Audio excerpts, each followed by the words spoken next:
Hello everybody, it is I, your favorite VTuber Android Arrowhead. Welcome back to more 9 persons, 9 hours, 9 door, a variety of 9 shaped things, the Nonary games, Zero Escape. So, recap. Last time, let me see, where's the flowchart? There. We got to, the ending where we got killed by fucking, what's-her-fuck, Clover, and the sub-ending where everyone died. What we need to do, essentially, is get these last 2 main endings. Because apparently this one is like a special one that you can get only if you did all the right stuff to get to the other things. And, on that note, I kinda fucked up on getting most of the other stuff. So apparently, first thing I need to do is get all the red keys, and then I need to get all the white keys. And then I can do the ending or something. Or maybe it's backwards, I don't know. Regardless, I found a flowchart that should show me exactly how I need to get to everything else. But I oh wait. I believe I need to start by going up here and picking the other path. So I'm going to do all 5 of these things, which are probably 2 escape rooms, for some reason. As opposed to doing the opposite. Anyway, wait, where is the... Shit, I had a list of all the things I needed to do. Okay, lost it. Anyway, I'm pretty sure we need to start with this. So, go here, 4 and 5 doors. Yep, I'm clicking on this. Uh-huh. There, click on that. Yes. Resume! Okay.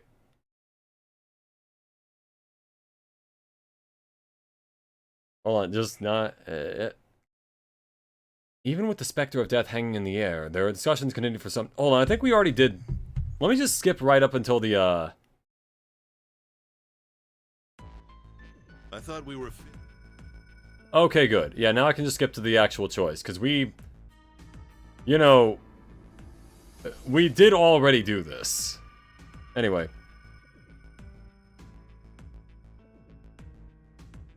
Okay. Okay, 8365, that'd be 11, 17, 22, so it would be 4. Anyway.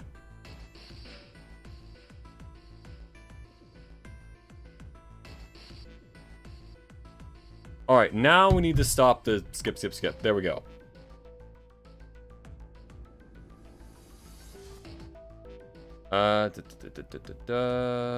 Wait, shit.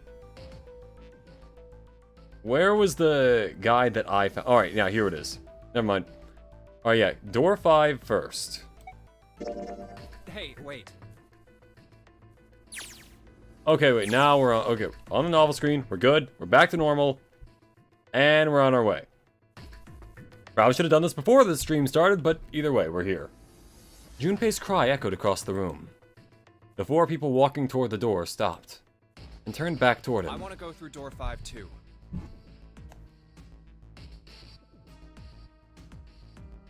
Okay, also the audio is fine. Anyway. So. The words were scarcely out of his mouth when June spoke up. What? What are you saying, Jumpy?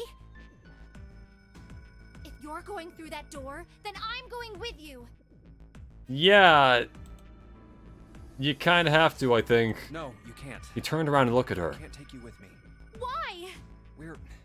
Well, you know what's in there, don't you? Are you sure you want to see that?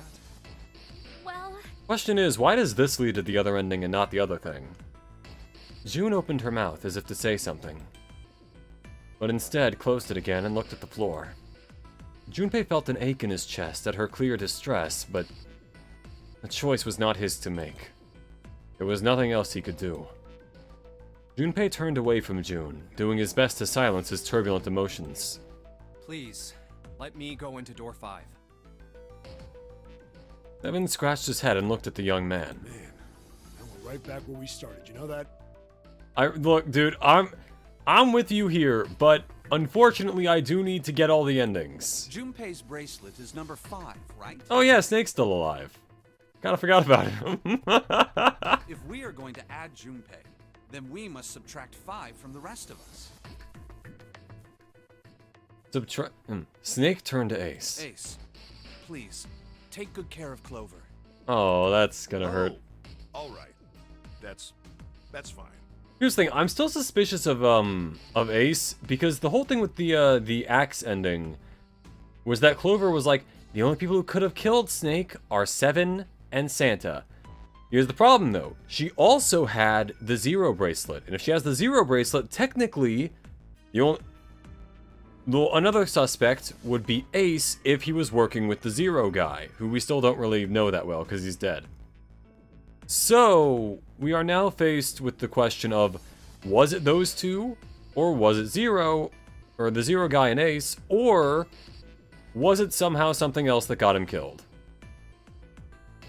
1 + 4 = 5. Don't go away! You need to listen to me, Clover. Go to door 4 with the others.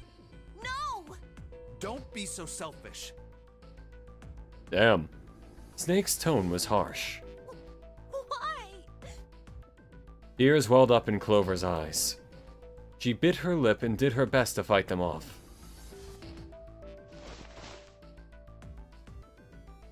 Snake's expression softened, and he put his arms around Clover.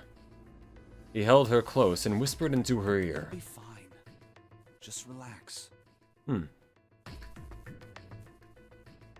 feels like the same thing an actual snake would say to its prey as it, like, constricts them. Unless it's not a constrictor snake, at which point, you know. It looked as though he whispered 2 or 3 more words, but whatever they were, Junpei didn't hear them. What did he tell her? If I die, kill them with an axe!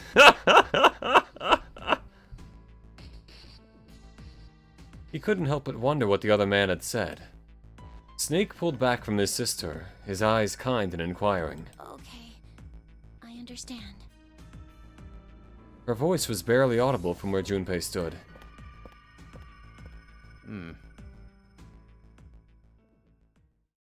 Before long, new teams were assembled. Let's make sure we've got this straight. Those going to door 5 are me, Seven, and Snake. 7 + 2 + 5 = 14. And then the digital root Digital is... root of yeah. 14, 1 + 4 is 5. And those going to door 4 are Lotus, Santa, June, Ace, and Clover. 8 + 3 + 6 + 1 + 4 is 22. And the digital root of 22 is 2 + 2, 4. And they're like, yeah, dude, we just said all You're that. okay with this? No problems here. Yes. Let's do it. All right then. Let's go! Bro time! Bro o'clock. Seven, Snake, and Junpei scanned their numbered bracelets in quick succession.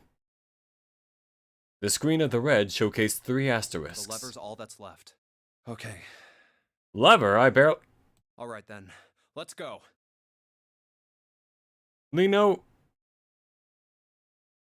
Her... Junpei glanced around one last time, his hand resting on the lever of the red. Okay. Please be careful. Concern was written plainly across her face.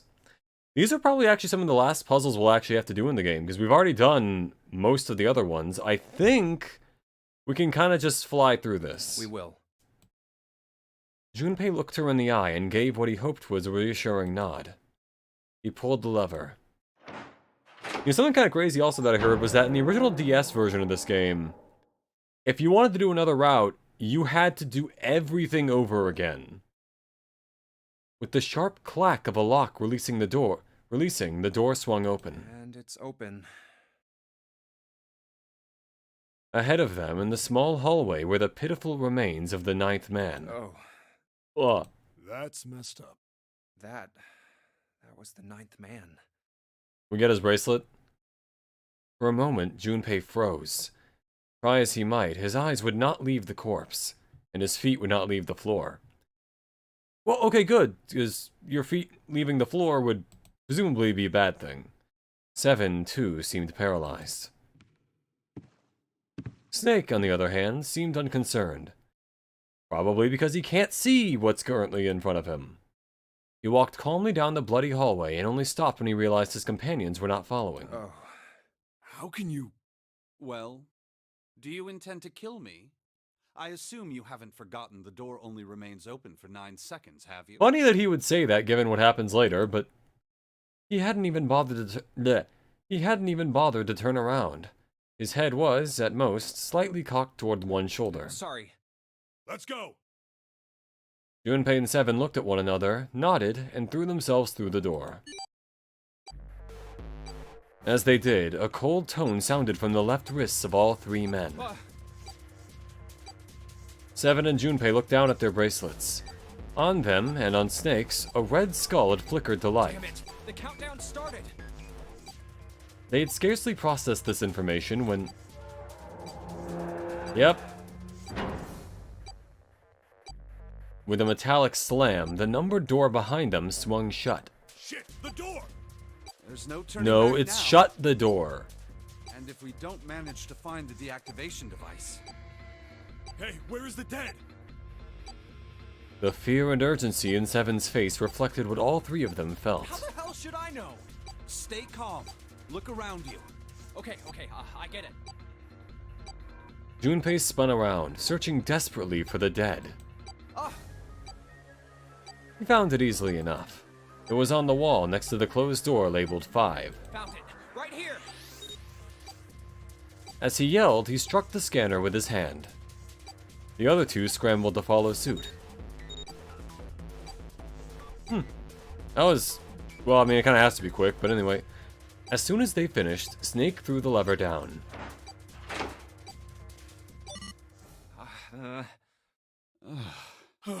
Oh. Well, it looks like it stopped. As he spoke, Junpei wiped the sweat from his forehead with a trembling hand. And then he exploded for jinxing himself.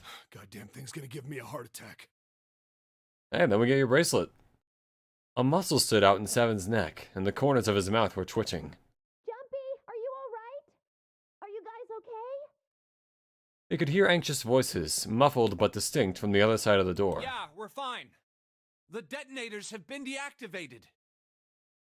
They heard relieved sighs, and even through the door, the three men could feel the tension disperse. All right, we're moving on.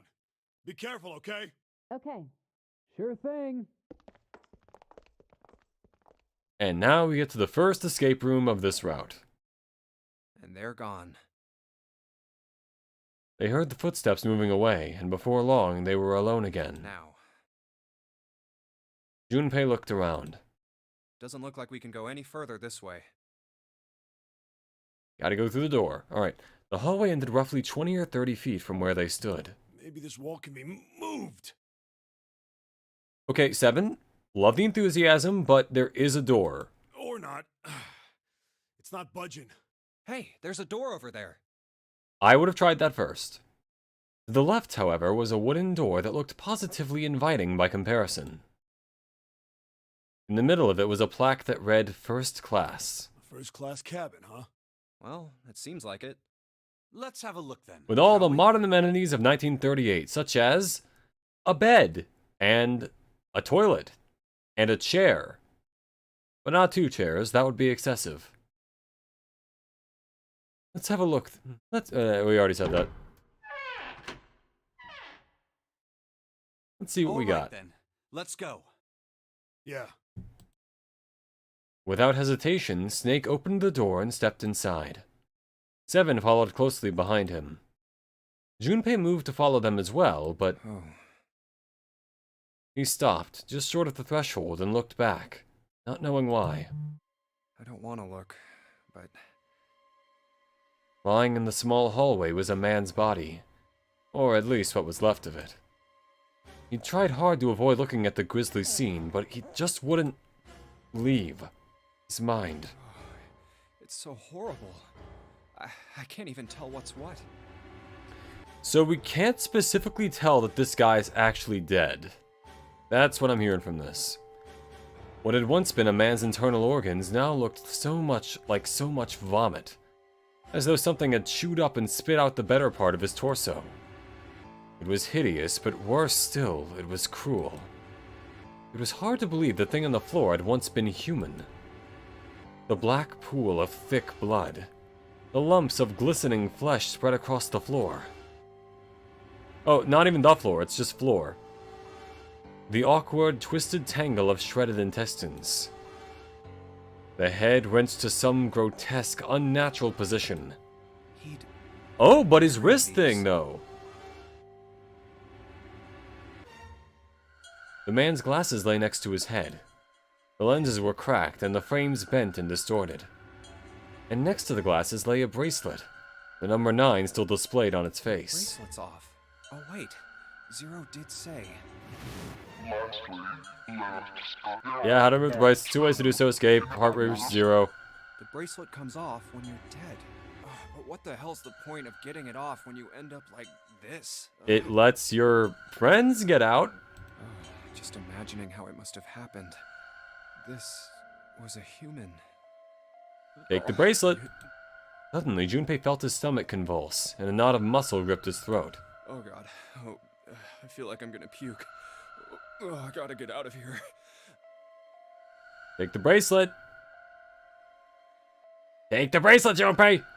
He clapped his hands over his mouth and ran to the first-class cabin.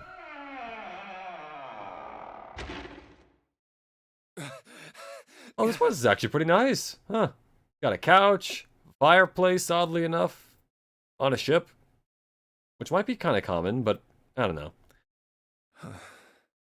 The atmosphere changed immediately.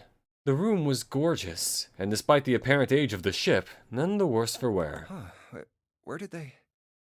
He looked around. Seven and Snake were nowhere to be seen. There were 2 doors on the right side of the room. He opened the one on his right and went through. Through here? How many doors are in this place?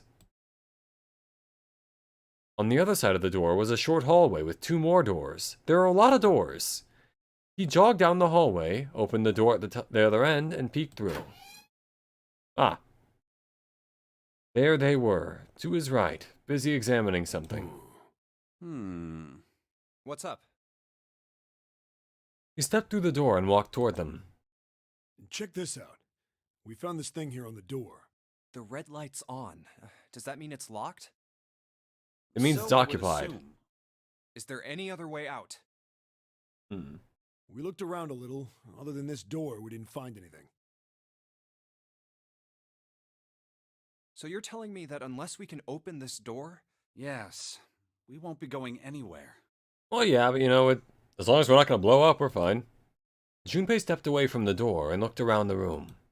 This looks like a bedroom. Then the other room is... Well, I probably guess a we have to have living sex to open the door, and they're just like, Closest you what, can what, get to one on a huh? ship. He's like, well, I didn't say anything, huh? All right, let's find a way to open this door. Come on, guys.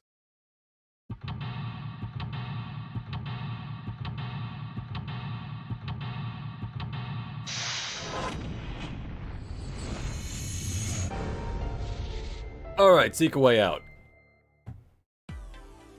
Honestly, we got here faster than expected. Alright, let's go back to the, what is it? The living room. Okay, now what I meant to do. I wanted to see what this was. Is this a cover for something? Looks like you could slip something into it, but there's nothing in there. Well, it says score on the front. Okay, so this is a music thing. We have to play Moonlight Sonata. So you think this was for filing sports scores or something? No, I don't think so. I think score probably means musical score. Yep. So this is like a folder for some sheet music or something. Not taking it with us, though. Oh, there we go. There's an iron grate in front of the fireplace. There's something behind it. Okay, so we need to be able to either remove the grate or stop the fire. I get it. You're gonna use this vase, right? It's pretty clever, Junpei. We just gotta fill this thing with water. Oh. Yeah, yeah. Looks like a vase. Maybe you could use that. Okay, where am I gonna find water? This is a suitcase made of leather, the color of rich mahogany. Well, shoot. Looks like there's nothing in it. What about that one? It's a leather suitcase. This one is less descriptive. Dang, nothing in there. Is there water? Oh, hey, here we go. We get the G score plate.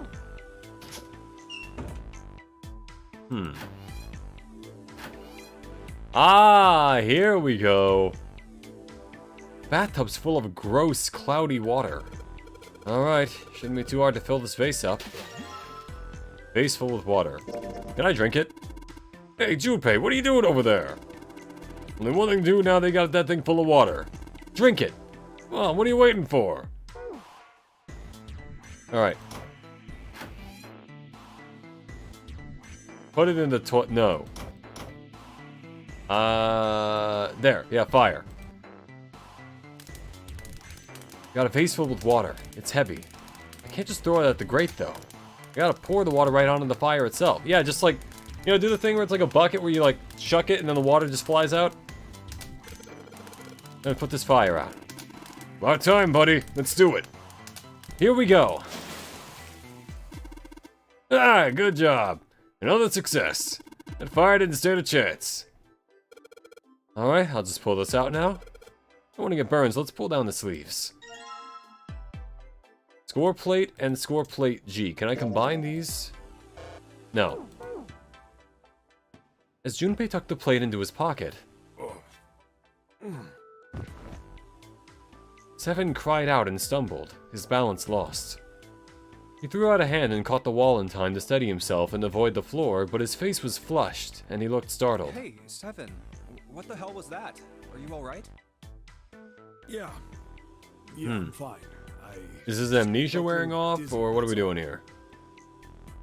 Seven rubbed a couple of fingers across his brow, and then shook his head as if to clear it. What the hell is wrong with me? There's memory loss, now I'm getting dizzy for no reason. Memory loss? Memory loss? Junpei couldn't hide the surprise in his voice. Seven, for his part, seemed unconcerned. Oh, yeah, I guess I didn't tell you, huh? I told the rest of them before we ran into you on the stairs. So in this timeline, he reveals it earlier. Because I remember Junpei being surprised about that later, even though I thought that was brought up earlier, but whatever. I told him I couldn't remember a damn thing from before I woke up. Didn't realize I hadn't told you. Whoa, wait. Well, it looks like you forgot that too. You're talking about amnesia, right? Yeah, I guess so. Well, why are you an amnesiac? What happened to you? If I knew that, I wouldn't really be one, would I? You know, he makes a point. I'm sorry, Seven. That was a stupid question. Yeah, I guess that's true. Junpei paused for a moment and stared at Seven. Are you telling the truth? Huh? Well, you look pretty calm for somebody who doesn't remember anything. If you've really got amnesia, shouldn't you be, like, upset or confused or something? Well, sure. I mean, I was pretty confused when I woke up down on D-Deck. Well, yeah, but you know, freaking out isn't really going to help the situation, so... That was a while ago. I've had some time to get used to it. After a while, I figured it wasn't worth the trouble of worrying about it. After all, why worry about something I can't change? Well, people usually don't stay amnesiacs forever. Yeah, because they start remembering new things. I figure it'll work itself out eventually. But that's it? That's it. Alright, that's enough talking for now. Let's get back to work. Yeah, sure. Seven gave Junpei a look the younger man wasn't sure how to interpret and turned to walk away. You're fine with something like that. Somehow, though, Junpei didn't find his reassurances very reassuring. Okay, so now either there are, like, 6 other score sheets, or there's not. We already got the one from there. Let's see, is there anything in the toilet? Well, the sink's clean. Any water? Nothing's coming out. We got the faucet on all the way, but I can't hear anything. Where was the toilet? Where did I find that? There we go. The toilet. Doesn't seem to be anything in the toilet or the tank. It is here for no reason. What's this? This isn't a score. Is this some map of the ship? A map? There's a map of the ship here? Yeah. Then I imagine it will prove very helpful. You'd best hold on to it, Junpei. Okay. It's now possible to use the map screen. It's totally a table with a mirror. Ah, yes. You know, that sort of thing is known as a vanity. Were you aware of that, Junpei? Of course, vanity also refers to self-love, conceit, and narcissism. As such, you could say that every day, when a woman looks into one of these, she's staring at her own conceit and narcissism. Doesn't that strike you as terribly sad? Yeah. What the fuck was that, Snake? Let's see. It's a white desk. Snake's rubbing it. This is a high-quality desk. Teak, or perhaps mahogany. Wow, how can you tell? Oh, I have my ways.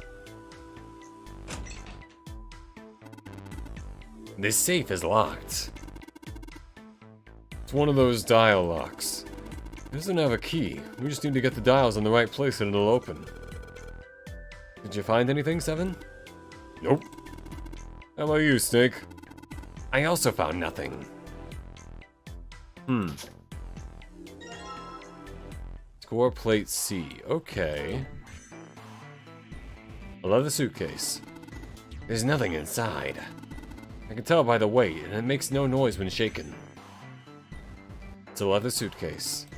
Unfortunately, there's nothing inside. That might be one of those things where it just says new dialogue every time I, Ooh. We got A, C, and G. It took Junpei by surprise. Snake, usually so calm and collected, suddenly began to move. He stared about the room almost frantically, clearly looking for something. No, Junpei thought, not staring. After all, he's blind. Blind or not, Snake was clearly attempting to do something. At last, Junpei could no longer contain his curiosity. What's wrong? You got weird all of a sudden. Snake waited a moment before I answering. heard something strange. Something strange. Ah, well, never mind. It doesn't seem to be anything suspicious.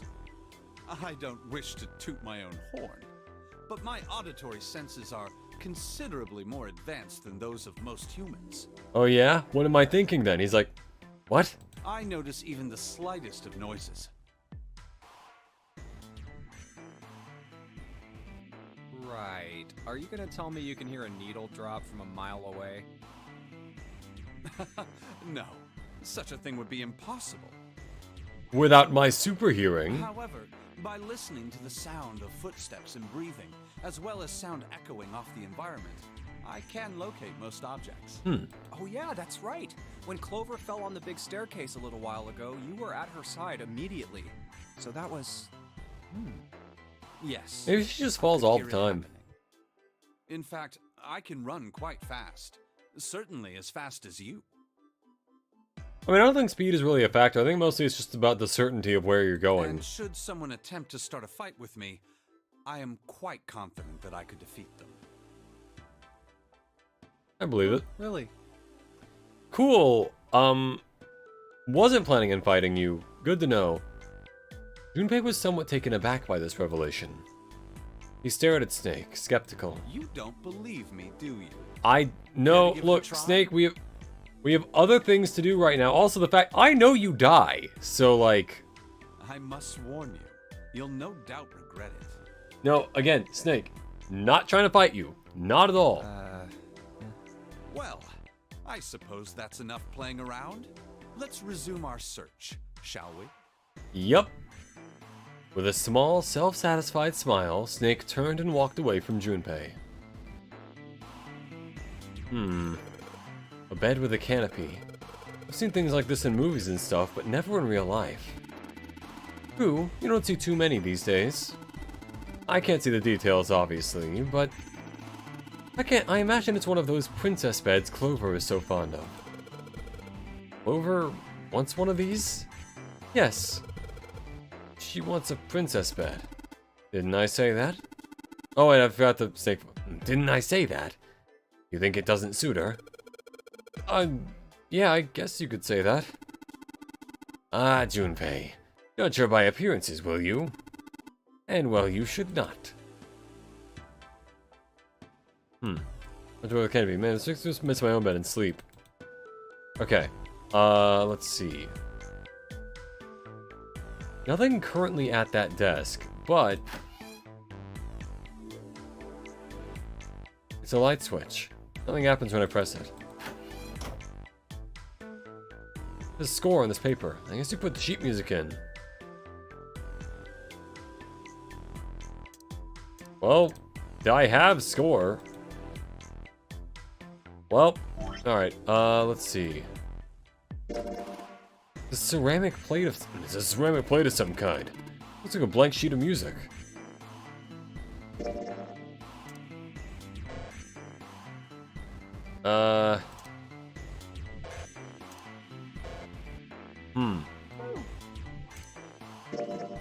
Transparent music score sheet, apparently made from glass. It has a number A of notes on it,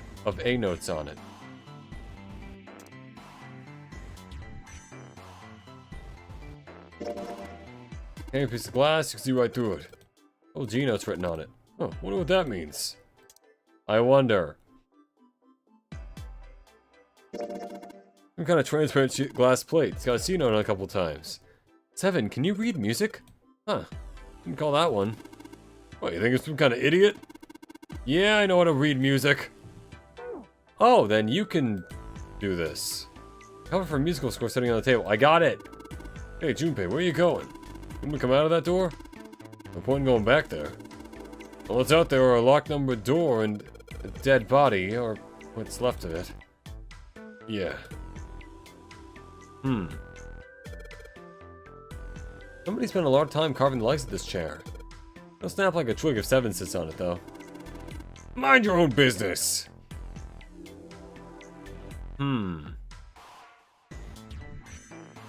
Everybody go, but it's out now. Okay.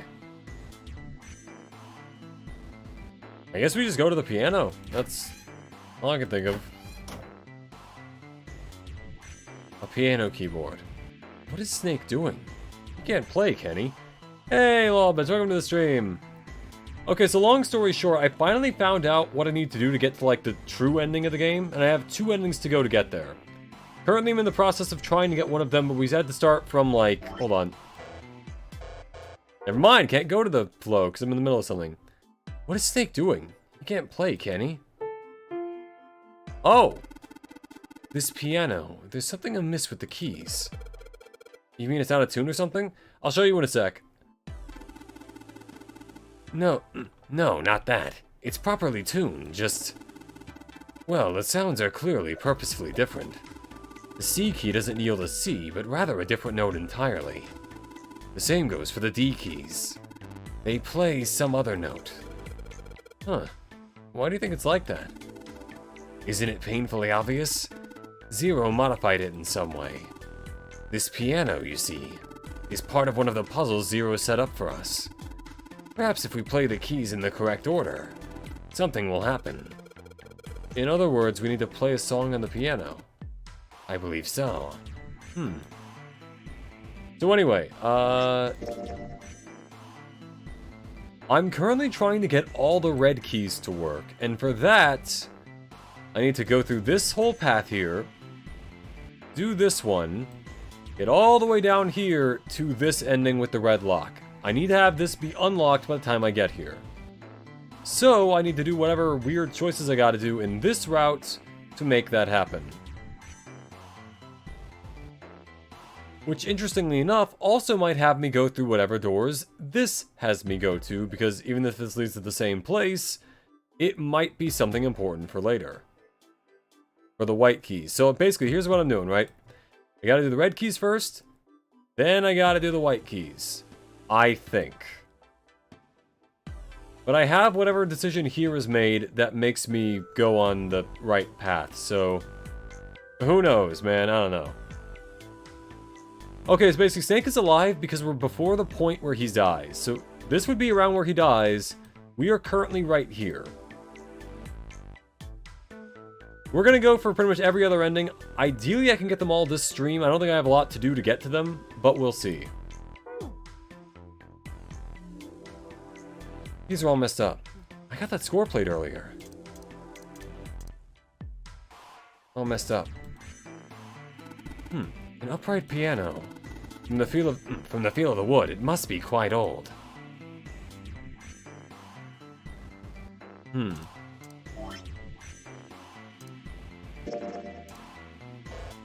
Okay, again, I can't combine it. I also can't take the thing that holds the score sheets. Big van, nothing in the drawer. Damn it. Totally empty. This is the locking thing. It's flashing red. That's usually not a good sign. Is that a microphone? It looks like a satellite dish. Let me see. That makes sense. I wonder if Snake can live this time around. Maybe, but seeing as the point for his death seems to be a thing for all the routes, I'm not sure if he can actually survive this. Well, judging by the feel of it, I would guess that we are meant to produce some sort of sound. And this device will sense it and unlock. So yeah, it has something to do with the piano. That's kind of fancy.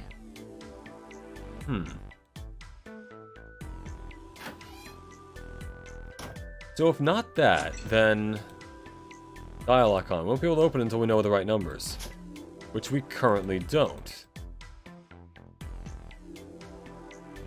But how would we learn the right numbers is the question. Actually, come to think of it, I haven't checked the toilet paper yet in the hallway. And there we are in the mirror. What a pair.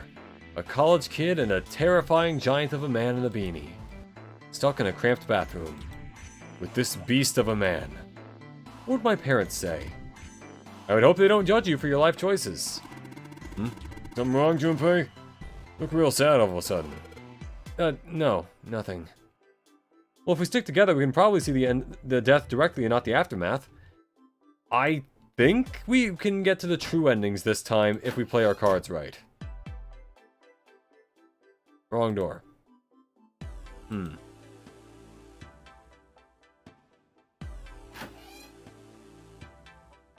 me go to this one. Nope, wrong. Something toilet paper on the wall there. Something looks suspicious. Well, nothing strange going on here. And yet, strangely, I feel as though... The lights, huh? Nope, doesn't look like there's anything hidden back there. Oh wait, there is something in the water. Man, this water's dirty. Can't see more than 4 inches or so. Can't see anything down there. You think... Think what? There's a plug on the end of this chain. Alright, why don't we just drain this water? Yeah, good plan. Now that we're done with the vase... Alright, where's that thing? A good tug ought to be enough to get it out. Huh? That's what I thought. Score plate D. Alright.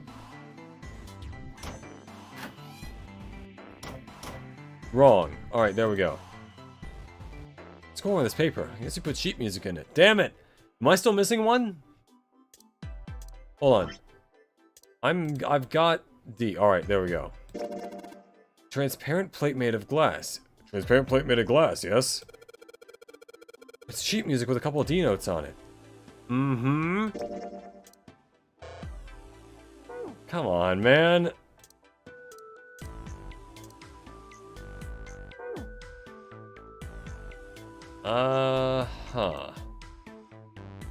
Never checked the couch. This couch looks just big enough for 3 people. It's perfect for me. What? Perfect for an elegant gentleman like myself. The couch looks a lot more elegant. Hey, there's something you aren't saying. Never mind. What about the pillows on the couch? Doesn't really go with 7, though. There's an expensive-looking chair sitting over here. Huh. So what are we missing? We already got that. There's nothing in the briefcases.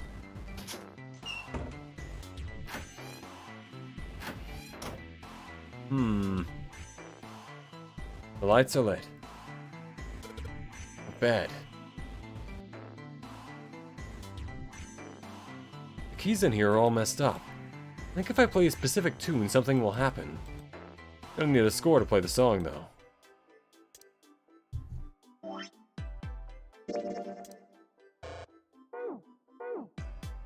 Man, I got nothing. I'll figure it out, obviously, but...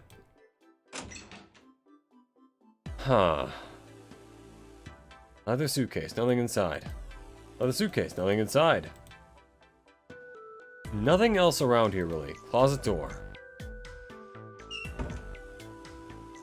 What have I not clicked on? Seek vanity, nothing in the drawer. Totally empty.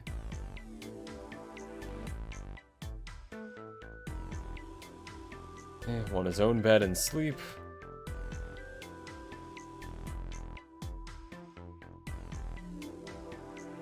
Nope. God damn it. Okay, that does nothing. Small round chair. Looks probably goes in the whatever.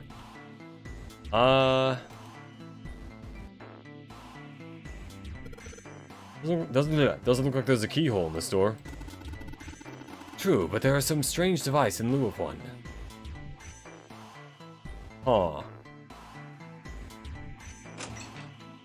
Saw that. Not until we know the right numbers.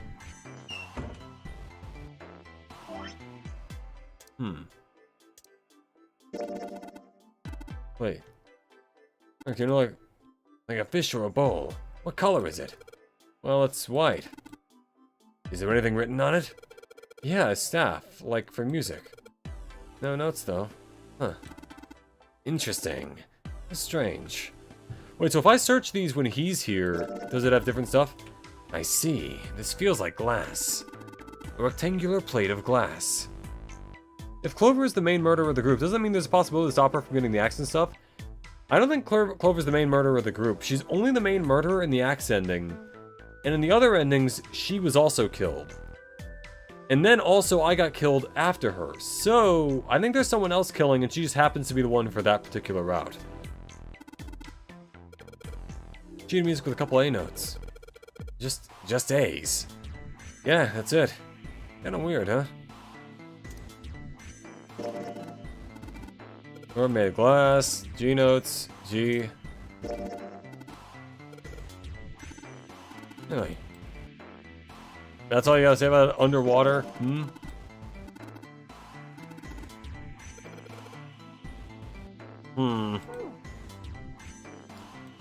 What am I missing? We already got the bathtub.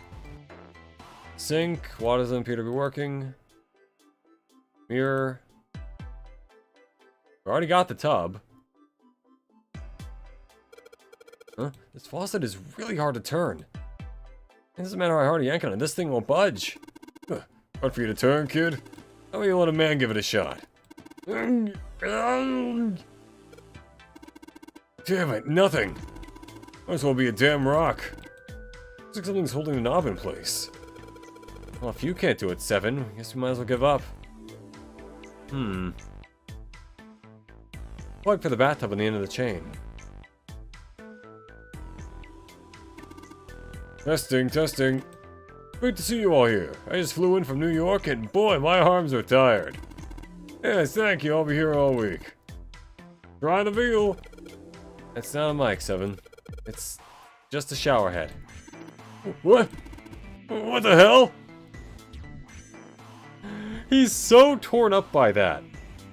I like when characters say I see when they never really open their eyes fully. Yeah. And there's that great meme from, I'm not gonna say what it is because it's kind of a spoiler. But there's a movie for a relatively popular anime where a character had their eyes, like, ripped out, and they're like, I see. And, well, that was the translation. Yeah, you put sheet music in it. Guess what, Junpei? Guess what you have? Some sort of antique desk. Makes sense, though. Whole room's full of antiques. You've got a nice handful of cash for the stuff in here.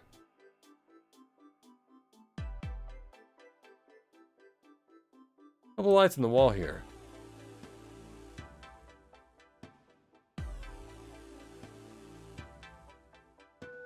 What else even is there?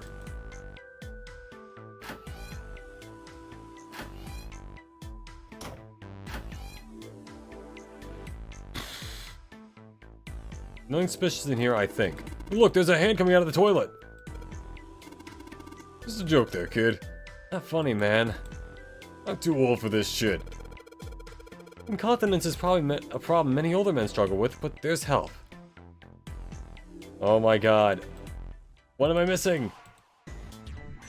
Filling the toilet bowl or the tank. Alright.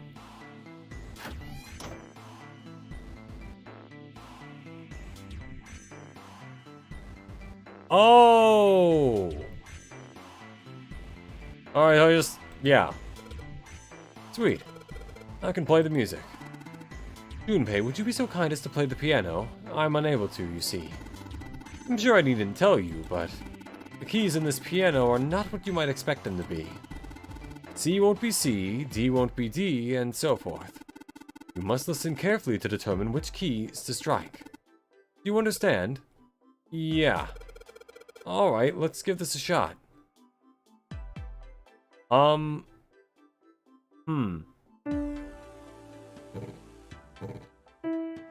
Close? There we go.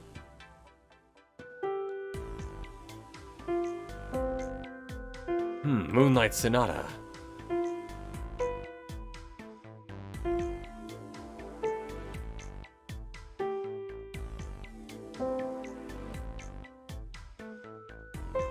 Fuck.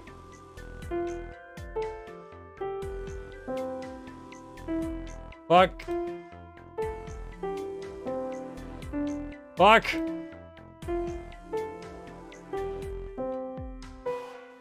Wait, hold on.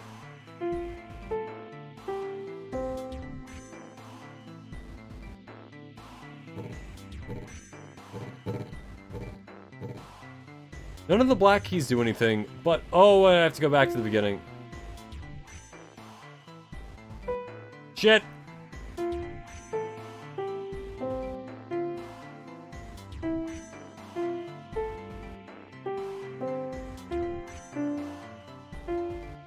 Trial and error, everyone.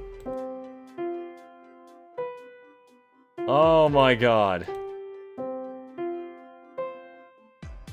I should have never left Clown College. Why do the only snake's head blow up when the first dude was reduced to a puddle on a wall? Honestly, I think it's mostly just maybe a different way in the way they were facing or something like that. Like, maybe he shielded his head or something. Just out of curiosity, which one is right? Okay, wait. It's another one we've already done before.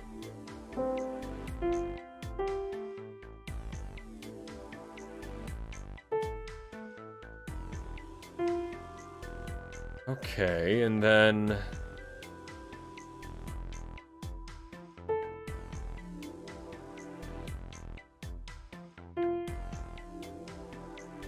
which one is the one on the line? I forgot. Okay, so it should be the third one, so this one...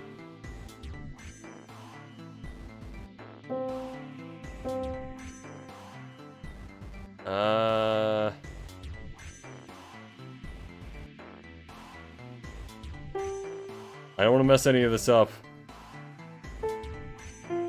There. Anyone with arrow is in fact not a piano player. Not even close. Nope.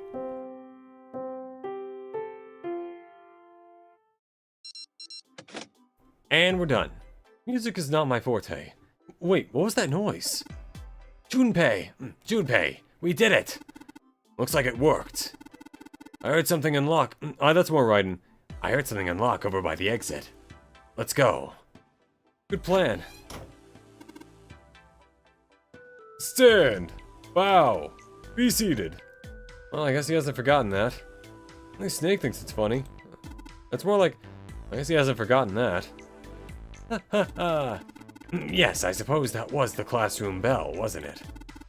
I don't imagine that's what Zero was thinking of, however. No, Zero almost certainly meant to suggest Westminster, not middle school. Westminster? The palace in London that plays host these days to the Houses of Parliament. You've heard of Big Ben, the famous clock tower, yes? Big Ben plays that very collection of notes on the hour. London, the capital of England, huh? At any rate, the door is now unlocked. Let's leave this place immediately.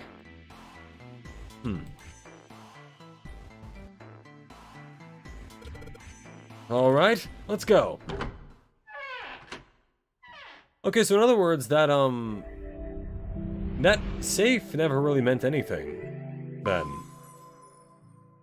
It was just there. He came out of the door and into a long, straight hallway. Another hallway?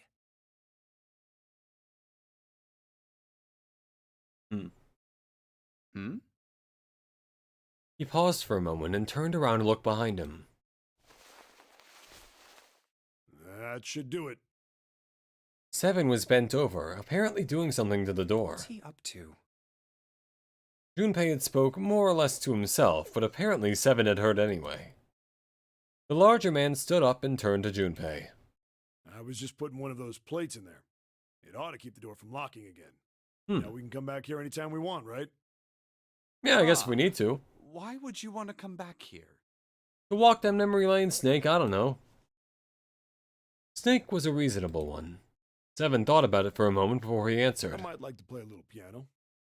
Piano? Come on, let's get moving. We aren't out of this yet. Without waiting for an answer, Seven started off down the hallway. Well then, Snake shrugged, sighed, and quietly followed Seven.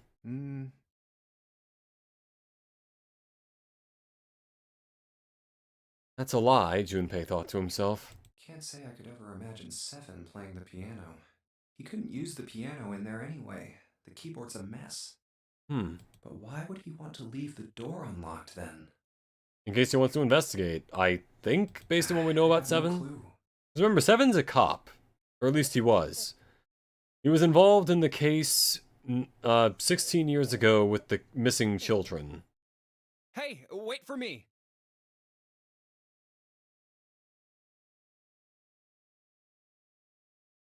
Actually, wait a minute, a thought occurs.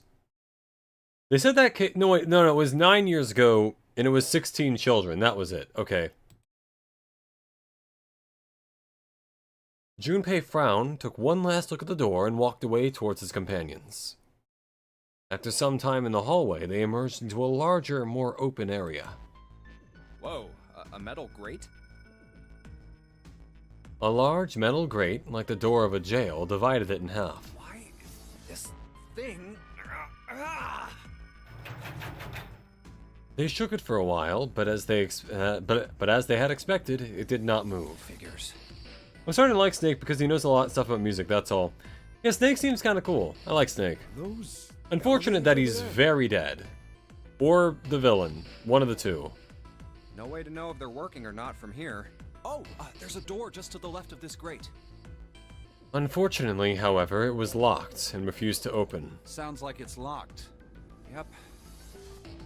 Junpei took a moment to examine the left side of the room. Stairs leading down. They're blocked by the grate, though. But this here seems accessible.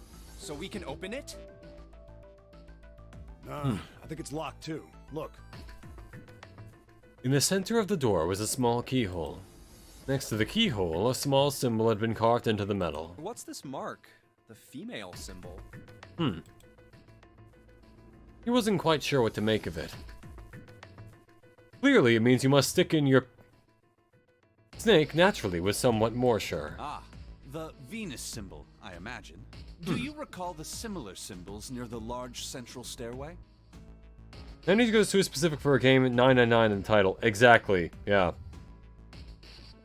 Clearly that has something to do with this, because both he and Lotus are related to that event. She's the mother of one of the children, or two of the children, I think. And he was the cop involved in some part of the case. They reference many of the solar bodies. Oh, that's right. The sun. Saturn.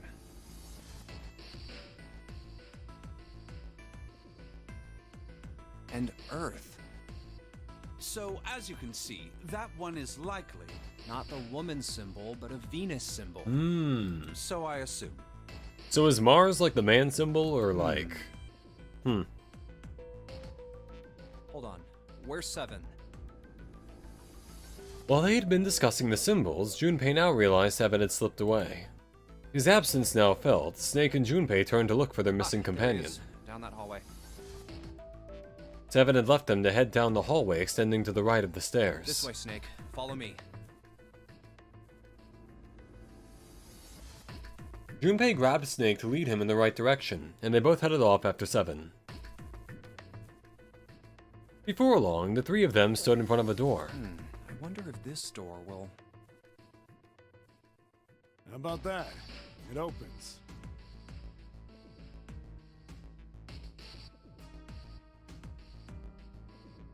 Junpei tested the door and realized that, unlike so many others that they'd encountered, it was unlocked.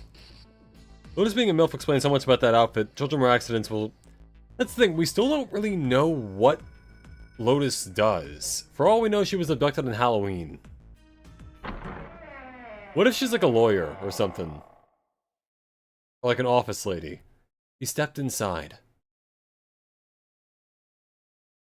Oh, wow. It's a casino. It took only a moment for Junpei to take in his new Is surroundings. this some kind of casino? Let's go gambling! Aw, dang it! Is this Sure looks yeah. like one.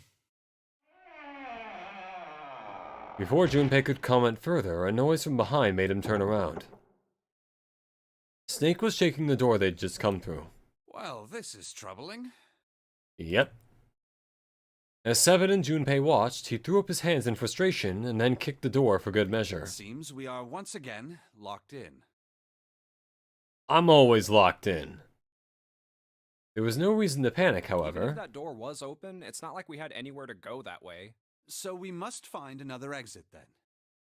All right, guys, let's split up and search this room. Come on, no Huh. dawdling. Let's go. Quickly now. Spurred to action by Seven's words, Junpei and Snake began to examine the room.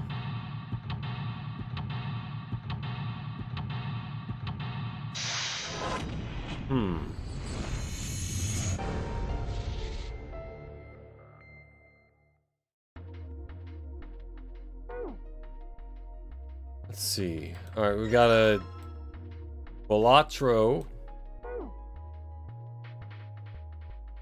Let's see, what else we got? Another Balatro. Suddenly, Seven began to speak. Ah, Baccarat. You ever played Junpei? I've played Balatro. No. Junpei shook his head. Barely even heard of the game. Honestly, I haven't heard of Baccarat either. All right, then. How about I explain the rules to you a bit? See, Baccarat is kind of an unusual game. You've got the banker and the player. Yeah? The whole point is that you guess which one's going to win. I'm guessing you bet on them specifically? Whether the banker or the player wins, it all depends on their hands. The way each hand works is different from other games, too. You see, you take the number from the ones place after you add up the value of all your cards. Whoever gets the number closest to 9 wins. If your number is smaller than your opponent's, you lose. And that's it. That's the explanation. Got it? Gotcha. Well, actually, there's a lot more to it. Strategy, details, that sort of stuff. Winning money, But yeah. what I just told you sums up the core of the game pretty well. The single digit of the sum of all the cards you have. The strongest hand is a 9.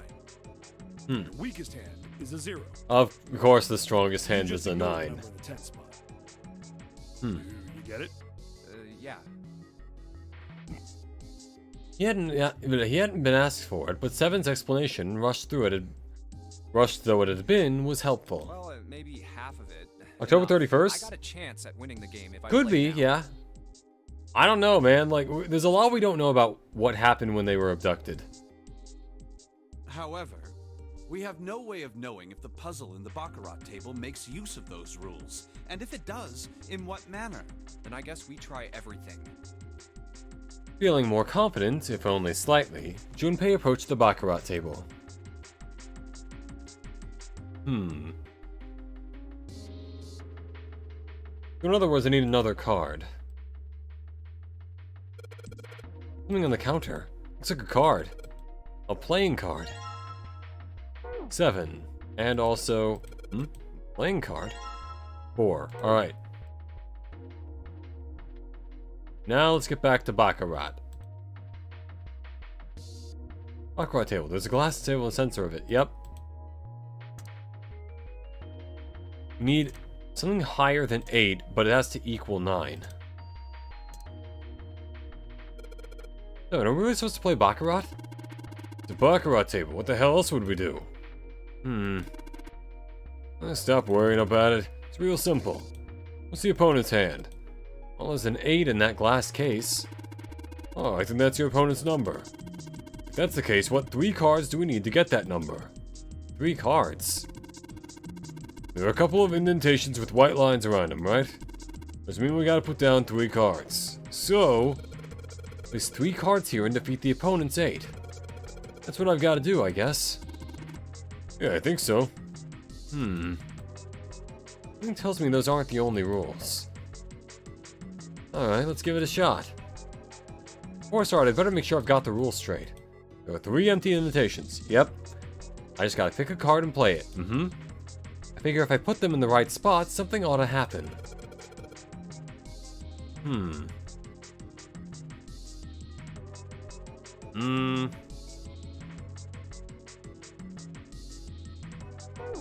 Let's hold off for now. Gotta be at least one more card that I can get.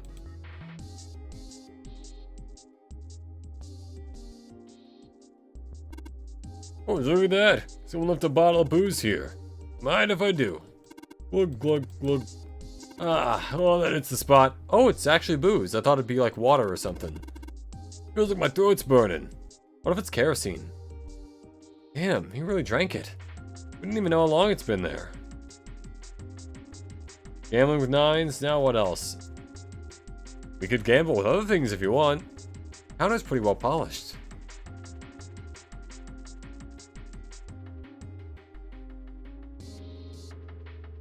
There's 1 on the plate. A coin slot. Slot machine is a pretty old-fashioned design. Looks well maintained and probably still works.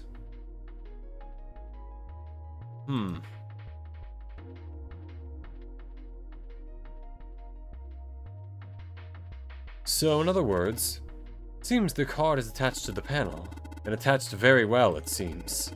If you don't mind, what sort of card is this? It's a playing card. The Ace of Spades, in fact. Use the card slot. Looks like we need to put a playing card in there. Alright, let's give it a shot.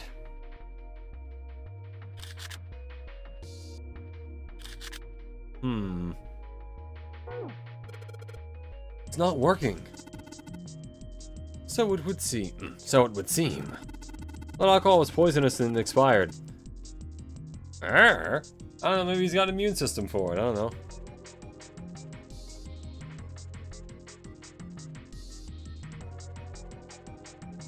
I'm shocked and appalled that guessing random hasn't yielded better results. Yeah?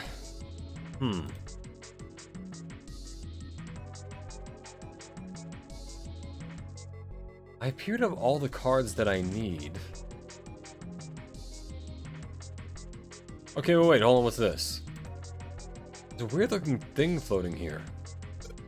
I think I find a card here. Got a 6. Okay, so now I have a 3, 4, 5, 6, and 7. The 8 is in the case. Now if I just have the 2... Wait, when those 2 lights turned on, I heard something from the bottom of the fireplace. What was that? I heard something down there. Coin bag. Alright, what's in it? A bunch of coin stuff into this velour bag. Look at all these coins. Perhaps these coins will allow us to convince the machines to move. Let's go gambling! Feels like granite. Seems to be elaborately decorated in several places. But engravings don't give a tactical advantage whatsoever. A shame I cannot see it.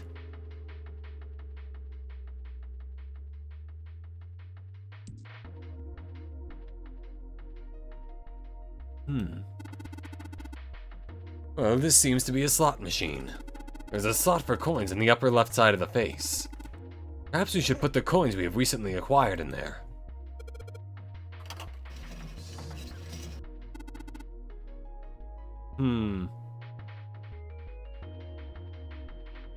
What happened? I heard an odd noise. Well, to be honest, I don't know. I pressed down some of the buttons and smacked the machine once or twice, but nothing happened.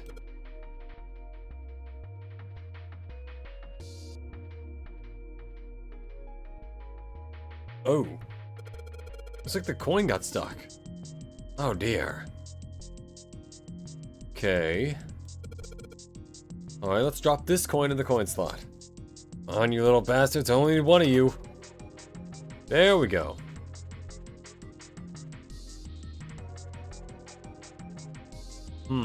Oh.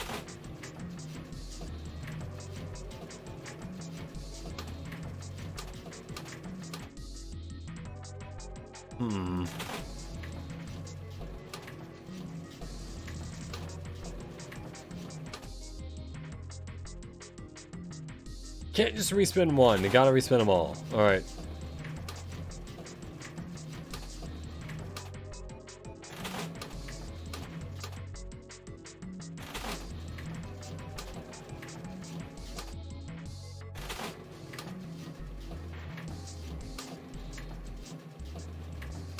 Shit!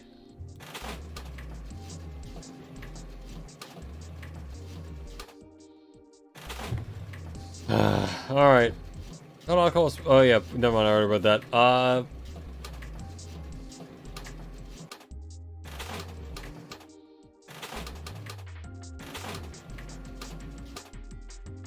Close, but not quite. Junpei, you addicted to gambling?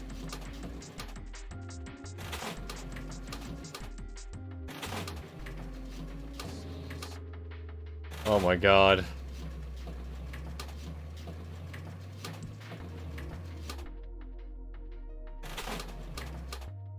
Shit.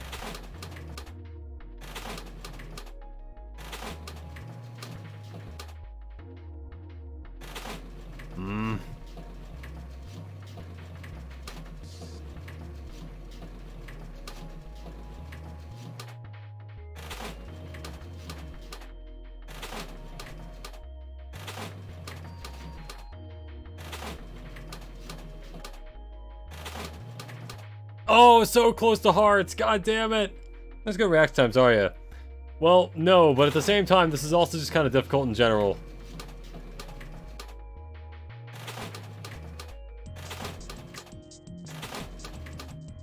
The game is to give it to me eventually, right?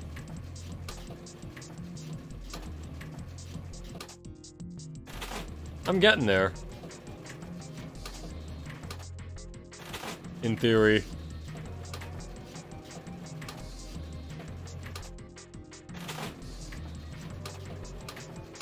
Fuck! Oh!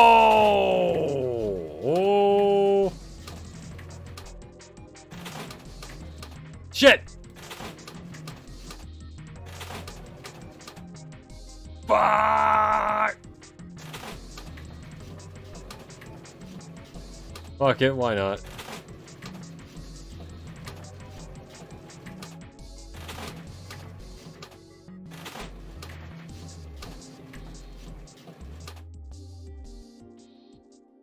Really? Nothing? Alright, fine. Let me just skip you take too long for this. Yeah?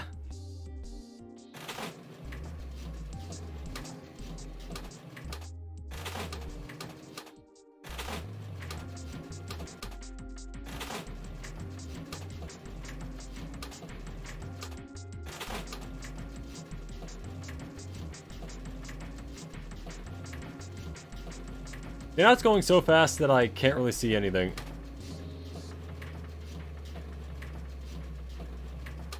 Fuck!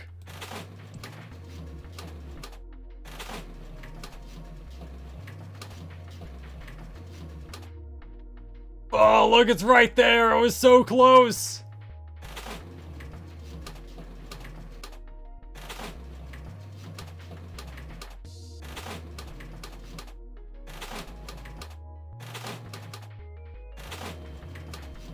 Okay, that's the hardest one to get.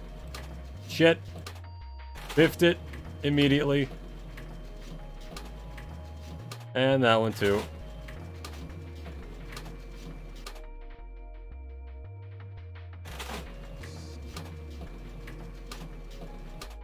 Oh, it's the right order to press it. I'm a fucking idiot. 777. Yes, 777. And I think I hear something unlocking in there. Impressive, Junpei. It would appear to be unlocked now. There's something akin to a drawer in the bottom part of this machine, yes? That is a pickup drawer for dividend. Probably the lock for the drawer got unlocked. Please open it if you would. Ooh, something inside. What is it? Is there something in there? Is there something in there?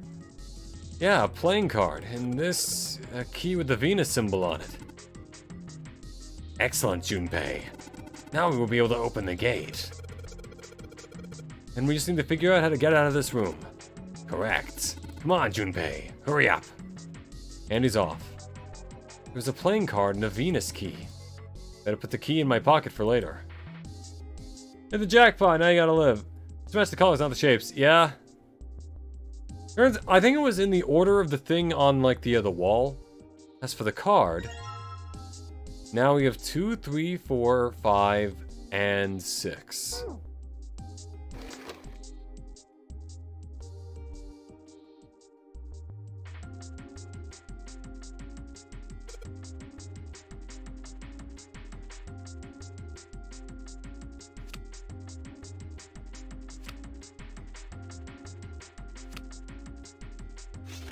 There we go. Alright, if I just put down these 3 cards. Yes! Open for me! Great! You did it, Junpei! Are you telling us to take the 8 card? Come on, let's grab it. Alright, let's take this card. Card 8. Let's put down a stuck to the table. They won't be going anywhere anytime soon. Oh well.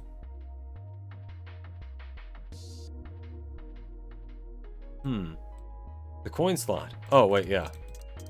Oh, I don't have the bag anymore. Never mind. Huh. Well, that's pretty much all I can do there, I guess.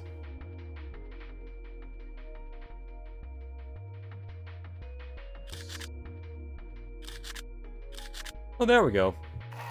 It was just the 8. Oh. And then you go, hey, alright, it opened up. It seems we have another device to contend with, yes? No more gambling, let's move on. Look, sometimes you gotta hit the machine just a little bit. Just a tad. There were 3 slots in this one. They all have to equal 9. 3 slots for 3 cards, and there's a 9 right below them. And that probably means we gotta make a 9 with the 3 cards we put in the slots, right? Just like what we did over at the Baccarat table. Alright, let's give it a shot. We only have 5, 6, and 7. Oh, okay, I see the problem here. We gotta have 3 things that equal 9. Which at this point would be like 2, 3, and 4. But we also gotta have 3 cards that equal the 8 slot, so...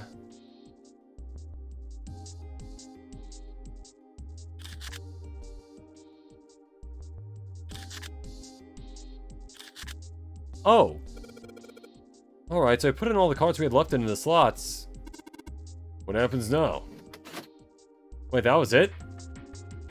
That doesn't equal 9. Is that... Yes, I did hear something from the exit. Excellent work, Junpei. Excellent work, Junpei. Wonderful. It seems the exit is unlocked. Let's go. Was that... Really? Alright, let's go. Okay. You sure? Shockingly, yeah, I thought that was like a puzzle or something. 5, 6, 7, that doesn't equal 9?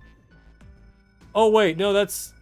Oh, no, 5 plus 6 plus 7 equals 18. Which, the digital root of that is 9. Okay, alright, that makes sense. And then ace plus an 8 would equal a 9, I think. Junpei and his compatriots ran out of the casino and into a large open room. A room, in fact, that they had been in once before. There was little to surprise them there. They had already knew what their next step had to be. This way. The iron gate still stood in place, locked tight, blocking the stairway. And right in the center of it, The keyhole with the Venus symbol. The Venus key should work here.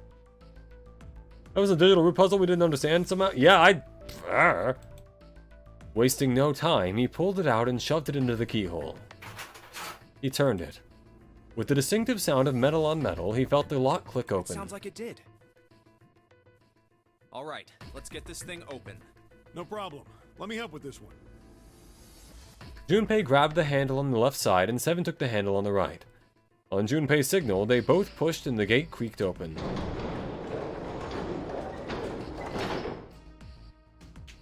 It sounds as though you have opened it. We should be able to reach C deck now, I imagine. Snake, are you gonna be all right? I mean, the stairs. We'll be fine. Please, do not do yourself the embarrassment of underestimating me. I would be unlikely to trip even if I were running backwards. Okay, but don't do that either, because that's dangerous on the stairs. Let's move. At Seven's words, they leapt onto the stairs and jogged quickly down them. In no time at all, they found themselves on C deck. Everything looks okay here. We should check the next deck down, just in case. When he reached the water, he called back up to Snake and Seven. Just what I thought. D-deck is completely underwater. Just like the bottom of the central staircase. Just to check on the flow chart, where are we at? Okay, so we're in here, we're about to get back to here, and then there's some kind of decision I make twice in this one escape room that leads me on the red keys for here. But I don't know what it is. The surface of the water below them was flat, like a mirror. I'm just glad the water level hasn't changed much. Back to the C deck then. Now, how about Well, we check out technically, if what's that one's full of water, that is the C deck. Yep, anyway, they began searching around and taking stock of what was on C deck. There are 2 elevators over there, which means it's probably the same upstairs. There's a card reader between them. Which is Another for... weird mark. Hey, check it out. It's the symbol for Lotus. What? What? See? It's got the woman symbol, and then it's got the devil horns. Right? Oh, yeah. Yeah, I see it. No two ways about it. Man, they really hate Lotus, don't they? That was a pretty good one, kid. And she's right behind us. Seven tousled Junpei's hair in what was likely thought to be a friendly manner. Junpei feared his neck might break, even though it was clear Seven had kept his strength in check. Oh, would you watch it, man? Whew, that hurts. You're gonna break my neck. What are you talking about? The human body ain't that weak. Maybe this'll toughen you up, huh? Oh boy.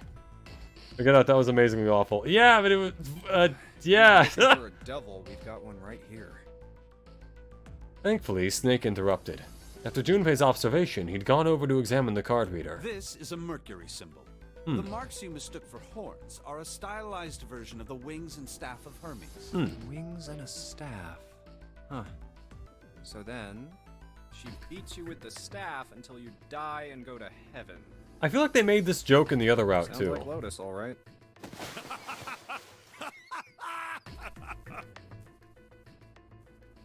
Huh, I hate my wife! Father, I cannot click the book. 7. Oh, that's too much. Oh, my head. And then he dies, and then that's the end of this route. Junpei's stomach began churning uncomfortably. Oh, I think I'm gonna puke. Unless we can activate this device, I doubt the elevator will function. In other words, we gotta find a key card with a Mercury symbol on it. Yeah. So I would assume. Let's forget the elevators for right now. Seven is really special when buzzed off unknowingly old alcohol. That's true. Maybe that'll factor into the ending of this route. Like How he's about that buzzed. hallway to the left? Whoa, there's a bunch of doors. There were a great many doors lining both sides of the hallway.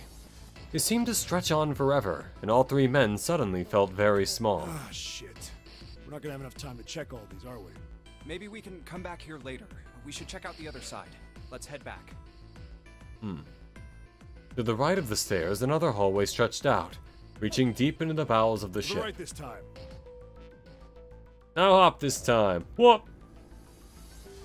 After a few moments of moving briskly down the hallway, They emerged into an area roughly the same size and shape as the one at the top of the stairs. On the left side of the room were 4 French doors. You could tell they were French because they were constantly protesting. Anyway. There are doors here too. Well, I guess it's just 4 this time. Let's open them up, starting with the closest one there.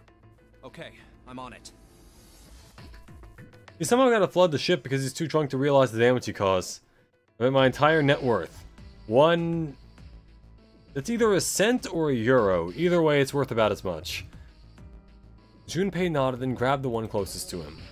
He gave it a small tug and felt it move. It isn't locked. I'm going to open it. Thrilled to have found another unlocked door, he threw it open.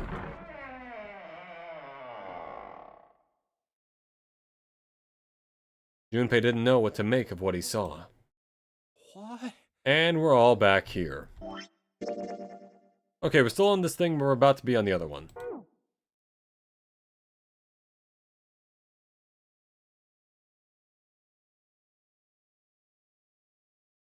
He simply stood, unable to speak. Seven's eyes opened wide and his mouth gaped. After a few long moments, Seven at last managed to speak. Hey, what is this place? It's so huge and empty. Like my brain. A massive room stretched out before them, more a cavern than a room. Its vastness was oppressive, and it bore down on Seven and Junpei. Are you getting... Oh, yeah, that was a cent symbol. Okay, so yeah, 1 cent. Hey, that's double my net worth. It was not empty, however. The entire room was filled with lines upon lines of beds. They were simple things, little more than pipe and thin mattresses. Oh, there are beds everywhere. I mean, I'm gonna be real. A mattress this thin, you might as well just not have the mattress. Is this a hospital? The harsh scent in the air is reminiscent of antiseptic solution. I think so. There are shelves in the center of the room with medicine and surgical tools. Hey, look there. The 4 doors at the end.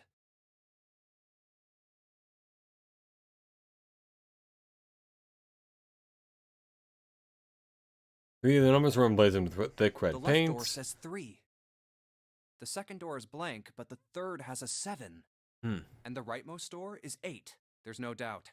They're numbered doors. Yeah. Hey, why is that door between 3 and 7 blank? Does that mean anything? No point worrying about it right now. Let's see if these will open first. Yeah, good idea. Then we can push Snake through the second door. Or the third one. The first one, I don't know. Whichever one it was.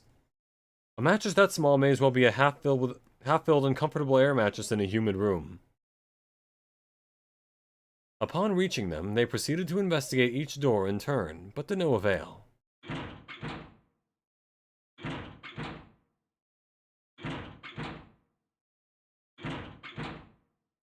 Yep, locked. Just like I thought.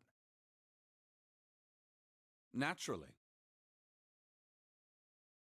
After all, there are rules to the nonary game, and to allow these doors to open easily would violate those rules. Unless we can authenticate ourselves with the red, the numbered doors will... Yeah, we got it. Whoa, check this out. Suddenly, Seven spoke up, interrupting Snake. Look at the red. There's nothing on it. Huh? Don't you remember the red back at the main staircase? If Yeah, there it wasn't said anyone vacant in or it, it said something. vacant on the little screen, remember? Oh, yeah. Yeah, you're right. Is a mattress small that might as well be half-filled and comfortable air... Oh yeah, I already said... This one. Yep, I already read that one. There's nothing. Right? You think it's broken? Only one way to find out.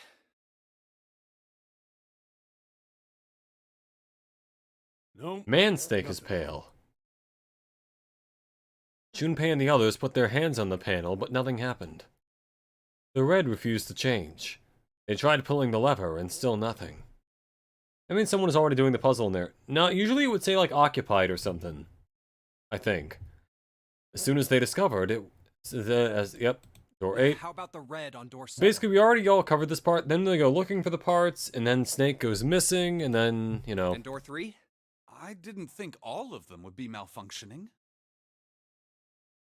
What does it mean? They've got to be broken. Man, that bastard.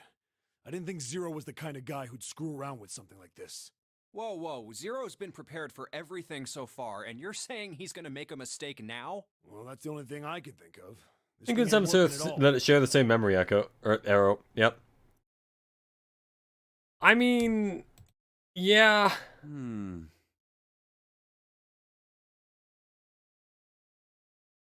While Junpei and Seven talked, Snake busied himself with examining the red. Basically, we've been through all this before. Not really any point in going all the way back over. We'll just kind of skip around. Time lowered his hands and spoke. It seems as if some of the internal hardware has been removed. Internal hardware? Internal hardware. That is what I said. Take a look at the underside of this red. If you... The bottom? Yep. Junpei obliged, bent over the underside of the There's device. a thin slot here. Yep. I think it's a slot for something. Probably electronic. The other two reds are the same. Something's been removed from all three of them. I get it. So the reds aren't working because somebody pulled out their guts. So I assume. But why? And who? I mean, it really doesn't make sense. I have no idea. Why on earth would I know something like that? Just then, they heard the sound of a door opening. Oh, what now? The three of them turned and saw... Akane! Oh no, Junpei thought. It's... June! She stopped short, surprised to see them, and was very nearly bowled over by the rest of her companions who were coming through the door behind her. Ace! Is Santa, it forcing you through a certain Clover, door? and Lotus! Not at the moment. This is just everyone arriving into the same room. Junpei and Seven were, for the moment, at a loss What for are words. you guys doing? Why are you... That's my line? Perhaps we should exchange information. After a moment of silence and surprise, everyone suddenly began to talk, desperate to exchange information. They talked about the rooms they'd been through and how they ended up in the same place. Of course, none of it was very useful information, but that hardly mattered. They were happy to simply see one another again. Although the level of cheer varied greatly from person to person, each of them was wearing some manner of smile. Almost as though they had already forgotten about the death of the ninth man. No, thought Junpei, perhaps that wasn't it. Perhaps thoughts of his death were what drove them to smile at one another. Not in a morbid or hateful way, no. The ninth man had died, but they were still alive, and that was something to be happy about. A sort of simple, uncomplicated joy, Junpei thought. The joy of being alive. Still alive. He felt sorry for the ninth man, but no, more than anything, Junpei was just happy to be alive.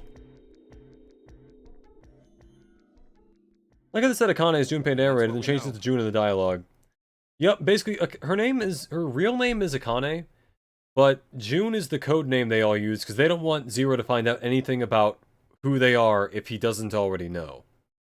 The reason they call Junpei Junpei is because Akane said his name out loud before they had a chance to assign nicknames. With that, Junpei finished his own explanation. We're still on this... okay. Well, this isn't good. If the red is inactive, we can't keep going. What about that big hallway? Maybe there's somewhere in there we might be able to go. No, there's nothing there. The five of us had a quick look. There are plenty more hospital rooms, but nothing else. Huh. I mean, all those doors are for hospital rooms? Yes. There are a number of individual rooms in addition to this large one. There was a door at the end of the hallway. Also, you gotta but it was question locked. why Snake of all people to be singled out and killed. It had one of those solar system mark things on it. It was the Jupiter symbol. Jupiter. Jupiter, I wonder what it means. Confusion seemed to be the While we're consensus. asking what things mean, what's the deal with this room? I mean, I thought this was a cruise ship, but I can't imagine a cruise ship would have a hospital like this. No one, not even Snake, appeared ready to offer an answer until Seven unexpectedly spoke up. Well, I figure it's probably a hospital. Chances are Yep. it's the gigantic... Gigantic, sister ship of the Titanic, What is this gigantic? We already did that. She was a sister, actually. They intended Yep. British name. At some, she We already- one theory seemed like had trauma soon enough, which was but the gigantic. We already So read you're that saying- earlier. Yeah, at least I think I am. Lord Gordain. I don't remember that being That's brought up, but whatever. impossible. No way we're in some boat that's almost 100 years old.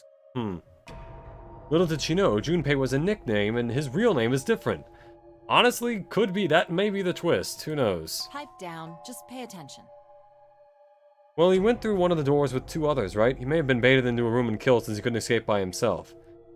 Exactly, but like, clearly he was killed by at least two other people, but the question then becomes, which two other people and how?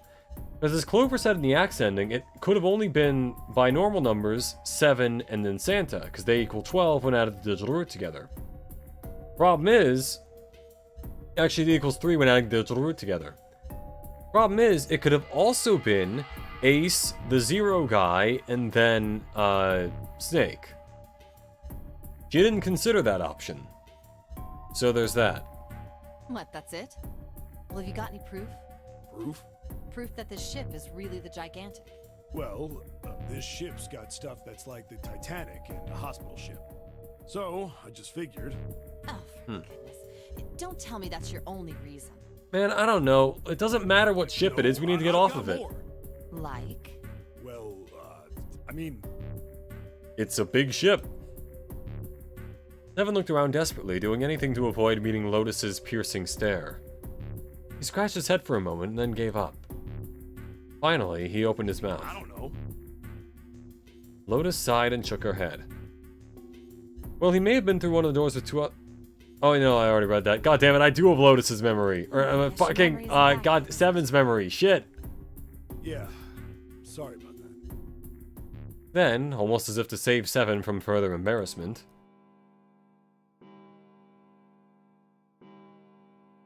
a bell began to ring from far away. Huh. A bell. It sounds like the clock in the main stairway. Junpei counted each chime carefully. 10, 11, 12. 12. Huh, 12. It's midnight. Then we've still got 6 hours left, right? Let's get going. We gotta find the missing parts for the Reds. What do you mean, find? How on earth do you propose we do that? We've looked everywhere in this room, They had been examining the rooms as they but we talked. haven't found anything. Right. That only leaves one place to look. One? Well, not just one. Huh? Wait. Don't tell me you mean we need to search all of the other rooms. Well, it would You already help. checked some of them out before you came here, right? We each checked a single room, so 5 rooms in total. All right then. That's 5 rooms we don't have to search. We just have to split up the rest between the 8 of us. If each of us can do 6 rooms apiece, we'll have the other 48 rooms cleared in no time. There are 48 other rooms? We also have to make sure we know which, like, who's doing what rooms, otherwise we'll cover the same rooms twice. Lotus did not seem excited by the prospect. Seven fidgeted nervously before responding. Maybe?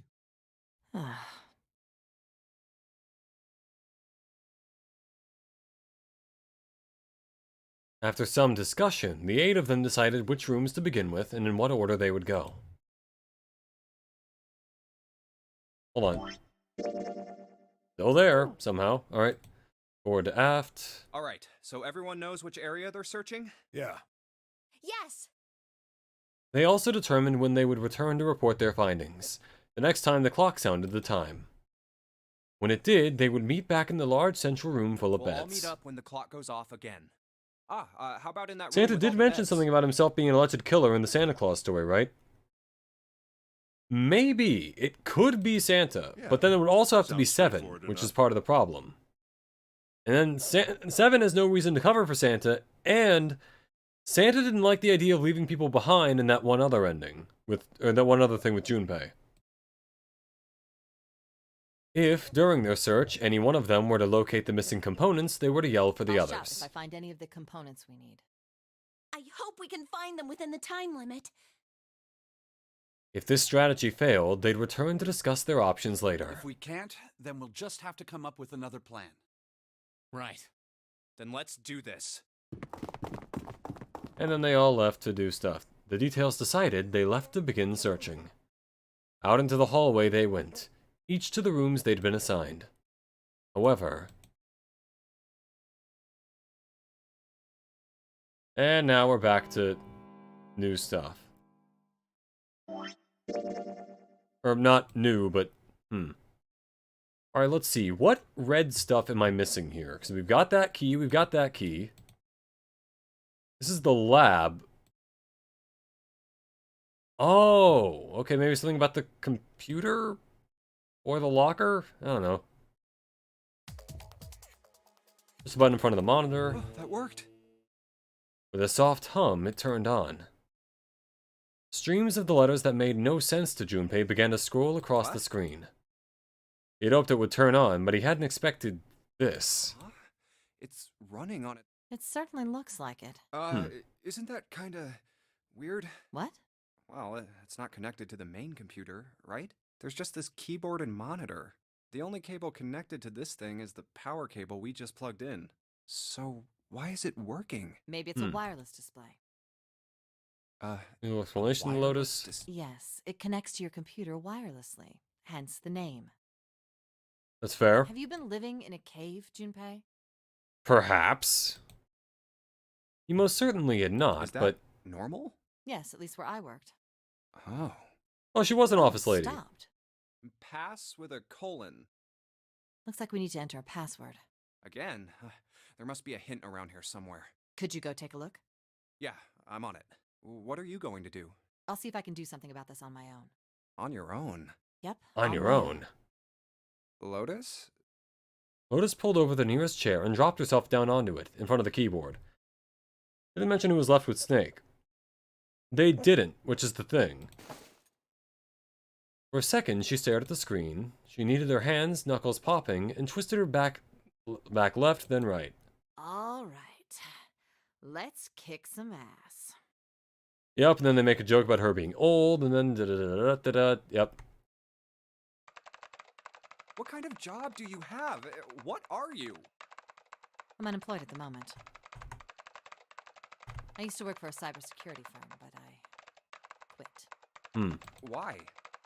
Huh? Lotus blinked. Oh, it was just something. Well, I was able to skip before, but I guess I haven't seen this scene before I see. somehow. She stopped typing for a moment, then her face fell. This was not an avenue of questioning to be pursued, Junpei realized, and quickly shut his mouth. Lotus's fingers began to move again, and in a few seconds she was back up to speed. As she typed, more letters and symbols appeared, nothing to Junpei, as it began to pour across the screen. What? What are you doing now? I'm going to try and brute force it. Brute what? A brute force attack is...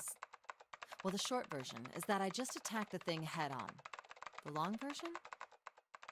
Without looking up or slowing down, she began to A explain. brute force attack is one of the simplest ways to break a cipher. It checks every possible Cipher? combination until it finds the right one. For a complex cipher, it can take a very long time. I think there's a small stream lag. Maybe. Let me check. It looks fine on my end. It might have just been a thing of me pressing the I'm button. writing a program that would run an attack like that on its own. It's not the most elegant solution, certainly. But given the circumstances, there isn't much else I can do. I mean, hey, using a hammer to break a window is... At least you're breaking the window. Even as she talked, her fingers never slowed or missed a key. Junpei couldn't help but feel a little No, awed. but back to what we were talking about earlier. What were we talking about? The wireless display? Oh, It's yeah. kinda strange if you think about it, isn't it? How do I put it? It's like a very modern thing to have on this ship. Let's say you write a program that calculates an addition problem for you, all right? So Yeah. you enter 1 plus 1. Mhm. The screen will show you 2. Yeah. See? Isn't that strange? Is it? No. Not really.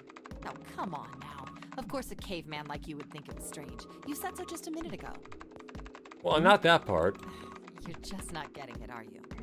I'm not. Who calculated 1 plus 1? Einstein? I don't fucking know. The main computer, right? You said it connected to the monitor wirelessly. Yeah, but someone who grew up in a cave wouldn't know that, right? Okay, but I didn't actually They grow up in a probably cave. think that this thing here, the monitor, is doing the calculating. And once they've decided that, they'll start examining Right. this monitor. They might poke the screen or something. Ah, I see the color changes when I press it here. Then they might investigate the hardware on the inside. Oh, Right. I see. So this wire supplies the power. Eventually, they might even cut Okay. wires. Ah, yes. Just as I expected. When this wire is cut, no results appear. Yeah? Therefore, it must be this device which does the calculations. You lost me. I don't get it. But the truth is that, just like you said, the computer is doing the calculating. The 2 unemployed students, 1 cop, 1 unemployed cybersecurity agent, and the rest, who knows? Honestly, good question. But these cave people... I guess wouldn't Clover know would also be a student, but we don't know what Snake does beyond being blind and playing the piano, and, Ace is kind of an older guy. because they have no idea Santa that the might be a monitor and student. the computer are connected wirelessly. There might be 4 students, at the very least. Lotus continued to type. Junpei scratched his head. So, what are you trying to say? Nothing, really. It's just... I thought, maybe...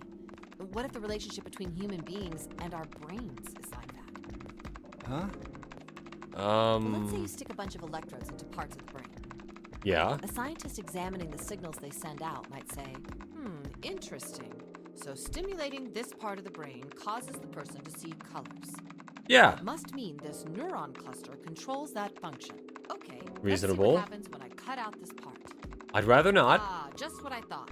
Cutting off this part causes that function to cease. Yep. Therefore, human thought processes must occur in the human brain. Yes. See? Doesn't it sound the same?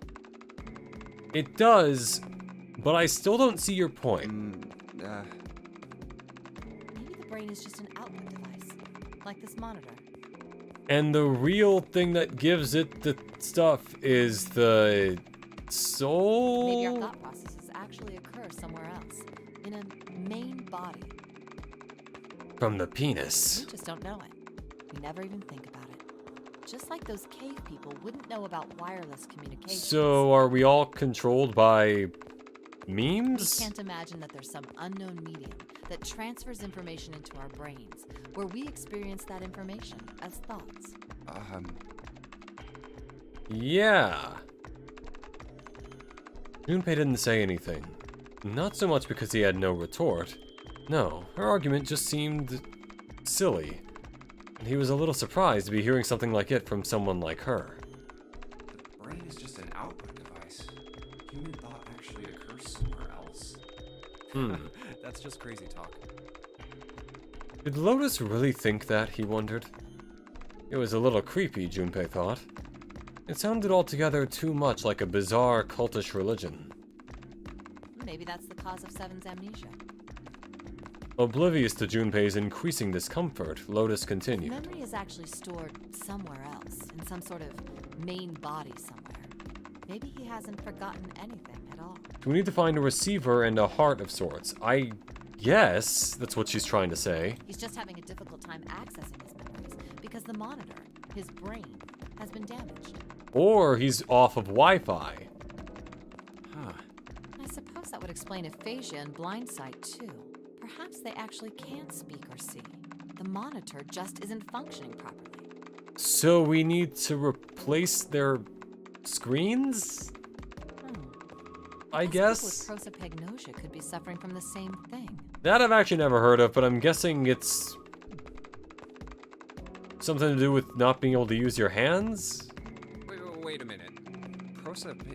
What? What? He knew what aphasia was from watching medical dramas on TV, and blindsight was easy enough to guess, but he'd never heard the word prosopagnosia before. What? You've never heard of prosopagnosia? Nope. Lotus spun around in her chair to look at him. Junpei just shrugged and shook his head. What is it?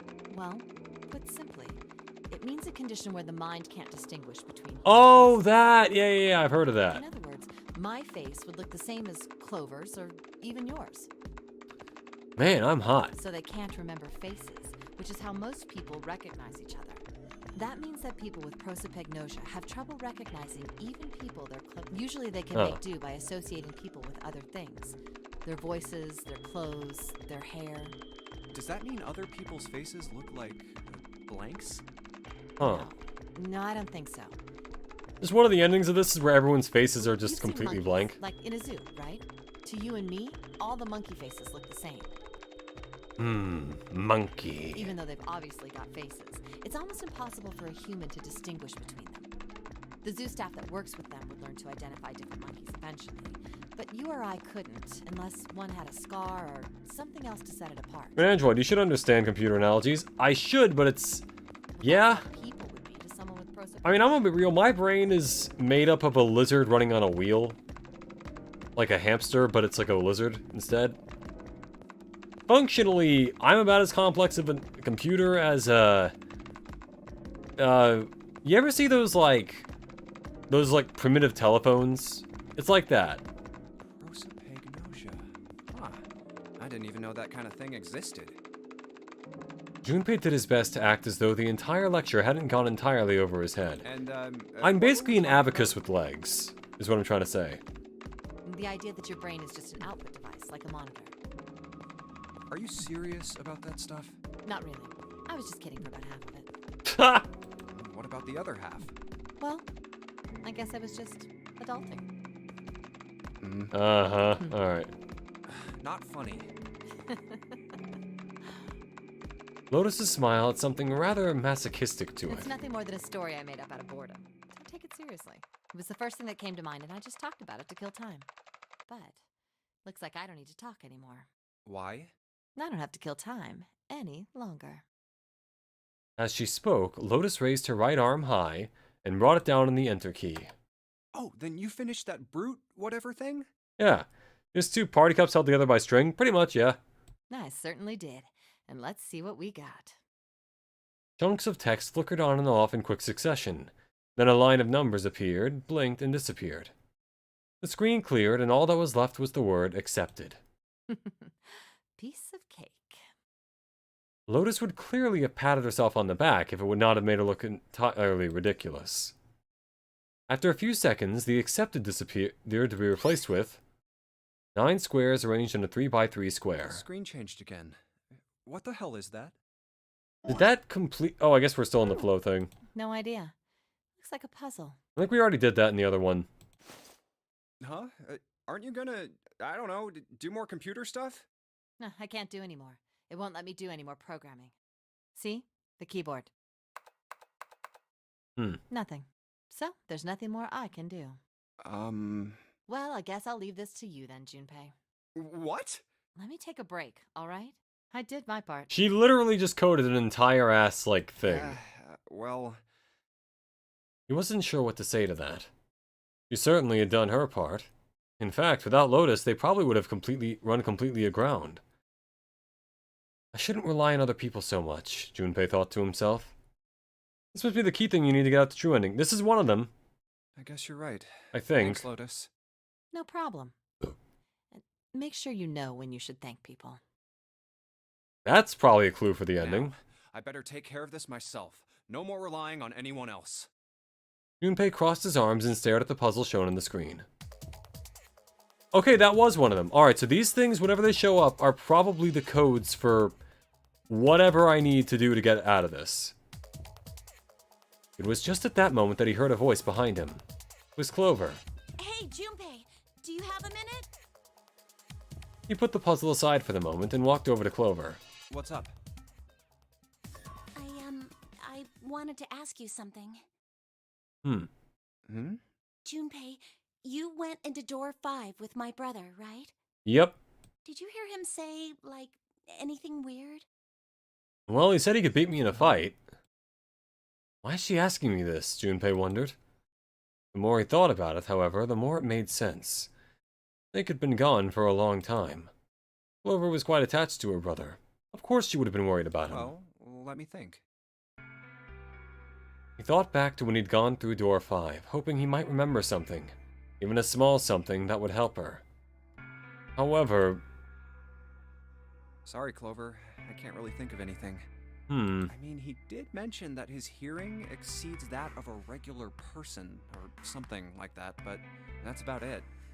Okay. Clover's words were barely audible. She nodded vaguely to Junpei and turned to walk away. Hey, wait a minute. Hmm? Look, I don't know if I should ask you things, but Is this a motive for murder now?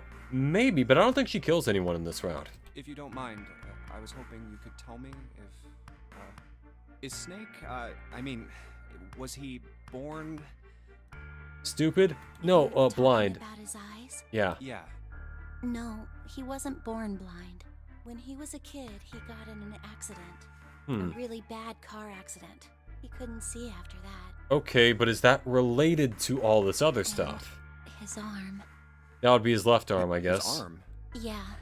My brother's left arm is, it's not like a normal person's arm. It's twice as strong and twice as long. It's fake. It's not a Okay, so real that makes sense, because in all the sprites with him, his left arm is, like, down. The accident hurt him really bad. To save him, they had to cut off his arm. Oh. He's got a pretty shit go with Is that all things. you wanted to ask me? I guess. Talking about her brother had clearly taken a great deal out of Clover. Junpei nodded. Look, I'm sorry for making you talk about all that painful stuff. It's not that.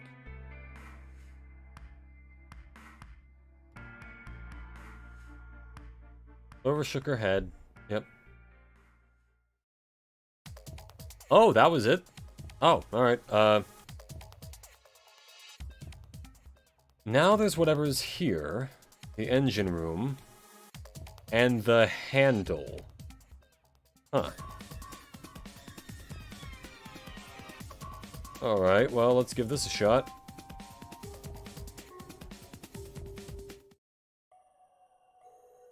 I believe the box has reached the floor. Yeah. He stuck his head out over the side of the catwalk and looked down. The box that had only recently just hung just below the catwalk now sat on the floor. I want to Clover went crazy in the axe ending. I would too. That was...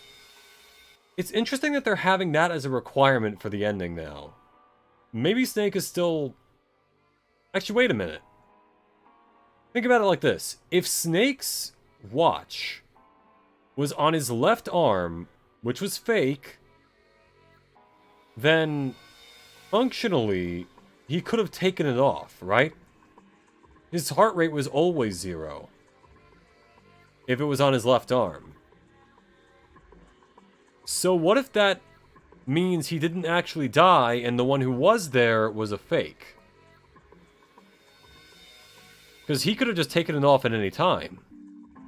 The box that had only recently hung just below the catwalk now sat on the floor. It had come to rest near the end of the tunnel that covered the conveyor belt. And if we saw his watch on the dead body, regardless of who it was, we would have guessed that it was Snake because it was a 2. June's down over by there. It had come to a rest near the end of the tunnel that had covered the conveyor belt. Junpei trauma bonding with Clover seems likely. That could be possible. Certainly. Junpei could see her, still leaning against the wall as if she barely had the strength to sit up. Even from so far away, it was not difficult to see that she had not improved. He almost thought he could see heat rising from her body. She doesn't seem to be improving. Ace's expression was inscrutable, but he'd said what they'd all been thinking. Well, of course not. She's not gonna just get better right away, you know? It'll take time.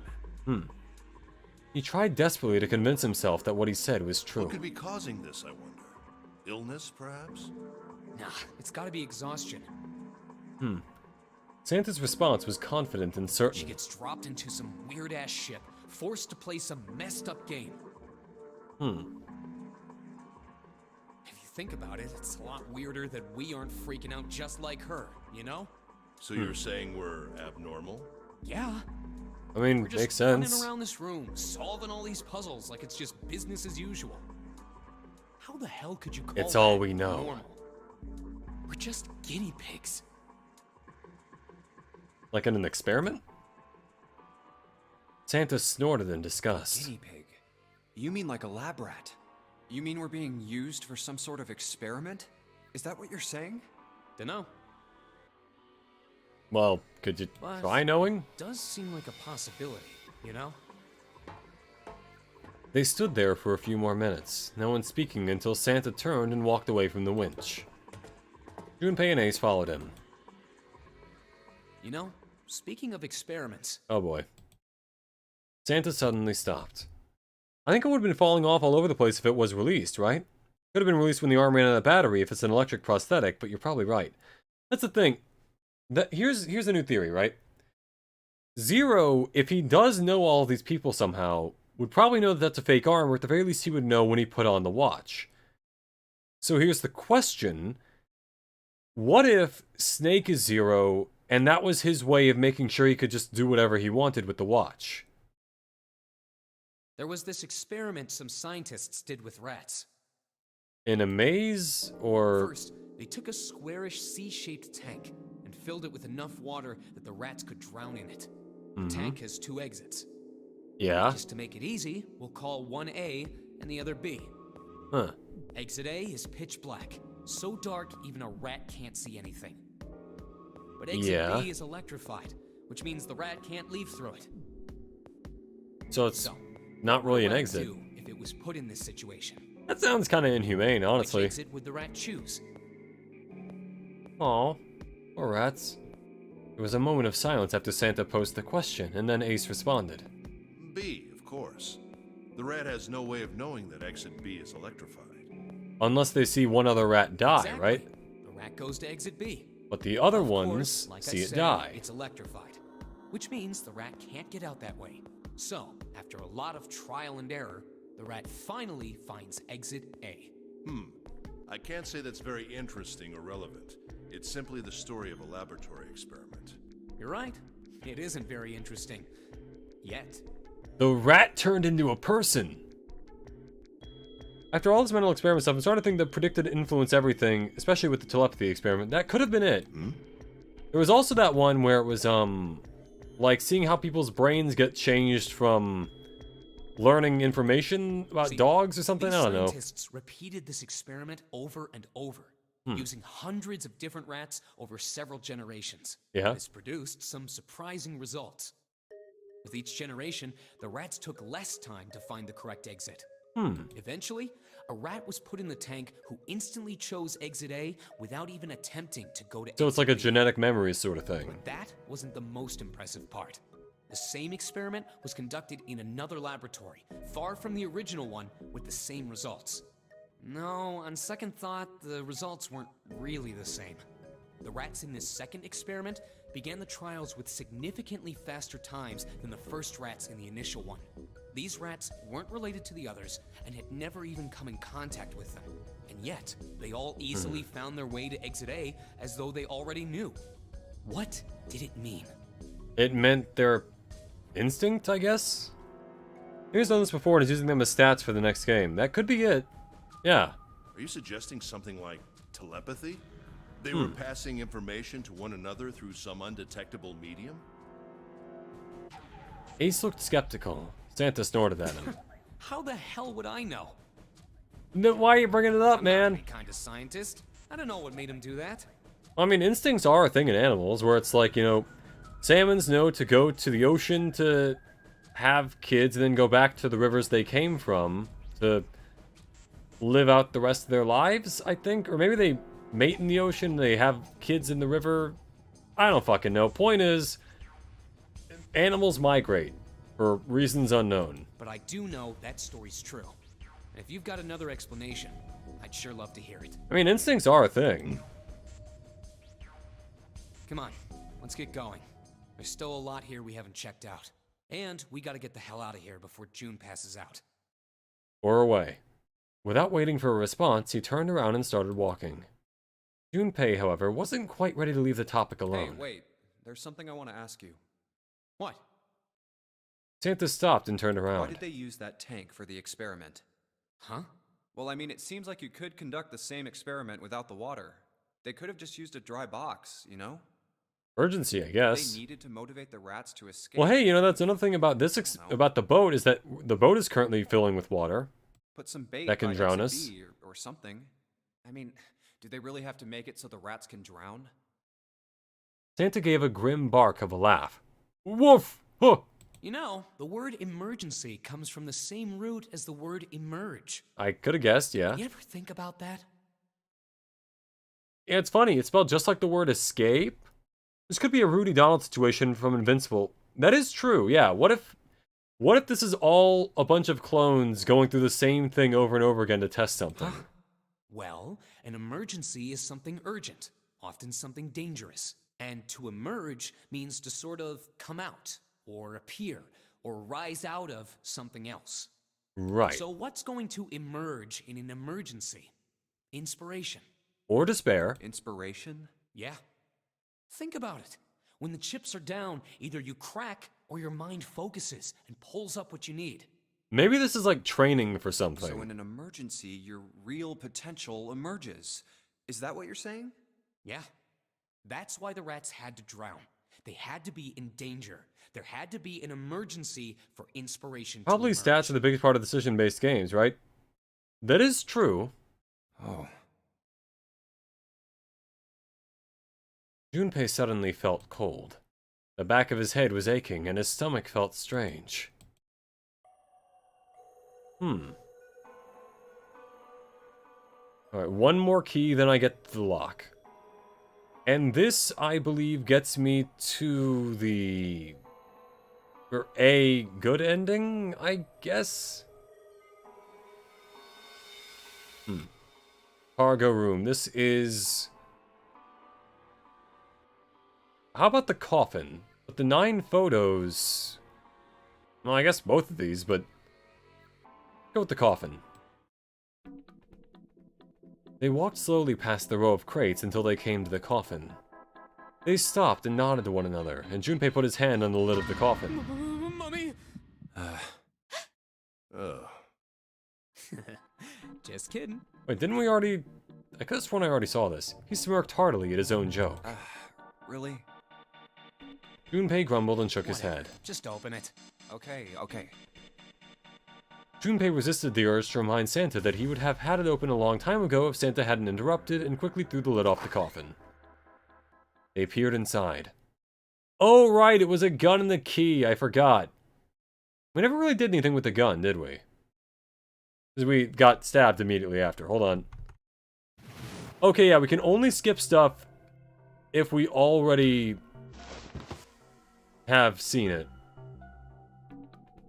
In other words, there was the 9 photos. Now we finally have all 9 picture cards. We just need to insert these cards into the slots at the front of each box. Also, weird thing, notice that Snake's eyes are open. Junpei stared at the cards in his hands. Ace peered over his shoulder at them. You know which card goes in which box, yes? Probably. I mean, yeah, it's the ones with the numbers on them. Yeah, of course I do. It's really obvious. You just match our numbers to the numbers, then you pop the corresponding card in the right box. So for instance, the card with the picture of Ace on it goes into box 1. Yeah. Maybe we have a gun ending this time we find ammo. That's true. The card with the picture of Snake on it goes into box Wait, did I 2, do this one before so too? on. Yeah, I did. What the fuck? Wait, just... Oh, okay, so this is... something new is happening. Junpei heard a noise. He spun around just in time to see June collapse in front of the fence. Hey! June, are you okay? He did not respond. Junpei spun back around to face Ace. I'm sorry, I gotta go check on her. You finish the box thing, alright? Just put the cards in the boxes. I'm counting on you. Ace, it's really not that hard, man. He shoved the cards into Ace's hands and ran off toward June. Yeah, the snake photo was probably taken before the accident. What happened? Could have been, yeah. Junpei called out to her as he ran. Can you stand? As he arrived, June was climbing to her feet with Santa's help. Oh, I'm sorry. I'm fine. Uh-huh. I just tripped. Don't give me that. Now is not the time. But it's true. I tripped over a box. Which box? Just let me see for a sec. Junpei put his palm on her forehead. Huh. You're still warm. Her temperature was much the same as it had been the last time he'd checked. She wasn't hot like she'd been before, but she was still warm. She just let herself go a little bit. Her fever wasn't completely gone. I saw her fall. I think she really did just trip on something, you know? Junpei would have been more willing to agree if June hadn't needed quite so much help standing Still, up. to fall down like that? I think she's probably still a little messed up. June was doing her best to busy herself brushing dust off of her dress. Her smile looked a little embarrassed and her face was a bit flushed. But she did look a great deal better than she had. Still. All right, well, let's just get out of here as fast as we can so we can get you to a hospital. Oh, I don't think it's anything that serious. I just need a little medicine and some sleep, and I'll be fine. Medicine. Medicine, huh? This reminds me of that one time that I took painkillers. Well, if we could get in touch with anyone outside, I'll bet Ace could swing that for you easy. Okay, so this is Ace's backstory. All right. Ace? He's a Why? doctor, I'm guessing? Huh? Don't you know? Bill He's smuggler? the president of a pharmaceutical company. Oh! The pharmaceutical company, which presumably is the same one that kidnapped those kids. Cradle Pharmaceuticals is the name. I Yeah, think. there it is. Their flagship product is an anesthetic drug called Soparil. Okay, and that would explain why he knew how to use the anesthetic a while back. Soparil. Soparil. I've heard of that before. Also, somewhere. Santa, how do you know that? Do you recognize him from that, or like... Junpei couldn't shake the feeling that he'd heard about Soparil before. Santa continued. Soparil. It's an anesthetic that's a gas at room temperature. A lot like how nitrous oxide is. Huh. It takes only a few seconds to spread, and even a small amount is very effective. A bunch of countries quickly accepted it for widespread use within their police and military forces. Yeah, for nerve It gas, was I an assume. effective crowd Oh, wow, suppressant actually, and yeah. clearer. What the fuck? It was practical, ethical, and the humane nature of it made it the ideal drug. It's been around for about 6 years. They developed it from the extracts of several different roots. It became popular almost as soon as it was made public, with many governments placing large orders. Demand for Soparil skyrocketed, and of course that meant Cradle Pharmaceuticals' stock did too. Okay, so where does this factor into the know all kids of thing? this? Which now means the only ones we don't know about are the backstory of, are Snake, Clover, Snake and Clover to some extent. We know they're related at the very least. But outside of that, we don't know anything about Santa. Which makes him arguably the most suspicious. And the Ninth Man, for that matter, but still. Santa's information was interesting, but Junpei couldn't help but feel a little suspicious. Santa's reply was blunt and simple. I heard it from the old man himself, Huh. From Ace? When? by the number 4 door at the central stairway, when we were searching the second-class room. Oh, so he told him, but not us, because we Remember weren't how in the Snake, same 7, group. and you went to door 5? It was back then. Okay. I asked him what he did for a living, and he said he ran his own company. After that, we just started talking, and I guess it just came up, you know? Huh. Are you worried about something? No, nothing. As he spoke, Junpei looked over toward Ace. Do you not remember what numbers we are, dude? You seem to be having difficulty with the 9 boxes. What the hell is he doing? He turned back to June and Santa. June, don't push yourself, all right? Yes. Santa, could you take care of her? I'll go check on Ace. Looks like he's having trouble. Sure. He gave them both a short nod, then turned and headed toward Ace. What are you doing? Ace's back was to him as Junpei approached. The older man turned around to look at him. His face was pale and covered in sweat. What happened? Nothing. My vision has gotten rather blurry, I think, because of fatigue. I can't see very well at the moment. What can't you see well? These pictures. Ace held the cards out to Junpei, splayed out in the shape of a fan. I don't care to admit it, but I may be developing presbyopia. We're hearing a lot of medical terms. Growing old is a difficult thing.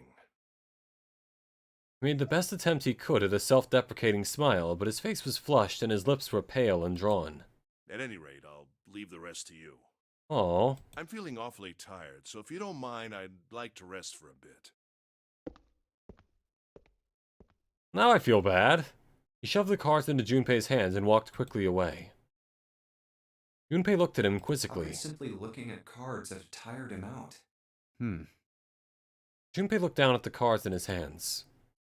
All the pictures were quite clear, and each person easily recognizable. Was Ace's vision truly so bad? But if it wasn't, what had made him so uncomfortable? Maybe he recognizes the Ninth Man after all, or he sees Snake before his eyes went weird. That was when Junpei remembered what he'd heard from Lotus much earlier. Prosopagnosia. Well, Yeah. put simply, Oh! it's a condition where the mind can't distinguish between human faces. Okay. In other words, my face would look the same as Clover's or even yours. so they can't remember faces, which is how most people recognize each other. That means that people with prosopagnosia have trouble recognizing even people they're close to. Gotcha. Maybe he's got prosopagnosia? Junpei took another look at Ace. He sat at the base of the stairs, looking quite depressed.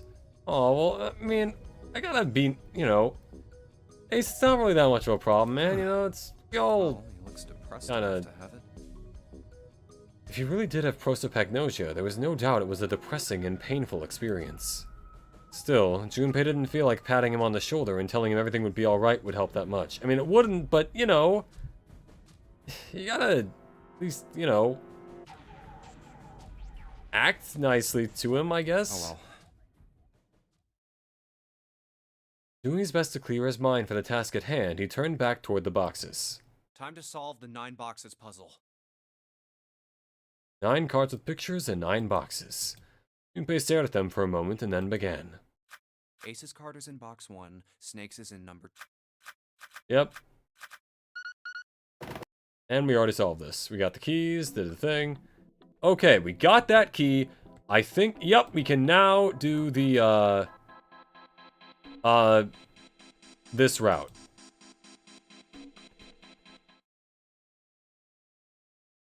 Let's go ahead and skip until we get to the new stuff.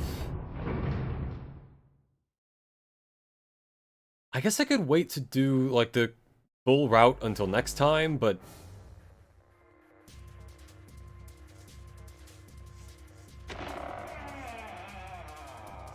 Oh, here we are. Alright. Junpei and June ran to the large hospital room together. Wait. Okay, yeah, this is new. As quickly as they could, they searched around and under the beds and in the corners. She's not here. No, she isn't. Alright, just in case, we should go take a look in the shower room. Shower room? That's where her brother is. She might have gone to see him. June bit her lip. She knew, as Junpei did, that there wasn't only one thing to see in the shower room. There was only one thing to see in the shower room, and it wasn't pleasant. We might as well check, right? Let's go. There was a screwdriver stuck between the door and the frame. We can still get in. We should thank Seven later. Junpei and June slipped through the door, moved down the hallway, and stepped into the shower room.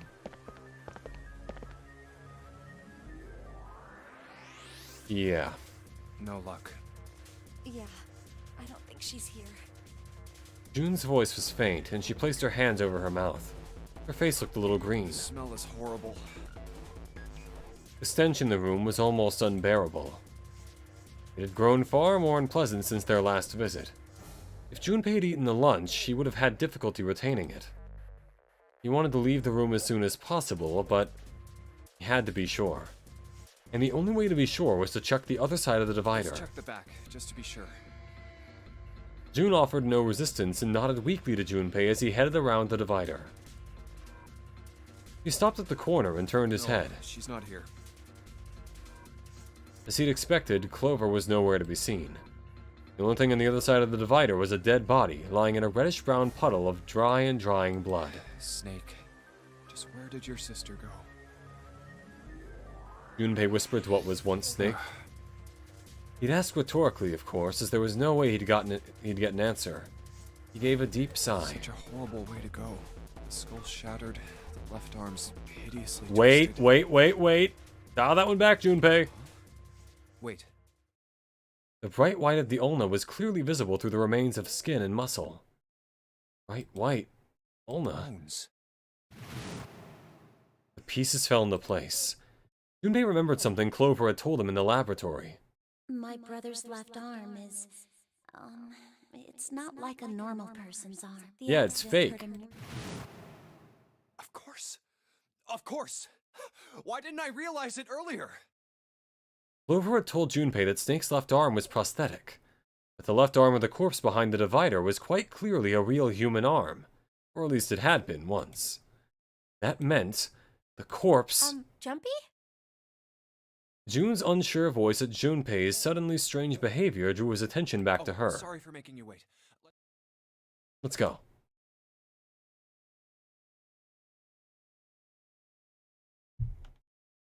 Out of curiosity... Okay, we're still not on there, but we are almost at the ending.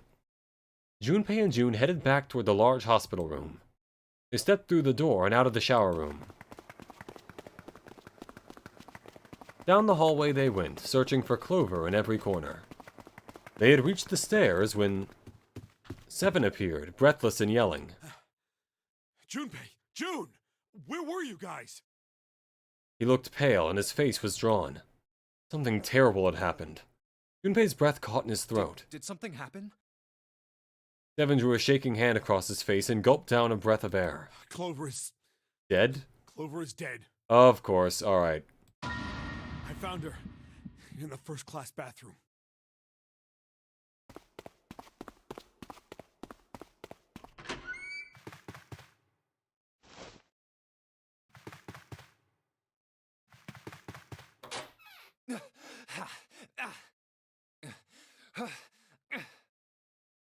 All sound ceased for Junpei. The world was an empty, muffled expanse. Then he began to hear his own breathing. Okay, so see, this proves that Clover can't be the killer all the time, other than the accenting, obviously, but, like, this shows that because she's dead now, and because we just realized that the body couldn't have been Snake, something is wrong. June's mouth moved, but he heard nothing. She tried once more, and then her energy was gone, and she collapsed against the wall. Could have helped her, but he hadn't, and now she was dead. So he stood there, frozen in place. Clover, why? Why did this happen? He forced his body to move. Each step felt like another nail pounded into his heart. Finally, he was in front of her. He knelt and placed 3 fingers on Clover's neck. No pulse. No breath. She was still warm, and her eyes were closed peacefully. It would have been easy to think she was asleep, if not for the blood. Oh yeah, look at that! Of blood. Wait, expanding? So she's very, very recently dead. He traced its source to her back. A gash just beneath her shoulder blade. Was the weapon a knife, perhaps? If it was a knife, the killer had taken it when they left. When he closed his eyes, he saw Clover's smile. Clover! Her innocent smile. Her energy. He would never see her smile again. No way. He could have done something. He could have helped her. His stomach twisted itself into a sickening knot. Let's get out of here, June. Junpei lifted a limp June from the floor and carried her from the bathroom.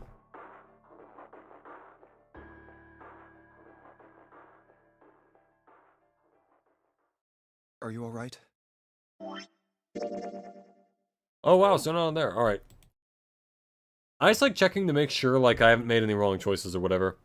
It was a foolish question, and he knew it. Yes, I think so. And she wouldn't tell you if she wasn't.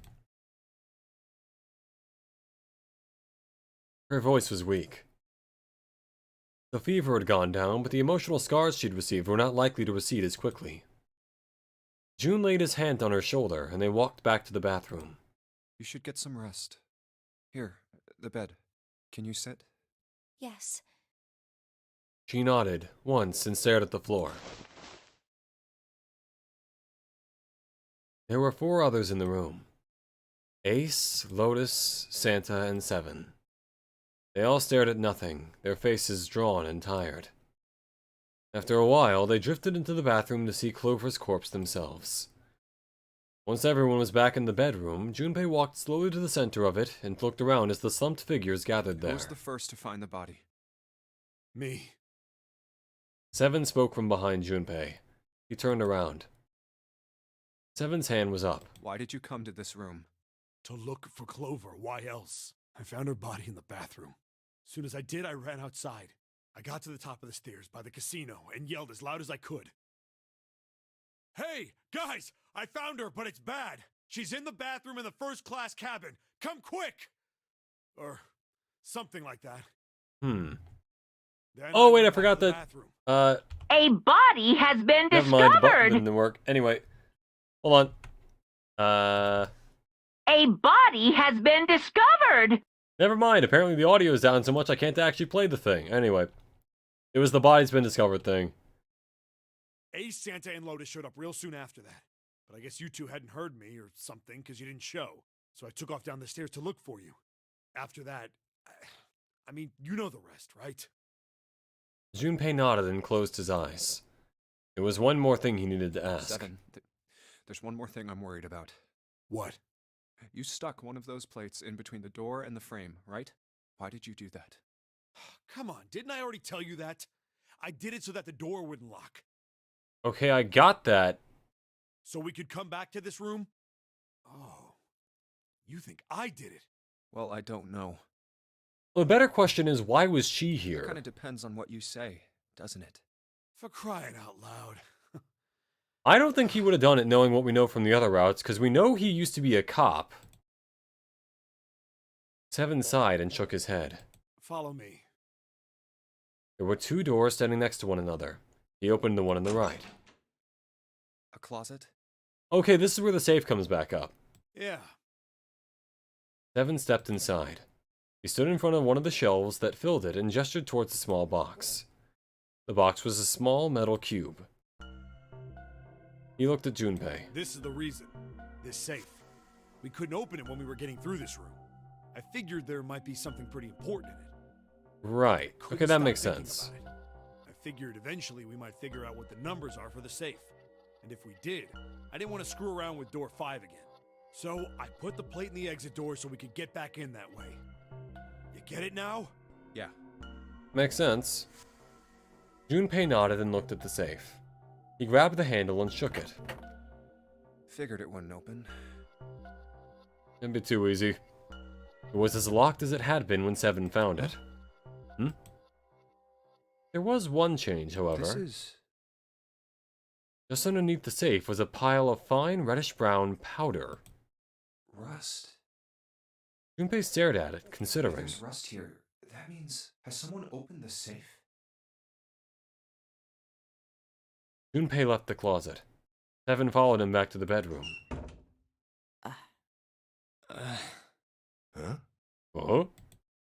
It was cold and quiet. No one spoke. They sat, frozen in place by shock and grief and fatigue. The room felt tiny and oppressive, and the thick metallic smell of blood filled the room. Junpei turned and headed for the living room. Anything to get out of there. Maybe there's another clue. Anything that might lead us to discover who stabbed Clover. As quickly as they could, they searched around and under the beds and in the corners. His eyes caught on the door. The door that led to the passageway of door number 5. Behind this door. The ninth man's body is behind there. Maybe I should have another look at it, just in case. Quietly, he pushed open the door. Ugh. Now that we know that Snake's body was a fake, this one might also be a fake. We never saw him die. The smell hit him like a blow to the face. Oh, the hell? This smell is... His lungs contracted, unwilling to inhale such fetid air. Acid boiled up from the base of his stomach, turning what little food was there into a violent froth.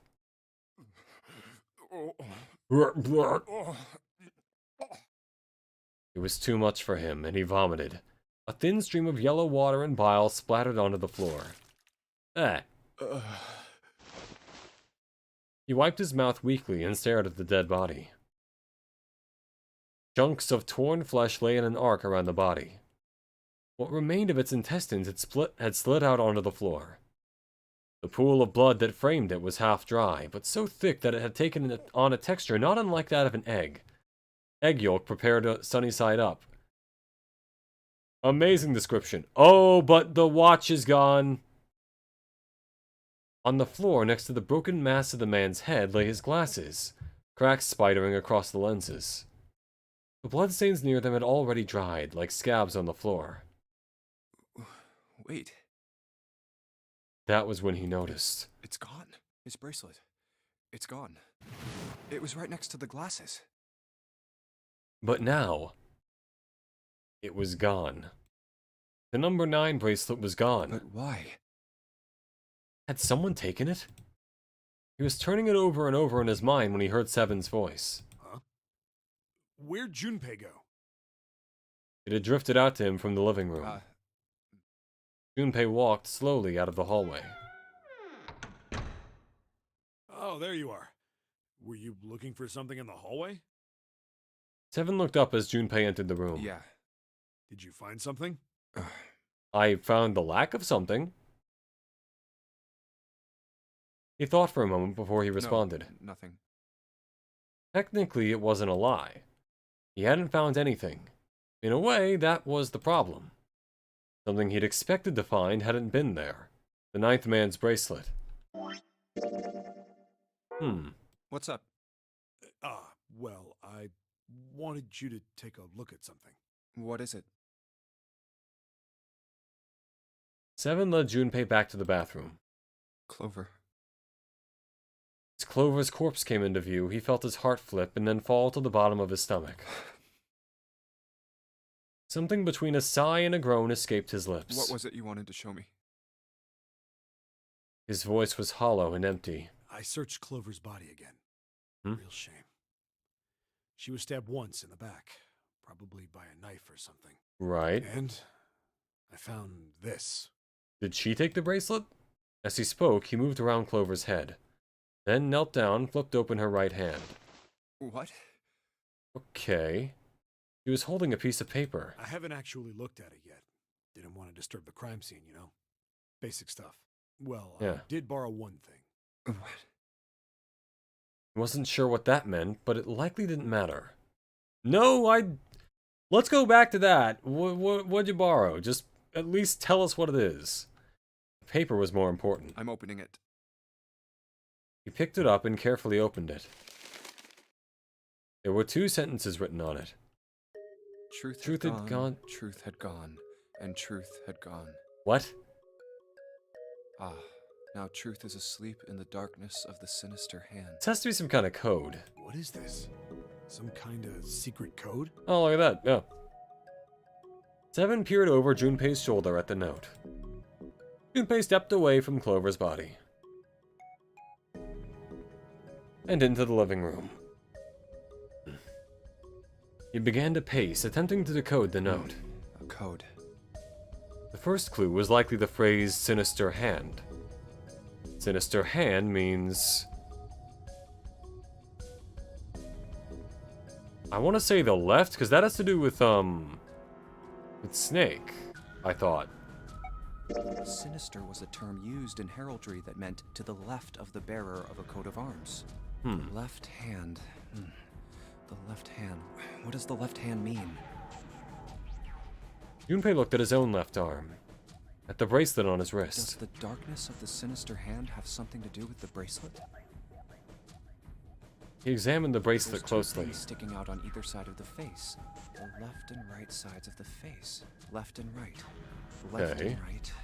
Only guilty people can't tell left from right. Right and left. Truth is gone.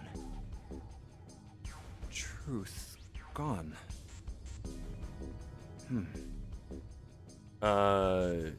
Yeah? Truth, gone. Maybe those 2 words... Gone had truth, and gone had truth, and gone had truth.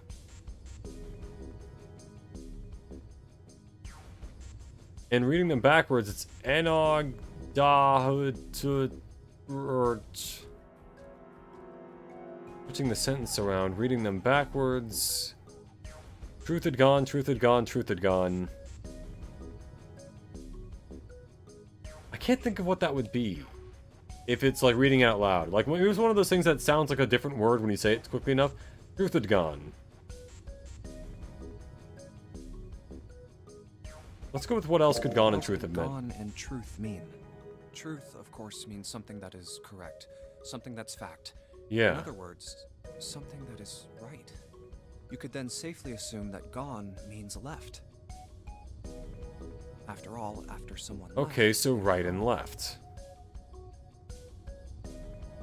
So, right had left, right had left, and right had left.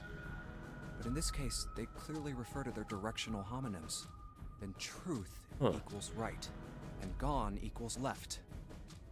Junpei looked at the bracelet again. The left and right of the bracelet. These two things sticking out. Yeah. So if I... Okay, so maybe it's like right, left, in the following order. Right, left, right, left, right, left. Truth had gone, and truth had gone. Let's try this. And then... Oh, shit. That changes everything. One after another, 8 numbers flashed on, then off of the face of Junpei's bracelet. Wait, did it just... He checked one more time to be sure. 4, 3, 8, 3, 4, 2, 1. 1, 4, 3, 8, 3, 4, 2, 1. Huh? Hey, what are those numbers? What if they're the code to the safe? Wait, let me think. If we're talking like, hexadecimal stuff... I guess 38 wouldn't be anything, because that's out of the alphabet at that point. Unless, wait. So, A is 10. So... Are there even 28 more? Probably not. Alright, never mind. Junpei didn't answer. Couldn't answer. He had no idea what they were either. Besides, he was sure he would forget their numbers and in the order they came in if he said anything. 1, 4, 3, 8, 3, 4, 2, 1. Muttering the numbers to himself over and over, Junpei headed toward the bedroom. 1, 4, 3, 8, 3, 4, 2, 1. Well, also he could just do it again if he needed to. 1, 4, 3, 8, 3, 4, 2, 1. 1, 4, 3, 8, 3, 4, 2, 1. 1, 4, 3, 8, 3, 4, 2, 1. Before long, he found himself in front of the safe again. Its lock was the only device he could think of, and that required a sequence of numbers such as the ones he had just discovered. Besides, someone had opened the safe at least once already. Had Clover come to the bedroom to open it? Junpei slowly dialed in the numbers the bracelet had given him. 1 to the right. Yeah. 4 to the left. Uh-huh. And... Oh. But what's in the safe? Finished. Bingo. I knew it was for this. A small telltale sound of a lock opening. He grabbed the handle, took a deep breath, and pulled it up. Also, when I said it changed everything, I thought it would change the number on your bracelet. But I guess it doesn't. Oh, is this some sort of note? Well, it's written in Japanese, and unfortunately this is the English version, so we can't read it. Inside was a piece of paper.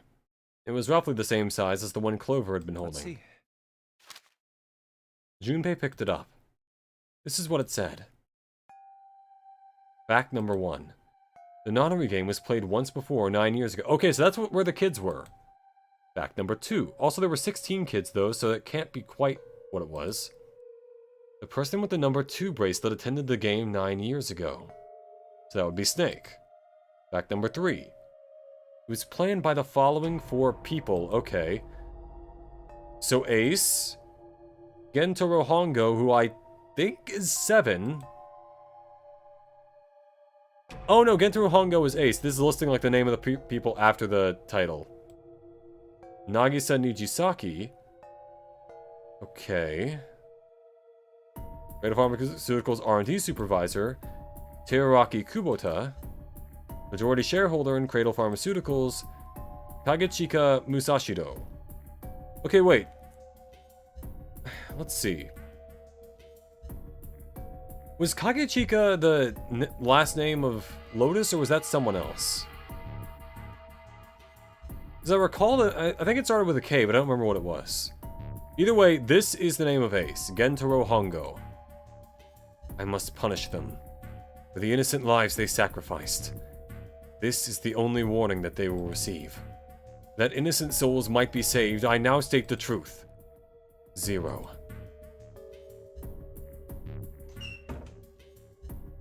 Junpei left the closet. There were 5 people waiting for him in the bedroom. Ace, Lotus, Santa, 7, and June. None of them were named Akane, though, and obviously she's too young for that, so that couldn't have been it. He looked at each one of them in turn and slowly placed his hands in the pockets of his vest. Do you think you could all come with me? Come with you? I want all of you to go to the big hospital room. Why? There's something I want to be sure of. What do you want to be sure of? You'll see when we get there. I want to know if the person I suspect is really the culprit. Snake would make the most sense. His body is the only one that's not there. Wait, then you're saying... Yeah, I think I've got it figured out. Yeah, they're everyone in the same room. Clover. And the answer is Snake, because Snake's body is not actually Snake's. The question is, whose body is it? Because the other guy's body is still there. Grief was suddenly gone, placed by attention like a strap of leather stretched to its limit. 5 sets of eyes stared at Junpei. He pretended not to notice. Anyway, if you could all please move to the big hospital room. I'll explain everything as soon as we get there. Then, almost as if on cue, the bell began to ring. They all heard it. It was the bell from the clock in the main staircase.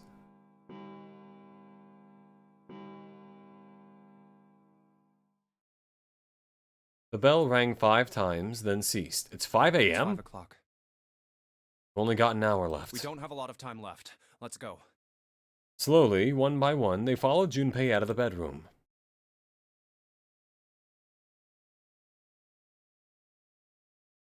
Actually, before we get started, I was hoping you could do something for me. Junpei stopped in front of door 3 and turned Ace, around. 7, and Lotus, could you please place your palms on the red? Huh? Why? If we need to get to the shower room, why don't we just... No, we're not going inside. Once you've authenticated, step away from the door. Why? Please, just do it. Or perhaps you don't want to know who killed Snake and Clover. So they're trying to, I guess... Let's see where he's going with this. Junpei's implication was clear, and 7 understood perfectly. Fine. What about you, Ace? Lotus? Very well. Sure.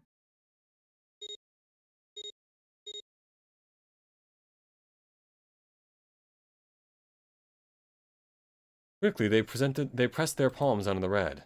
Once they had finished, they stepped away from the door as Junpei had instructed. 3 asterisks shown from the red on the display panel. But their number adds up to 7, and unless someone... Oh, wait, I think I know what he's going with this. If they took the parts from the 7th door and put them into this door instead, theoretically it would count for the 7th door. But they would also have had to have known which one goes to the 7th door before, which would change things. I have this idea. And if it was the 7th door, then let's see. Then it would have to be Snake and then 2 other people to equal 14 total. Which could be Lotus and June, but that seems unlikely. It can't be Junpei, because they would need more than 1 for that to add up. 7 couldn't work, because they would need 2 people. They would need more than 2 people for that. If it was no, Clover's also impossible, if it's only 2 other people. And we'll see where he's going with this. I don't think this device responds to a hand placed on it. It instead reacts to a bracelet being brought close. You don't actually need a hand. Okay. Junpei approached it and held his bracelet over the scanner. He made quite sure he didn't place his palm on it and instead only brought his bracelet near it. The 4th asterisk appeared. I knew it. Okay, never mind. Yeah, my idea was stupid. Just as Junpei had expected. It was possible to authenticate without placing one's palm on the red so long as the bracelet was brought near it. Hence why Snake... I did mention earlier Snake's hand looked a little too pale or whatever. Which makes sense.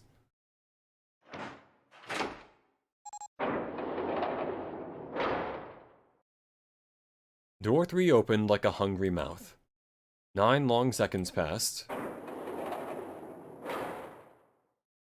And the door shut, unfed.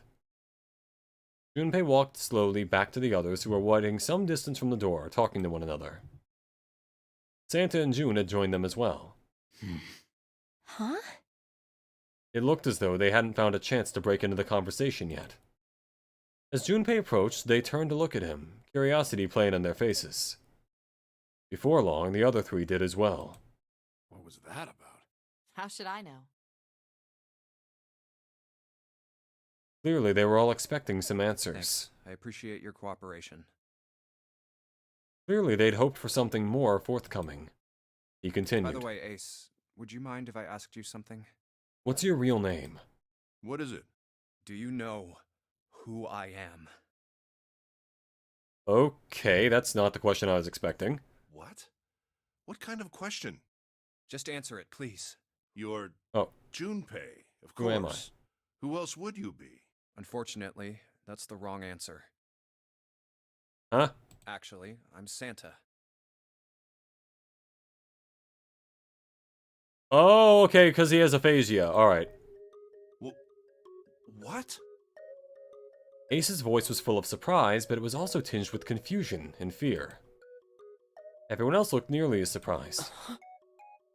Santa looked especially shocked to discover he was actually someone else. Yeah, I would be too, but I think they're talking about his aphasia. If he spoke, however, the trap would be exposed. Junpei quickly The continued. clothes I'm wearing, I borrowed from Junpei. And the clothes he's wearing are mine. We had a little swap. That's ridiculous. Impossible. So, you're saying I'm not Santa? Of course you aren't. Why? What makes you so sure I'm not Santa? If you were Santa, then door 3 wouldn't have opened for us just now. But not the face? 1 plus 7 plus 8 plus 3 equals 19. 1 plus 9 would be 10. The digital route would be 1. But the 4 of us just opened door 3. But not the You face? can't possibly be Santa. Your bracelet number isn't 3. It's 5, right?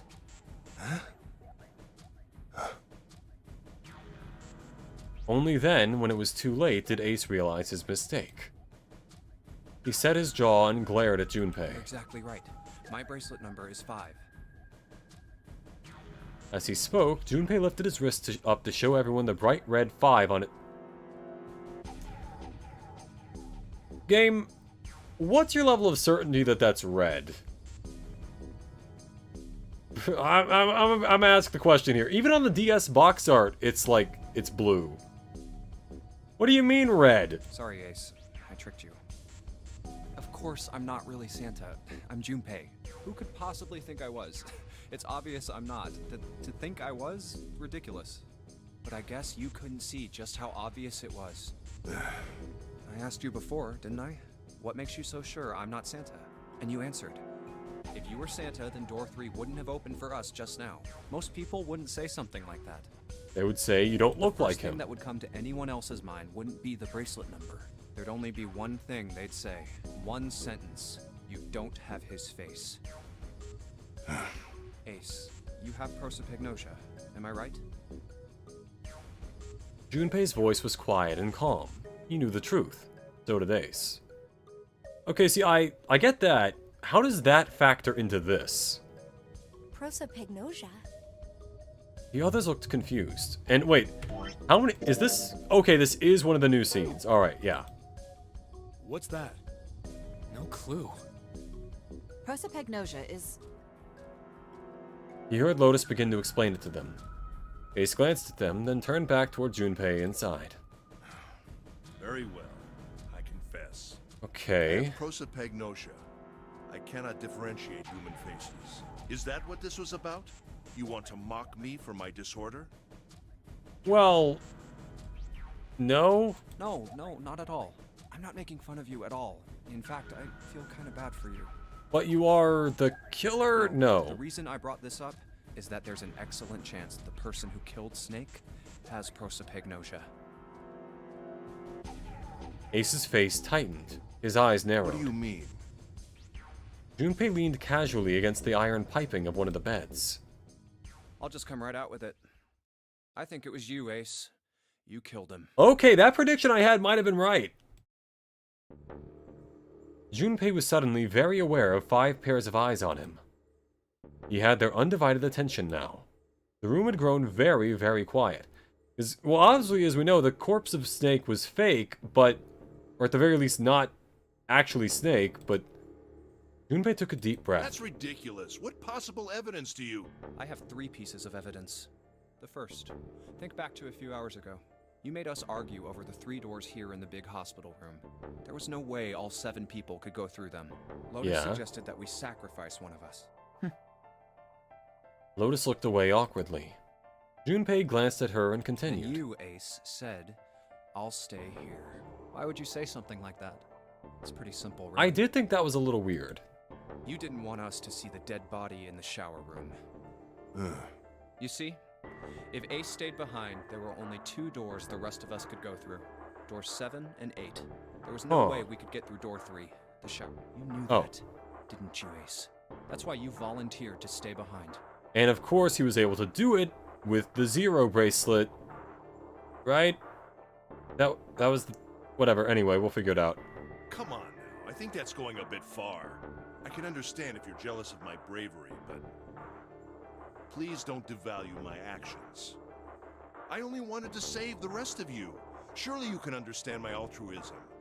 I can understand your autism. No, wait. Altruism, huh? Or mine, I don't know. Junpei stared off into the darkness at something very interesting and lazily began to dig a persistent bit of wax out of his ear. You already knew, didn't you? You knew that whichever doors we took, eventually we'd end up back in the big hospital room. What on earth are you saying? Of course I didn't know that. How could I have? Really? Yes. Pleading was not something they'd heard from Ace before. Junpei pulled the pieces of wax from his ear, glanced at it, and flicked it off into the darkness. Oh, well, that's cool. I've still got 2 more pieces of evidence that say you're the killer. And Snake's arm is one of them? Is that, as I said earlier, you have prosopagnosia. We have, like, punished Snake. I should call him Punished Snake, actually, yeah, because he's got the arm. Then you mean to imply... And the dead body's not his. Or, I guess in this case, Venom would have to be the bot. Whatever, anyway.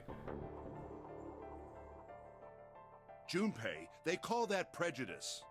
No, I am racist, but that's not about this. No, I am not that stupid. Then why? Well, before I explain, I suppose there's something I should tell you.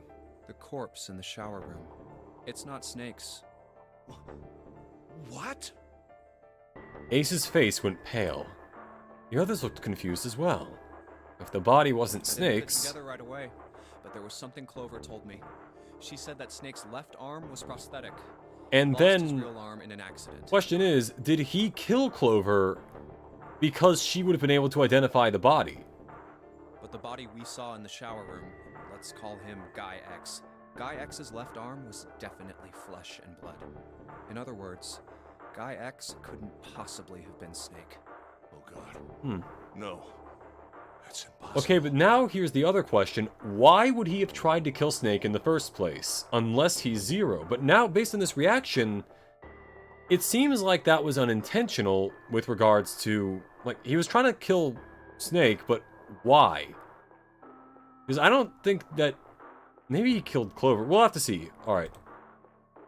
Ace had started muttering deliriously to himself, shaking his head back and forth. Or maybe it's because it said in the paper that Snake was from, like, the first incident, and he was involved in it. So maybe he killed him so he couldn't spill the secret. But he's not necessarily Zero.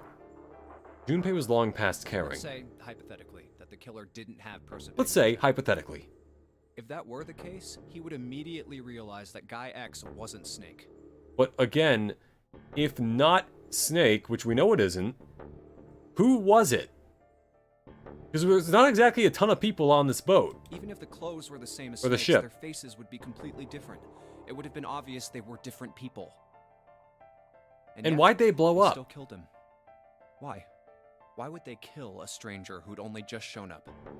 We never saw his bracelet either, for that matter. On the other hand, if the killer did have prosopagnosia, it makes sense. They thought Guy X was Snake and killed him. Wait just a moment. Let's say you're right, and I mistook Guy X for Snake. Yeah. Even if I did, I would have had no motive to kill him. Yes, you would, Gendo Tokuda, or whatever your name Why was. would I want to kill Snake? I can think of at least Bato? 2 motives. I don't know. 1. Snake knew about your past. If he ever revealed what he knew, that would have been really bad for you. You really didn't want that to happen.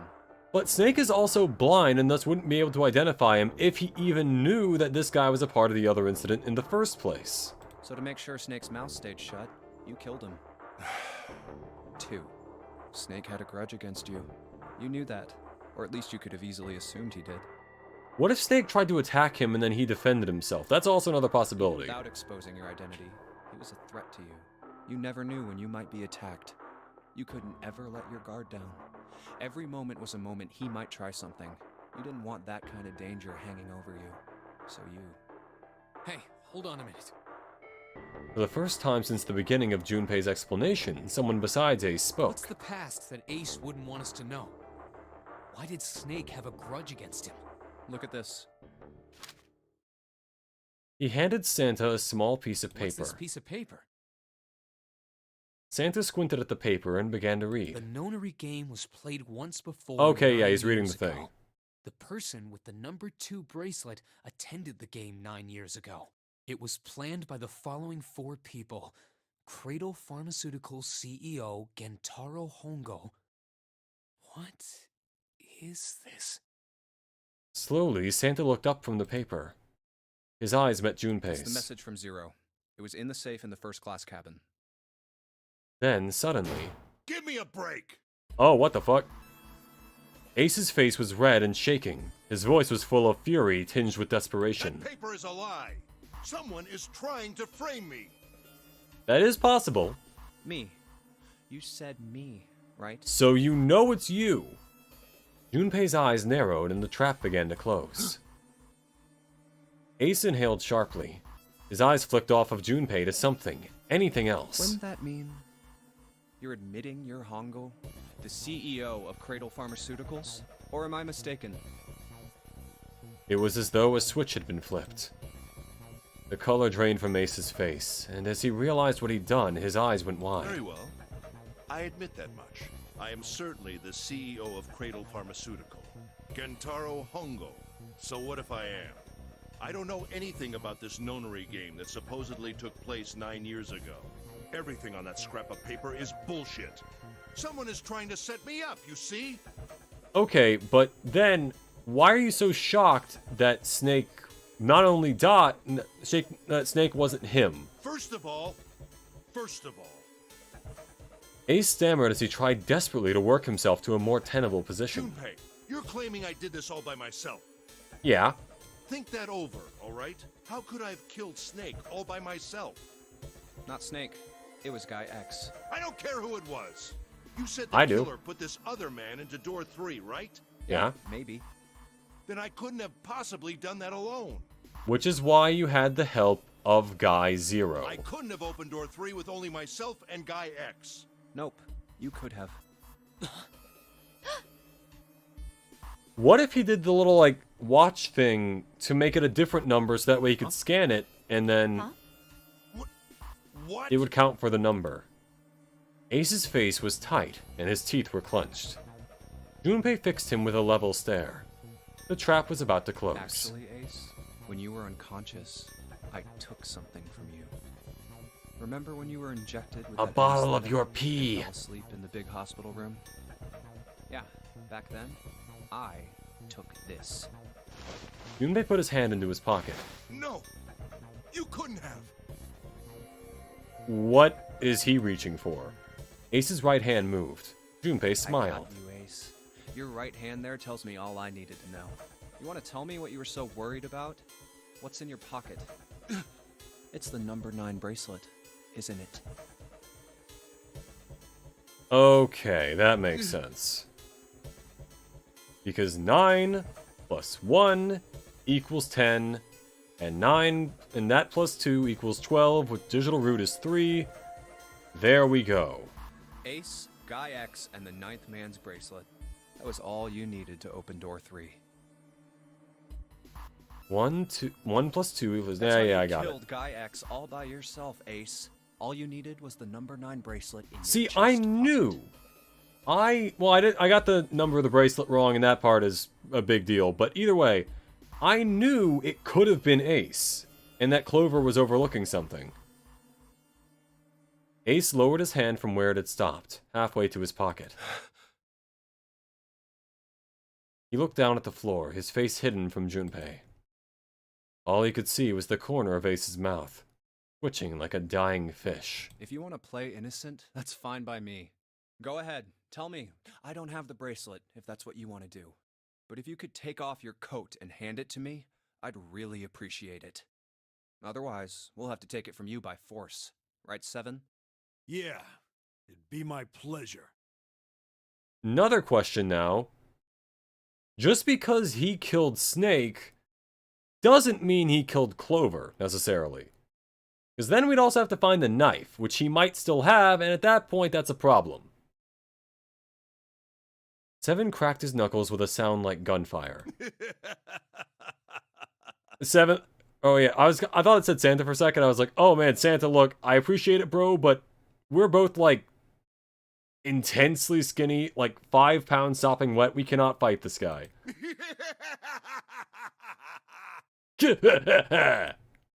Ace roared with laughter. He threw his arms wide and his head back and laughed, filling the room with a sound that scarcely belonged there. Then it stopped. His arms came down and his head dropped to look straight ahead at Junpei. Oh, here we go. His face was flat and cold, devoid of any emotion. Well done, Junpei. As you so correctly deduced, I have the number 9 bracelet. I retrieved it while we were searching for the missing hardware for the Red. I left the room I was supposed to search and headed to the first-class cabin on B-deck. Okay, but this also doesn't necessarily mean that he's Zero. His voice showed no emotion, no sense of remorse or interest.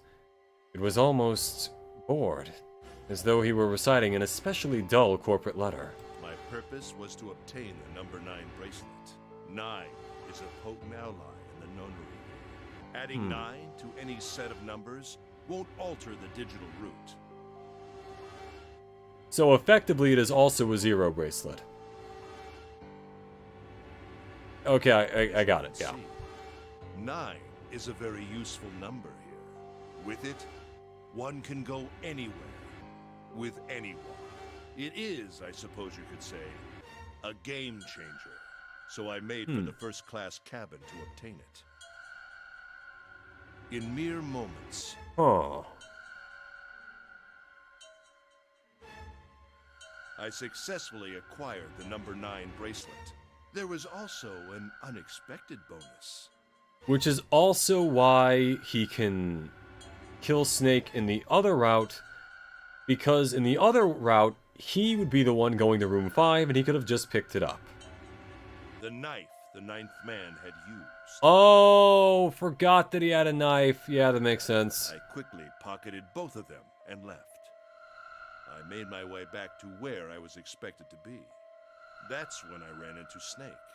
Well, this guy X, actually. I spotted him ahead of me. He was heading for the large hospital room and hadn't noticed me. The man wearing Snake's clothes arrived at door 3. And there's also now the question, who the hell is Guy X? Because it's not Snake. I walked up behind him and called out, Snake. He turned around. Who? He said nothing. His mouth simply hung half open.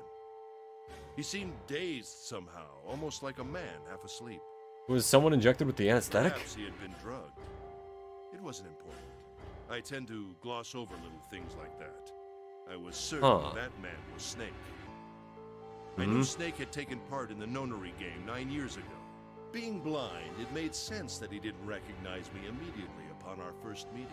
But why then hadn't Snake said anything to me later? Surely he hadn't forgotten what had happened to him in the nonary game. That where he got blind. I guess he was blind before, or wait, maybe? But not once did he attempt to confront Maybe that's where he lost his arm? Did his lack of sight prevent him from fully recognizing who I was? Or perhaps Snake had conspired with Zero to deceive me? Regardless, he was a threat, and it was better to deal with him sooner rather than later. I had to get rid of him before he took action. Okay. With quick thinking, my plan went into motion immediately. I held the number 9 bracelet over the red. I waved my own bracelet in front of the red, and then grabbed Snake's arm and shoved his hand against the scanner panel. Huh. The door opened. I threw the man through it. 9 seconds later, the door shut. 81 seconds passed. Boom. The man inside the door passed away. Well, that's a very light way of putting it, but roughly, yeah. After that, I returned to my post as though nothing had happened. After conducting my own search, I returned to the large hospital room when the 1 a.m. bell rang. Ace's eyes were cold and his cheeks were hollow and pallid. When he spoke, only his lips and tongue moved. The rest of his face was eerily still. Junpei glared at Ace. He took a deep breath and thought about the next question he had to ask. He didn't want to. He knew what the answer would be. He just didn't want to hear it. Junpei swallowed and then spoke. Ace, did you kill Clover? Yes. Okay, so he was the one that killed Clover. Why? Why did you kill her? She was Snake's sister. It was possible he had told her something dangerous. Ah. Additionally, she had gone through door 1. It seemed likely she might have found it. Found what? Why don't you go through door 1 yourself? Perhaps it's hidden somewhere. Oh, the Zero bracelet! Seven and Lotus interrupted. Yeah, but Lotus and I went through door 1 too. We didn't see anything suspicious. Yes. I thought as much after I heard your report at the central stairs. I doubt the 2 of you could find it. Huh? But perhaps Clover was different.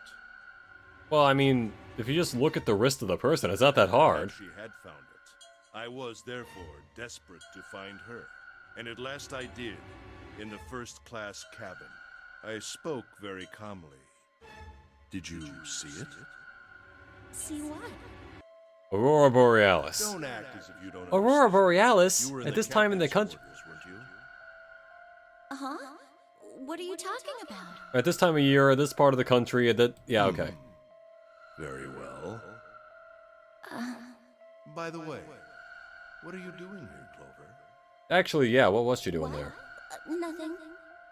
Looking for the Ninth Man's There's bracelet? blood on your shoes. It looks fresh. Did you go take a look at the 9th man's corpse? I see. Your silence suggests that you noticed. You saw something, didn't you? It was the bracelet, okay. You saw that his bracelet was gone. Shit. No! Clover ran. She made for the exit, but Ace stood in her way. You aren't going anywhere. He caught her by the collar as she passed and threw her to the floor, hard. You're staying here. No! She leapt back up and darted past him into the hallway. Ace followed at a run. Don't you run, little girl. And then stabbed. He was faster.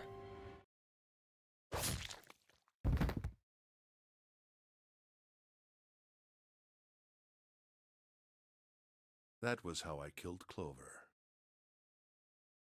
Dude is having like an Ace Attorney moment. His face hadn't changed. If he felt guilt or remorse or anything one might feel after taking the life of another human being, it didn't show.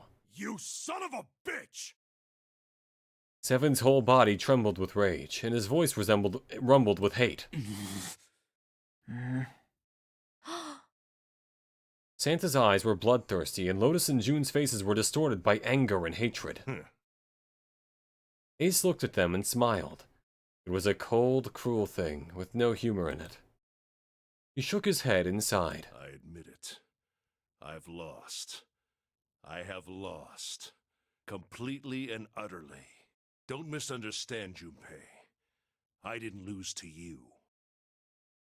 Well, you kinda did. I lost to Zero, not you. I'm rather disgusted with myself for falling into such a simple trap. I looked the fool. Indeed. And it was a trap. Make no mistake. Hmm? I was trapped and manipulated by Zero. Nah, you chose to kill both of them. The man I killed in the shower room? If he wasn't Snake, then I have no idea who he was. Neither do we, for that But matter, he was so... wearing Snake's clothes, and that was no coincidence. So in other words, he's now Naked Snake. He had also been injected with something that reduced his cognition and prevented him from identifying himself or resisting me. And we can't forget the components that were And also removed the from captain's... red before we the arrived. captain guy... There are multiple people on this ship that we just don't know. I have no doubt that Zero planned all of this. Well, yeah, he... You know, he's responsible for pretty much most of this, Zero I think. made sure I would kill that man. Hmm. It follows, of course, that Zero knew everything I would do. That I would try to take the number 9 bracelet. That I would try to kill Snake. Everything. Hmm. Suddenly, Junpei remembered the paper he'd found in the safe. He remembered the last words Zero had written on it. I must punish them. For the innocent lives they sacrificed. This is the only warning they will receive. That innocent souls might be saved, I now state the truth. Zero. And he remembered other words. Words he'd heard from Clover. I think Zero is one of us. So Zero could be Snake. Huh? One by one, Junpei looked at the other 5 people standing in front of him. At the 5 people standing in front of him. Ace, Santa, June, Seven, and Lotus. Okay, so that's the thing. It can't be Ace, because Ace was tricked by Zero. Can't be Clover, because she's dead. It could be Snake, but would they really say the man with the number 2 bracelet if it wasn't him? At that point, you might as well just say it. Shouldn't be Junpei, based on the fact that we've seen from his perspective the whole time. June would be not impossible, but a little weird, considering we know nothing about it. I don't think it would be Seven, because I don't... And Santa's also... Alright, we'll figure it out in a sec. Zero is one of us? No. Wait, there's one more person. Snake. The man who died in the shower room isn't Snake. That means he's almost certainly still alive. Maybe Snake is Zero. Maybe he made Guy X wear his clothes so that we'd all think he was dead. I mean, yeah, that was a thing I said a while back, that it could be someone else. Now, what if he's off somewhere, laughing at us? If he is Zero, he must have been lying to us about everything else. But then the question becomes, why do the rest of us need to be punished? Is he watching us?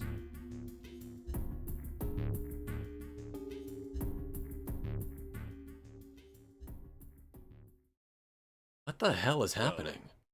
I believe I've finished with my confession. Why don't we get moving? We're almost at the ending. He sounded as if he'd just finished doing nothing more than exciting than describing the weather. Nothing more exciting than describing the weather. For Santa, it was the last straw. What the hell is this shit? You aren't going anywhere, you son of a bitch! Strangle him with Leave your weird ass scarf here or thing. what? Why? Because I killed Clover? That's ridiculous. Why are you so upset that I killed the little bitch? Well, if I had sympathy for you before, now it's gone. She was nothing to you. A stranger you only met a few hours ago. Am I wrong? Dude, you killed a kid. You bastard! Look, I'm not saying we should kill the guy, but like, I don't think it would be a problem, necessarily. Seven roared and lifted a fist that would likely have shattered Ace's jaw, but someone else was faster. Huh? It was Lotus. She stepped toward Ace, raised a fist of her own, and drove it straight into his nose. Blindsiding me with a punch, huh? You've got some fire, don't you? I confess, I rather like a tough woman. So he's also a little weird. He sniffed and wiped a small trickle of blood from his nose with a raised eyebrow. Well, maybe you'd like another one then. Okay, or let Seven do it, because he'll probably kill the guy with one hit. He's very tall and very muscular, I want to say. Before that, let me give you one of my own. And we're just watching all this play out. Lotus scarcely timed to blink. Ace snaked his arms around her and pulled Lotus's back up against him. And he's gonna have a knife to her throat. In the same motion, he reached into his coat pocket. Oh, he's got the gun. Okay. That's... So he picked that up. The revolver. Almost lazily, he tilted to the point where it's at Lotus's head. If any of you so much as blink, I won't hesitate to pull this trigger. I've already killed 3 people. Don't think I'm not ready to make it 4. 3? Wait, hold on. So, he killed Fake Snake, or Venom Snake, I don't know, dude, whatever we're calling him. Other Snake, Liquid, Solidus, one of them. He killed that one, Clover. Who's the third? Unless it's the 9th man, but that doesn't... I guess technically he allowed the guy to die, but... 3 people? What do you mean? Very well. Let me take this opportunity to illuminate you. Also, Lotus, why would you do this? Why would you step forward? The person who killed the 9th man was me. Although I suppose to be more accurate, I encouraged... Okay, so when he said that guy lied to me, he meant Ace. While we were examining the main staircase, he came to me and told me his name. Which I was? recognized it at once, so I gave him a little push. Just a little white lie. It seems the settings for the dead were altered. Now it only requires a single person to deactivate the detonator in the bracelet. How? Why would you know that? Investigate what's beyond door 5. We'll meet again later. Okay. And with that... Okay. Have a good one, guys. Well, I think that is Kaz. Yeah, I thought the whole thing was... No, not Kaz. That was, This guy was Liquid Snake, I thought. Yeah. Why did I bring that up? I'm going off ahead now. Well then. Well then. Why is it stopping? God damn it! You lied! Open the door, please! I'm begging you! Help me! Please get me out of here! Get me out of here! Yeah, well, I think he was Cam Clark. Yeah, that was the thing. Listen, I was lied to. He lied to me. He put me in here. Yep. It was him. He killed me. It was him. Ah! His last words were "Gyat." Or the last word, I should say. I had 4 reasons for killing him.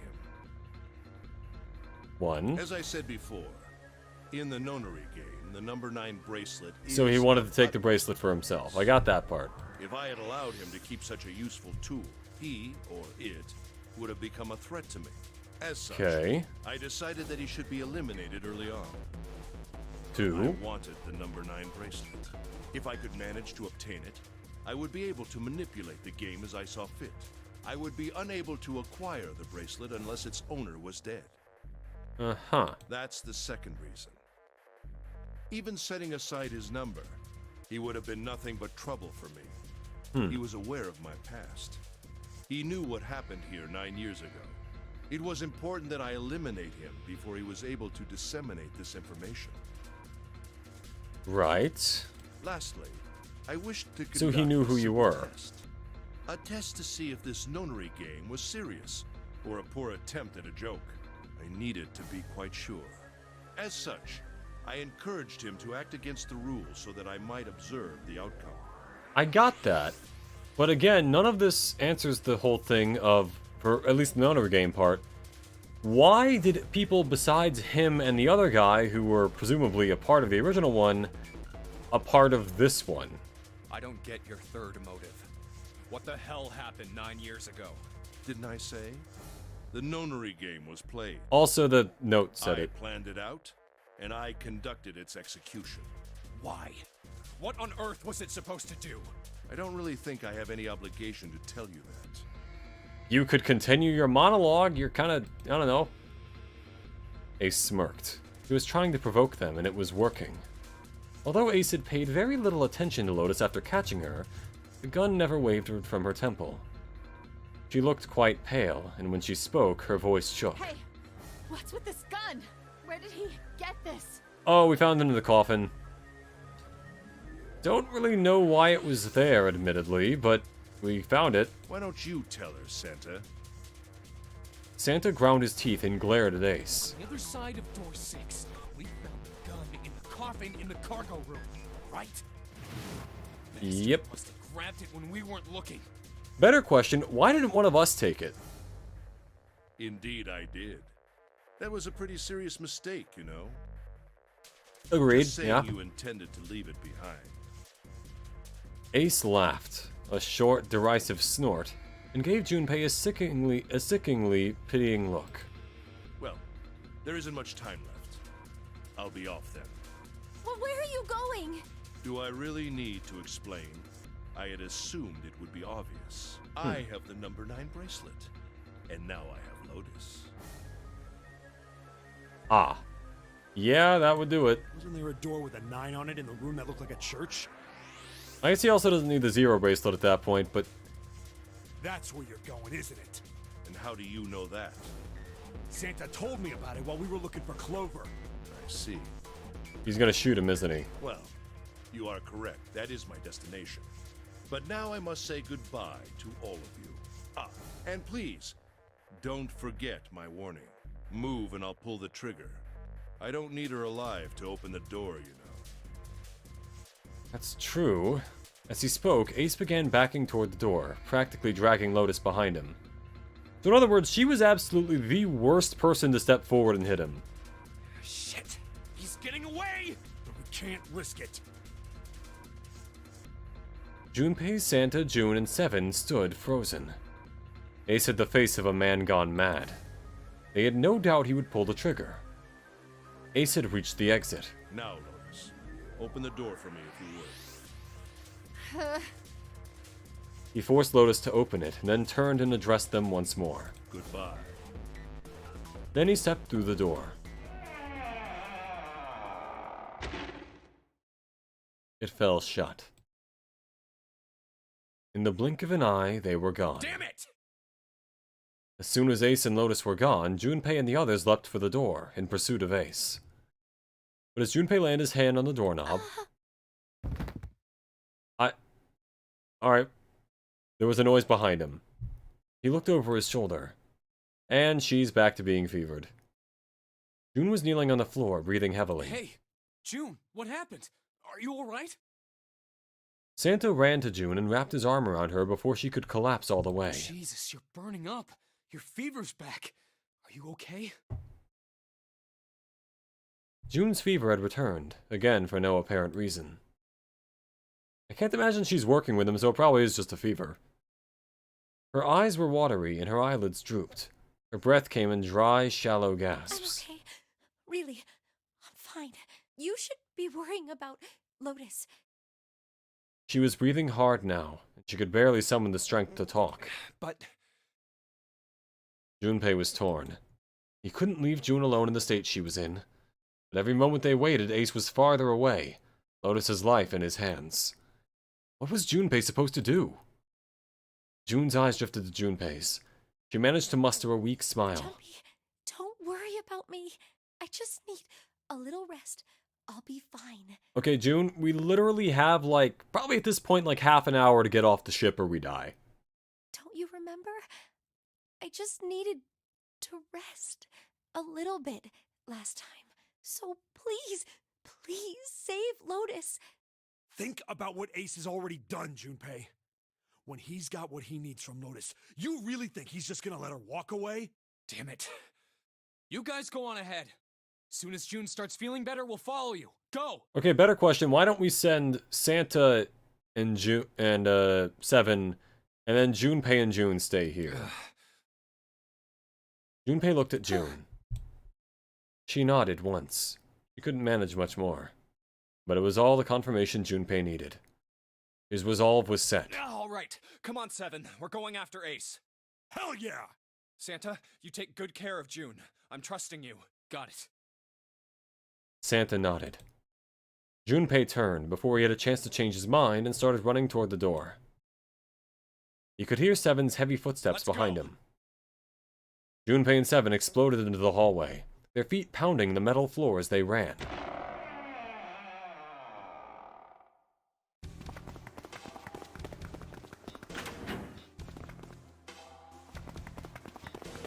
Going all the way down the elevator, all that stuff. Okay.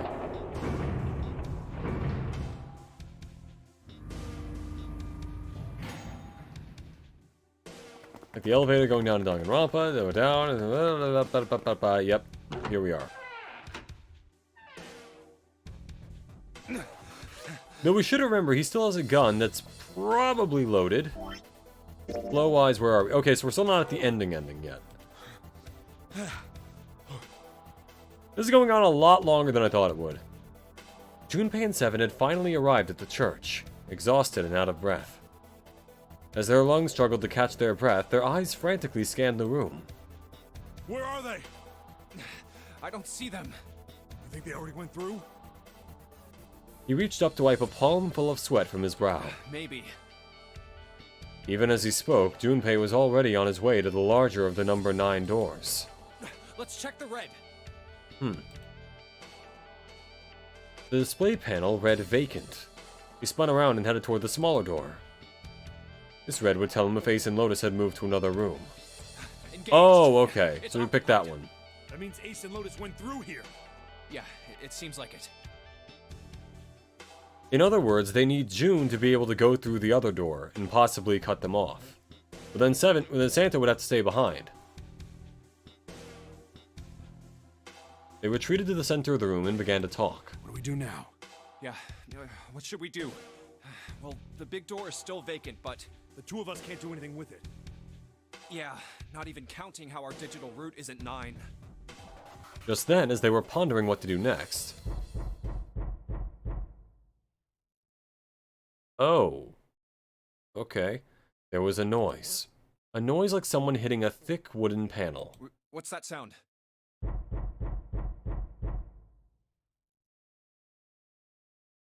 Oh, and I just realized in the other route when Ace was like, hey Lotus, let's go over here and look at this thing. That's probably... he was trying to escape. Because he only needed Lotus at that point. Junpei looked up, surprised. Seven followed suit, his eyes jumping around the room, looking for the source of the sound.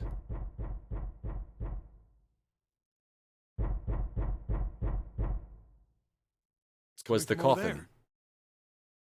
It wasn't long before they found the altar. Or, more precisely, what was on it. The coffin. Yeah. Let's open it. How? By force! I don't think that's gonna happen. Well, you never know till you try, right? The only necessity for success is the willingness to suffer 1,000 failures. Okay, but we have like 10 minutes, dude. I forget. Anyway, we've got... Let's just try, yeah. Junpei and Seven leapt at the coffin. They grabbed hold of what purchase they could find and pulled. I'm guessing it's real Snake down there? Damn it! See? Didn't I tell you? If you could just pull it open, why would it have something like that? Seven pointed at a keypad on the side of the coffin. Right. So unless I put in the right passcode, it's not gonna open. Yeah.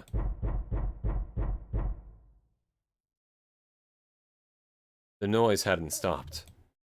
In fact, as it continued, it had only gotten louder and more forceful. What were they supposed to do, Junpei wondered. There's some sort of clue somewhere. Well, in this animated CG, it's or cinematic or whatever, it's something like that. They stood there for a few moments, staring at the coffin, and then Seven spoke. Hey, Junpei. I remember you mumbling about some weird numbers over by the bathroom in the first-class cabin. Yeah, that was the code to the You got thingy. those numbers by solving the secret message Clover was holding, right? Truth had gone, or something like that. Yeah? That's right. What about it? Well, maybe that number's the passcode for this thing, too. Come on, that's impossible. Those numbers No. were the code to unlock that safe. I mean, it could be the same Yeah, thing. The person who set up that safe in this coffin is the same person, right? Zero set up both of these. Yeah, probably. Well, then they might have set the same passcode for both of them. That's ridiculous. Why don't you just try it? I mean, it's not like you'll make things any worse. Yeah, no, I'm with 7 on this one. Just be a waste of time. There's no We're not way they're the exactly... same number. We don't have any other ideas, dude. Just try it. It's fine. You know that. You never know until you try. The only necessity for success is the willingness to suffer 1,000 failures. Wow, alright, we're already using that one, huh? Who said you? Huh. Just try opening it, man. Fine. He knelt down in front of the keypad and looked at it. Perhaps because he'd repeated them so many times before, the numbers came easily to Junpei's mind. 1438 3421. Quickly, he typed them in.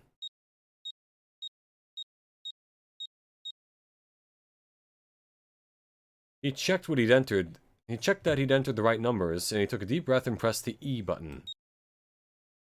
It only took a moment. Oh! You gotta be kidding Shit, me. alright, sure. There was a click. And with a heavy clunk, the lid of the coffin slid off onto the floor. Someone sat up from inside. Oh, look at that! Snake! You? Why? Ah, those voices. Junpei and 7, unless I'm mistaken. Also, what the fuck are you wearing, dude? Where are the others? Are they elsewhere? Okay, bad news. Your sister is dead. Of course, there was no reason Snake would have known anything about where anyone else would be.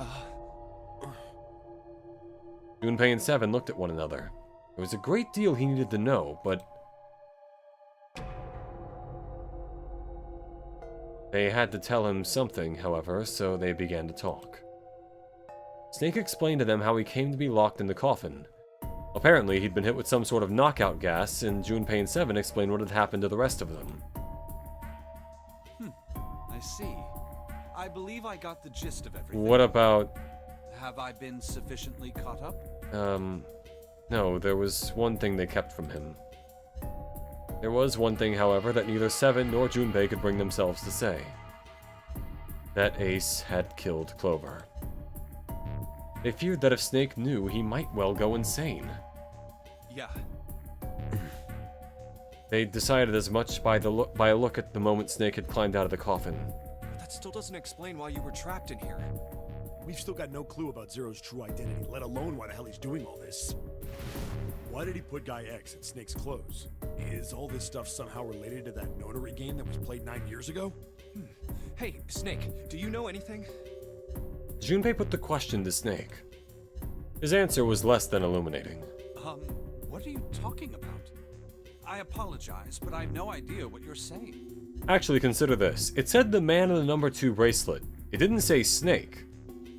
So, it could have been that the guy killed is the guy from the other notary game, and this Snake is not. He just happened to also have a 2 bracelet.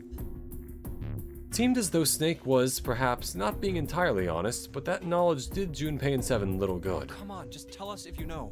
I don't know what to tell you. How can I know something I don't? No matter how many times they asked, he insisted that he knew nothing. It was becoming clear that Snake wouldn't give in, and every second they spent asking him was a second wasted. This is bad. We're running out of time. We need to go after Ace. However, they stood in silence, the overpowering atmosphere of the chapel almost stifling. Junpei, 7, and Snake simply stood, at a loss for what they should do next. What do we do now? He glanced over at Snake's wrist. Sure enough, he could see the 2 on the bracelet on Snake's wrist. The 3 of us can't make a digital route of 9. Yeah, we just get 5. We're stuck here then. Oh. Hey, I just remembered something. Mm-hmm. 7 began patting his pockets as if he were checking to see if any of them held anything. What? What is it? I found something earlier. Oh, the 0 bracelet. Okay, so if he has that, he and Snake can go through the door, but Junpei What did can't. you find? This. He finally found the pocket he wanted, and his hand dove into it. But wait, if he also has the Clover bracelet... A bracelet. There was no mistaking the number glowing at them from the face like a cartoon eye. 0. Zero's bracelet. What did you say? Are you saying that 7 has the number 0 bracelet? Yeah. Shouldn't he also have Clover's? Where did you get that? Snake's question was innocent enough, but he learned the truth. If he'd been able to see, he would have noticed 7 looking away. Clover gave it to me. She did? Oh, and that's why he can't reveal that he has Clover's as well, because... Yeah. How did she come by it? Well, she found it. See, on the other side of door 1, A deck, the captain's quarters.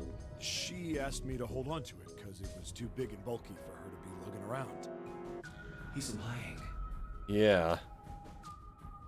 Junpei could tell right away that 7 wasn't telling the truth. He even told us earlier. I haven't actually looked at it yet. Didn't want to disturb the crime scene, you know? Basic stuff. Huh. Well, I did borrow one thing. Yep, okay, that was the 0 bracelet. Alright, Junpei. Been nice knowing you. Wait, what? Yep. Come on, man, I'm just kidding. Still, just in case, I want to make sure the 0 bracelet gets picked up by the red. Snake, give me a hand, alright? I guess Junpei can technically go with them, but then his thing would activate and then he would die, so... Without waiting for a response, he started walking toward the door. Junpei and Snake followed him quietly. Before long, they found themselves in front of the larger of the 2 doors. 7 and Snake put their palms on the red. Yep, that's why it looks fake. It's because it's all... It's a fake arm. Once they'd done that, 7 put the number 0 bracelet on the scanner panel as well. A third asterisk appeared on the screen. 7 plus 2 plus 0 equals 9. I just need to pull the lever and the door would open. Huh? Why isn't it opening? Well, the third asterisk lit up, so it must have registered the 0 bracelet. Yeah. Maybe it isn't actually 0. What if it's 10? Huh? What? That bracelet may not actually produce the number 0 when scanned. That is what I'm saying. So... what is it? Why don't we try a few different combinations? Perhaps we can determine what number that bracelet actually contains. Oh, got it! Junpei nodded. They decided to use the following combination. Well, let me think. What would it be? If it was 10, that would make 19, and then if they add Junpei, that makes 6. And if it's Junpei and 7, that would be 12. Unless it's somehow 5, then that doesn't really work either. Snake and Junpei, it would also need to be 2. Let's try all of them, fuck it. Let's try all 3 of us and the bracelet. Snake, Junpei, and 7, yep. If this Works combination 5. works, then the number for this bracelet is 4.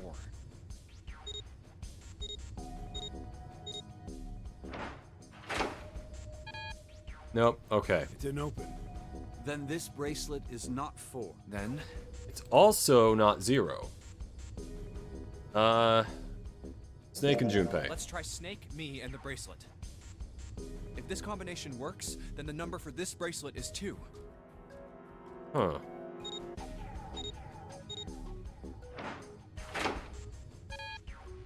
What if it's none of them? The door didn't open. The mysterious bracelet wasn't 2. Didn't open.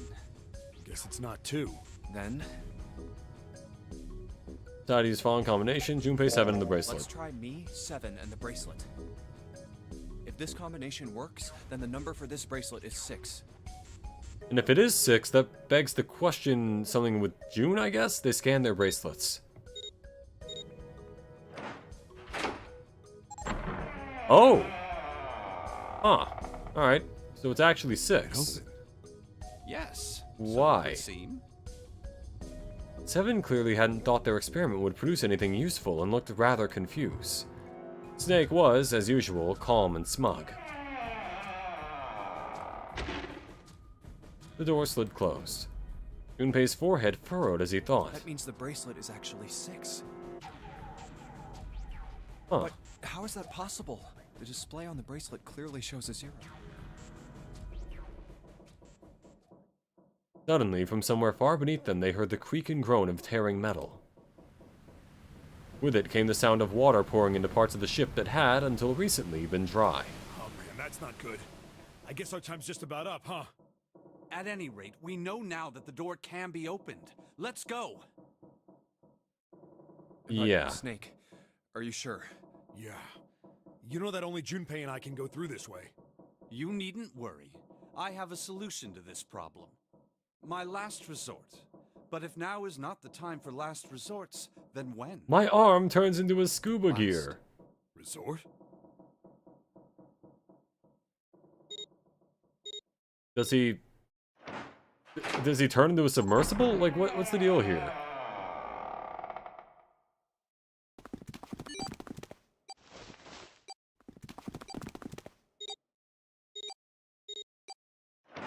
Okay.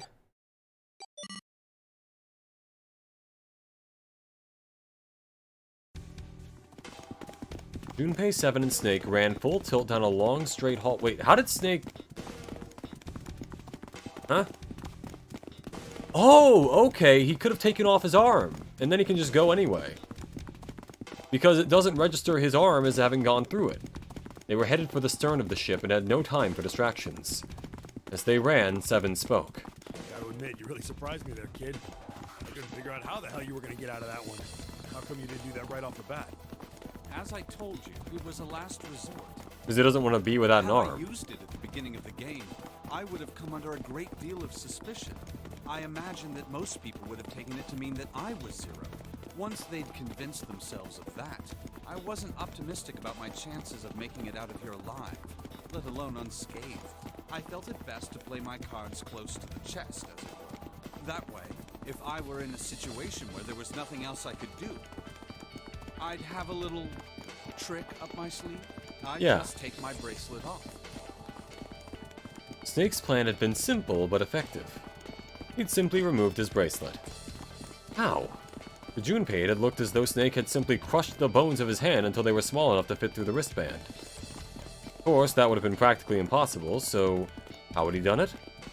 My brother's left. Yeah, fake arm, I got it, yeah. Snake had slid the bracelet off and tossed it into the coffin.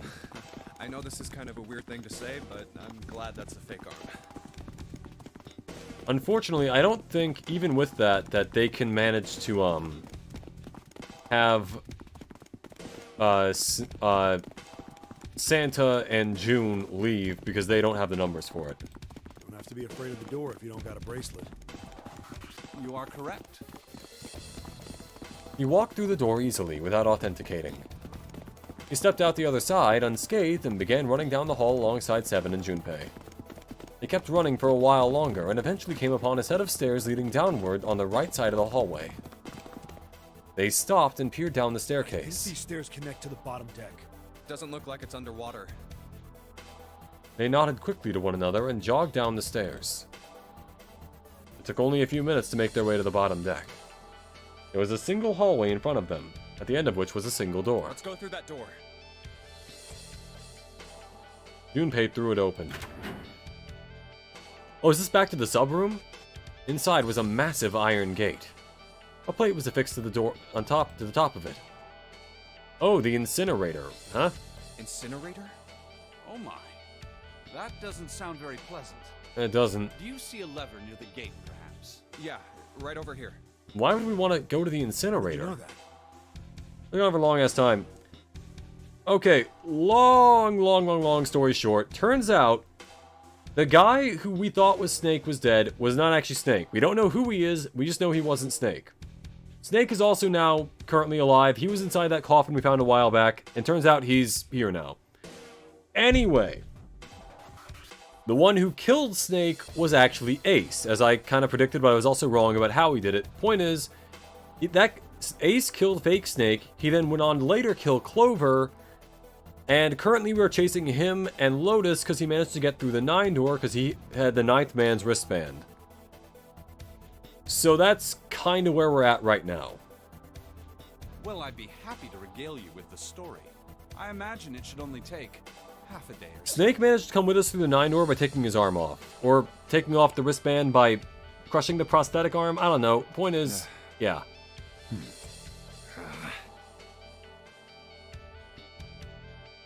Also, Ace tried to kill Snake because he thought that Snake knew who he was. Because apparently, Ace conducted a non-army game thing 6 or 9 years ago when the kids went missing, and Snake supposedly was a part of it. If you pull it, the door ought to open. Got it. Also, we don't know who Zero is, but we know it's not Ace. Because apparently Zero tried to trap Ace with this whole thing. With the rumble of an ancient motor, the door opened. There was no need to hold back and no time to hesitate. They pushed their way inside. Standing in front of them was Ace and Lotus. Yep, and we're back to this. A lot to unpack. At least Snake is alive somehow. Yeah, it does. I guess, because he's inside the coffin, but yeah. Ace still held the revolver in his hand. It was still pressed hard against Lotus's temple. A small dark bruise had begun to form near the tip. Even from several yards away, Junpei could see that Lotus was shaking. She was terrified. But perhaps more interesting was what Junpei saw behind them. The real 9 door. Okay. Another number 9 door. What? Why? Why is there another one? The door stopped Junpei in his tracks. It simply shouldn't have been there. Why did Ace go crazy again? Okay, so long story short, Ace got found out that not only was he the guy who tried to kill Snake, but also he was the guy who ran the Nonary games 10 years ago. And for some reason, Zero, who is probably a survivor from the original ones, brought him to this one in an attempt to kill him. Now that he's been found out, all the pretenses are off, and he's now trying to just get out, essentially. As his brain finally began to consider why, the whine of a warning klaxon, what the fuck? Filled the air, drowning out any thought. Warning. Warning. Emergency incineration command. What? Has been acknowledged. What? Automatic incineration will take place. Oh boy. 9 minutes. Please evacuate the incinerator immediately. I would like to. Oh my, how exciting. So instead of drowning, we're gonna burn to death. Okay, interesting. He's an asshole, even overdosed for us. Yeah, apparently also the reason why he knew about the anesthesia is because he's actually the CEO of the company that makes the anesthesia. Also, he's face blind. He can't tell the difference between people by their faces. You've run quite a show here, Zero. Okay, but none of us are Zero, probably. A terrifying smile twisted Ace's face. What's the matter? Too frightened to understand? Here, a little bit. Let me explain. It's said that the incineration system is about to activate. Yeah. In 9 minutes, this room will be engulfed in flame. Uh-huh. Who are you? You don't recognize me? I'm hurt. It's me, Snake. Snake? Oh, yes. You are alive. Ace is quite the man, huh? That's super out of character, kind of like Clover going crazy. Turns out it's actually completely in character, because Ace has been an asshole the whole time. Clover going crazy, I think, was because she thought it was Seven and Santa, but now we know it was him the whole time. I'm guessing there is something else at play here, because it's kind of weird that they would, like, lose their minds like this, you know? I'm afraid your bizarre style had me confused. Which is also why, in the Clover ending where she killed everyone with an axe, he asked her to go somewhere and look at something because he was trying to kidnap her and bring her here. Because he had the because he actually has the Ninth Man's bracelet that he picked up a while back, and now he's able to leave with it. I'm quite glad to see that you're alive. Ace's voice didn't change. The Clover and Snake need to have their get back by burning Ace. Exactly, but Clover is also currently dead. So that'll have to wait for the true ending if we're trying to reunite them both. Which I assume happens in the true ending. Snake ground his teeth. If you don't mind my asking, how did you get here? Snake, Junpei, Seven. The three of you couldn't have opened a door with a 9. Oh, we did. Did you use Clover's bracelet, perhaps? Oh, yeah, last thing that I forgot to mention, we didn't tell Snake that Clover is dead. So, that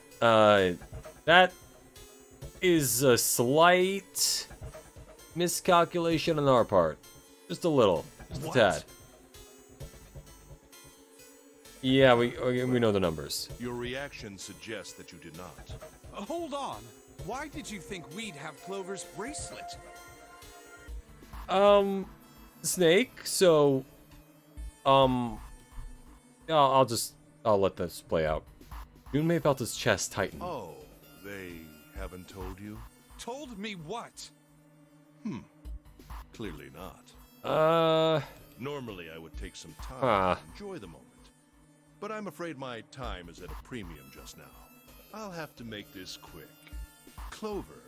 Don't do it, Ace! Keep your goddamn mouth shut! Clover. I said stop it! Don't listen to him, Snake. Junpei could feel his voice going hoarse, but Snake didn't listen to him. What happened to Clover? Ace looked at him. The corner of his mouth curled into the hook of a cruel smile. Clover died. The color left Snake's face. He shook his head weakly. No, that's not true. That's impossible. It's a lie. It has to be a lie. Oh, it's quite true. I can assure you of that. I killed her myself, you see. What? Oh shit, he opened his eyes. I'm sorry, did I stutter? I killed her. Snake's face twisted into a mask of rage, mottled red rising to dot his pale skin. Snake, I recommend you get your ass in gear and move. Yeah, you know, it would be rough. His entire body shook. He looked to Junpei, disturbingly like a demon. I would have rather she died with less suffering. A bullet in her brain, perhaps, would have been ideal. Why didn't you shoot her then? Unfortunately, that would have made quite a bit of Oh, noise. now that makes sense. Circumstances being what they were, I was forced to settle for the knife. The one the ninth man had, you remember. Or the knife man.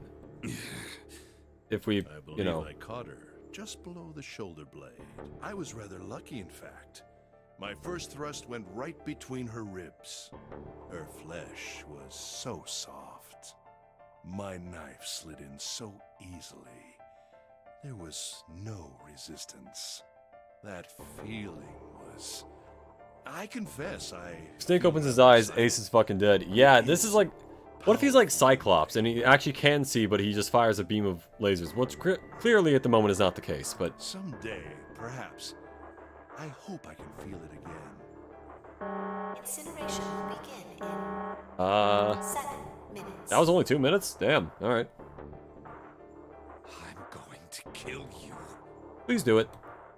Snake's words were a guttural growl, barely audible. What was that? Creepy as shit is description. Yeah. I'll kill you. I'll kill you. Ah, so you're going to kill me. Please do. Come now.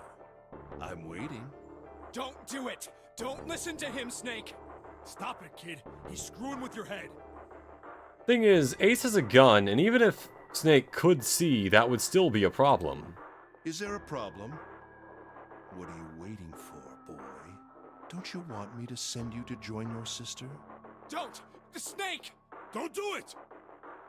But Snake could no longer hear them. Snake could no longer hear anything.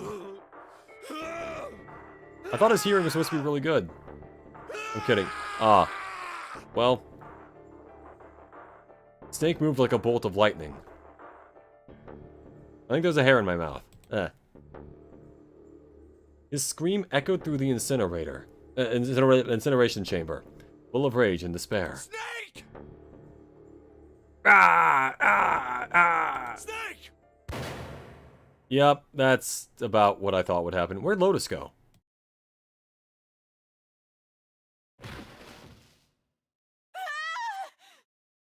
Another scream filled the room. It was Lotus. She ran across the room toward Junpei, her eyes wide with terror. Lotus! Hurry! This way! Yeah, if we can shut the door, then, we could lock him in there and burn him to death. She reached Seven and Junpei and ducked behind them. Incineration will begin in 5 minutes. Give me the woman. He raised the gun. I need her. Without her bracelet, I will be unable to open this door. 1 + 8 + 9 = yeah, we got it. I don't have time for your shenanigans. In the center of the room, Snake's body lay eerily still. He looked like a human larva, prone and vulnerable on the floor. I see. Then it would seem I have no choice. The rest of you must die as well. Fortunately, I have 5 bullets left. What if there was only 1 bullet in it? 1 for Junpei, another for Lotus, and the last 3 for that lump of idiotic man you call Seven. But then there's still Santa and, well, I guess they could probably be killed with a I knife. will take Lotus's body with me and leave this room. Incineration will begin in 4 minutes. Well, it looks as though our time together is at an end. I rather enjoyed playing with you. Damn it! Junpei could see Ace's finger tighten. He could see it begin to squeeze down on the trigger.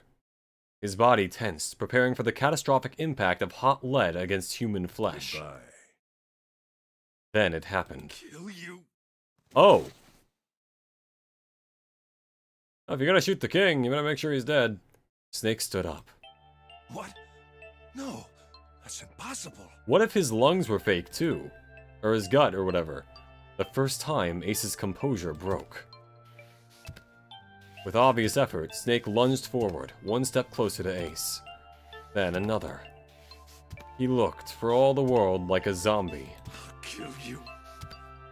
I'll kill you. His voice was the mournful wailing of the undead. Stay away from me. Get back. I guess if 1 shot didn't do it, it would kind of be unsettling. Stop. If you come any closer, I'll get away from me. I think the main reason he's saying that is because he doesn't want to use any bullets that he could use on Seven, Junpei, and Lotus. Little by little, Ace was retreating. Snake didn't stop. He continued his stiff, inexorable approach. His eyes twin pools of pure fury. Listen to me. I said, don't come any closer. Snake is a fucking real one. He is a goddamn G. Shit! You bastard! Oh, fuck. He shot him 5 times. Ace's revolver leapt 5 times. 5 times, the air in the incinerator was split by the crack of a bullet. Snake's body twitched as 5 rounds of blood and torn flesh leapt through the air across his body. Oh, 5 clouds. Oh boy. A fine pink mist drifted from his body and disappeared. Junpei didn't have time to ponder what that meant before. And then his strength was gone. His legs crumbled and his broken and battered body slid to the floor. Incineration will begin in 3 minutes. Finally, you're... But Snake wasn't done. Oh, what a real fucking man right there! I'll kill you. Even as the pool of blood beneath him grew, he began to move. He half crawled, half slid toward Ace. 1 bloody arm wrapped itself around Ace's leg. You won't get away. And the other gripped his thigh with strength that should have been long gone. Especially because that's a fake arm. You son of a bitch! You're a monster! No. He's a snake. Get off me! Let me go, damn you! He kicked at Snake with his free leg, driving his foot into Snake's face, his arm, his shoulder. He's full of determination and the anger to get vengeance. He is punished, Snake! Let's fucking go! It made no difference. Snake refused to release him. Once a snake has ensnared its prey, rarely does it release it. This is it, Ace. We're going to burn to death together. What? Incineration will begin in 2 minutes. Yeah, damn it! Damn you! Get off! Let me go, you monster! Okay, look. Think about it this way. My company owns a wonderful hospital. It has excellent doctors. That can fix 6 bullets to the chest, blindness, and a fake arm? You're not wounded too seriously. I'm sure they can fix you up easily. You don't have to die. You could be saved. Just let me go. Yeah, that's not happening. begging for your life.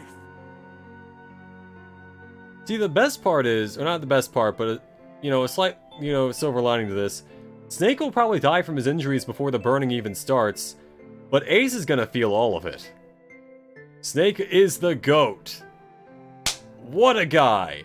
Then Slevin and Lotus began to speak. Junpei could hear tears in their voices, and their words were strained. Snake, that's enough! You can stop now! Yes! He's right, Snake! You've done enough! Come on, Snake, let's go! Let's get out of here! You have to come with us! We have to leave together! Snake turned toward them. He coughed and blood spattered across the floor. Then he smiled, a sad sort of smile. I apologize, but I'm afraid I can't do that.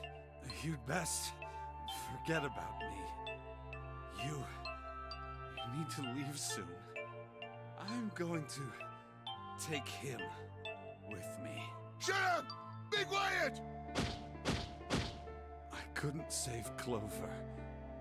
My sister died because of me. Perhaps this will... That's more because of Ace, but yeah. Perhaps in the afterlife, she can forgive me. Now go. Go now. You have to go. Incineration will begin in 1 minute. God damn it! Shit! We're out of time! We gotta go! Okay, this is probably where I'd play the snake death sound effect, but honestly, this is too cool of a moment to ruin with a joke.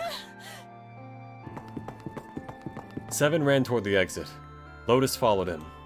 But Junpei couldn't move. There were white lines down Snake's cheeks where his tears had washed the blood away. He was broken, body and soul. And Junpei felt as though half of his own heart had been torn out. His eyes stung, and he had tried desperately to swallow and clear the lump in his throat. Junpei, what are you doing? You have to get out of here now! Junpei's chest tightened, filled taut by anger, misery, and a cold feeling of emptiness. Pure emotion surged through his heart, alongside the torrent of blood. He could feel it building, a tremendous wave growing taller and taller and taller. And then it broke, crashing down with thunderous force onto his shaken, unprepared mind. Snake! Snake! Junpei's rational mind was gone. He was driven by instinct now, and he had launched himself across the floor at Snake and Ace. Or he tried to. Wait! Don't be an idiot, Junpei! He felt a hand grab him from behind. It was Seven. Before he had the time to react, the larger man had pinned Junpei's arms to his side and was hauling him bodily back toward the door. See the thumbnail hinges on people understanding door puns. Junpei acting as too doormat. Yeah. Whatever. Anyway. This is... yeah. Fuck. This is rough. Snake! Snake! Get off of me! That is 1089. Yeah, well, he probably could have, actually. That guy was pretty small. Incineration will begin. Also, welcome to the stream, John. Anyway. 10 seconds. 7, 6. Damn it, I don't get a choice, kid! Don't blame me for this, alright? 5, 4, 3, 2, 1, 0. Oh boy. I'm not till you try it, yeah. Gates 2 and 3 are locked down, beginning incineration. Oh god. Junpei felt Seven's fist bury itself deep in his stomach, and then his legs turned to mush. Seven scooped him up in the same motion and leapt through the door. It slammed shut behind them. Junpei struggled to shaky feet. He glanced over to see Lotus only a short distance away. Junpei ran to the door. There was a small window cut into it. Inside, he could see Ace and Snake. Shit! Damn you all! Why? Why? Because you're an asshole, that's why! Why me? I don't deserve this!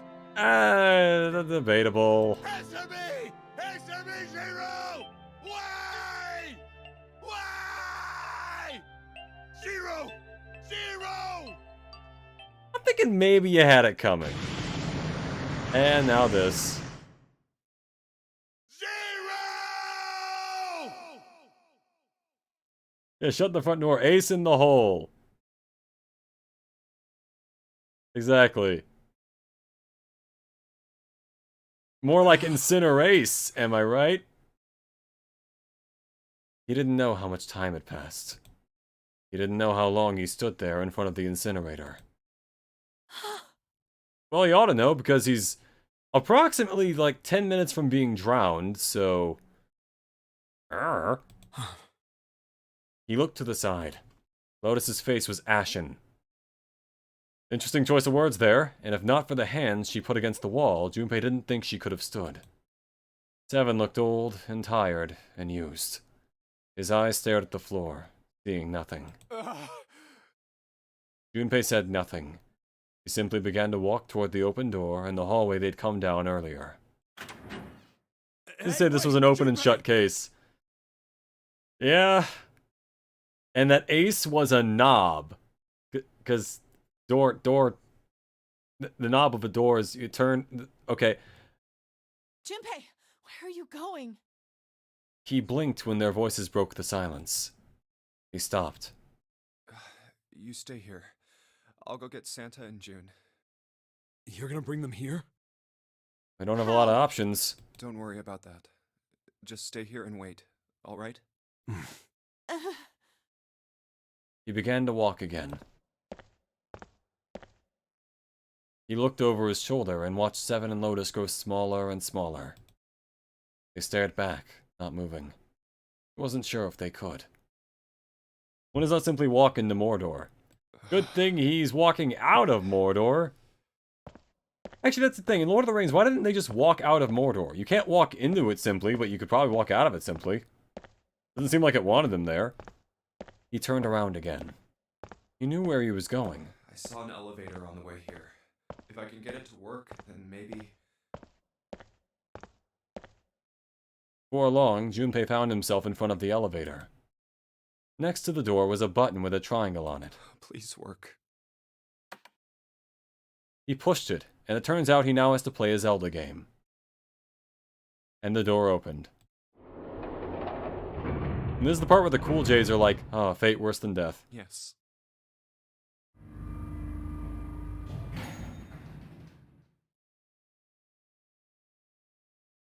Junpei was in the large hospital room. June! Santa! And they're gonna be dead, I'm guessing. He kept calling and walked to the center of the room.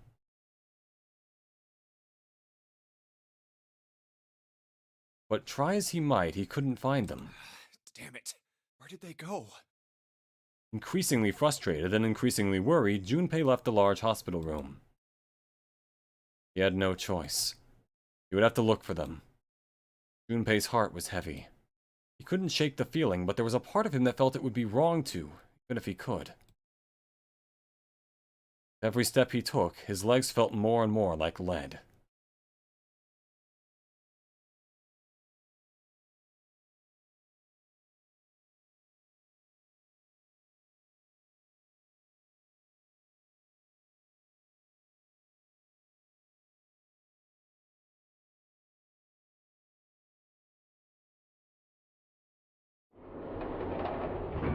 He looked everywhere and they were gone. Okay, that's not what I expected, to say the least. What the hell is happening? Sometime later, Junpei found himself at the chapel. He stepped inside, expecting to find nothing. There, on the red carpet in the center of the room... June! No, codenames didn't matter any longer. She was Connie. Connie! And then someone's gonna make a Blue Archive joke, and then Junpei cried her name and ran. Like lightning he ran, across the room, toward her. Connie! He stumbled to a stop. As he looked down at her body, lying so still on the floor, he felt the icy grip of fear upon his heart. Is Junpei wearing jorts? Or I guess it's more like capris, I guess, but I don't know. That's a close call there. She was still, so very still. No, it can't be. It's impossible. Slowly, Junpei bent down toward her. His hands shook, and he felt very cold and very hot at the same time. He forced himself to look. Her back was moving. Slowly, it rose and fell. Good to know the best ending involves everyone living except for Ace. And, Snake and Clover, but, yeah. And the Ninth Man, so really it's only 5 survivors. Relief washed over him. Oh, Connie! Junpei reached down and gently, very gently, lifted her up. Connie, are you alright? Jumpy? Also, where's Santa? Her face was pale and her lips were dry and cracked. Her eyes were blank and cloudy. I stared straight at Junpei, but saw nothing. Trembling, Junpei wrapped his arm around her back. She was cold. Very cold. Junpei tried to convince himself that it was only his imagination, but she felt as though she were fading away. He could feel his heart pounding frantically in his chest. Oh, man. Connie, what the hell happened to you? You feel... Jumpy, I'm sorry. Her voice was very faint. And I didn't realize he didn't have a full pair of jeans to wear before getting kidnapped. Exactly, yeah, I thought he was wearing jeans the full time. I might not make it. No way I am going to let you die. I am going to save you, I promise. Thank you, Jumpy. Thank you so much for everything. Okay, so even if we manage to save everyone, she still dies. That's interesting. I was really happy to see you again, Jumpy. Really happy. Don't give me that I was crap. You're gonna see me again lots more times. You just gotta hang on, alright, Connie? Jumpy, did you know you meant a lot to me when we were kids? I liked you for a long time, Junpei. A really long time. Damn. Junpei's vision had gone blurry. It took him a moment to realize his eyes were filled with tears. He could feel a piercing point of heat deep in his heart, like a white-hot flame. He looked down at Akane. And we ran out the clock. There was a crack of static from above his head, and a voice spoke. Zero. You son of a bitch! Where are you hiding? Junpei frantically scanned the ceiling for the source of the voice. If Ace knew he used to be a mastermind, then he could have gotten out with everyone's help easily. I don't think he was trying to get out with everyone's help. I think he was trying to hide what happened that he did.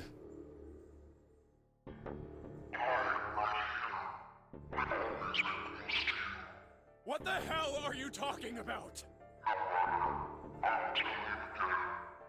Implying you've told me before. Oh. Yeah? No, it hasn't.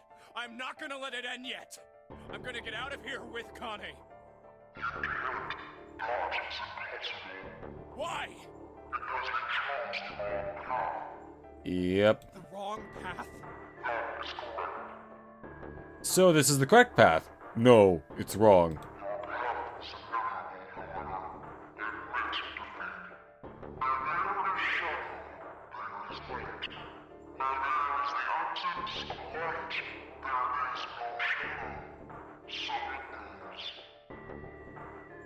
Okay. Junpei sounded like immortal when he's mad. A little bit, yeah. What are you talking about? I told you! I am not gonna lose! You have already lost. Hmm?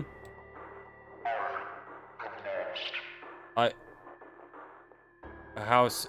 Okay, so wait, maybe Zero did this game to get us all to realize something, and whatever happened just now was not that. What? Junpei didn't have time to ponder what that meant before Because keep in mind, Zero wasn't the one who tried to kill the Ninth Man. He's also not the one who killed anyone else. He just put us all on this boat. What is the guy saying? I'm sure it'll make sense when we get to the true ending. He heard the door slam shut behind him. He spun around. There was no one there. Was it Zero? Connie, wait here. I'll be right back, I promise. She managed a single nod. Junpei laid her back down gently and leapt for the door. He yanked it open and shot outside. No one. The hall was empty. There was nothing moving anywhere. Where are you? It doesn't matter. I need to get Connie out first. He didn't want to leave Connie alone any longer than he had to, so Junpei turned around and headed back to the chapel. Zero seems like a neutral party instead of a purposeful evil. Exactly, that's the thing. We still don't know the real reason why he put us all on this boat. We know why for Ace, but we don't know for anyone else. Apparently, actually, wait. The Ninth Man apparently might have also worked with Ace, so it's those two make sense. The rest of them, why? Why are they here? What the fuck? Where did she go? She wasn't there. She wasn't anywhere. She'd been lying there on the floor just moments before. And now she was gone. Oh god. No. Where is she? Connie. Connie! Where's everyone else? That's a good question. What happened here? Connie!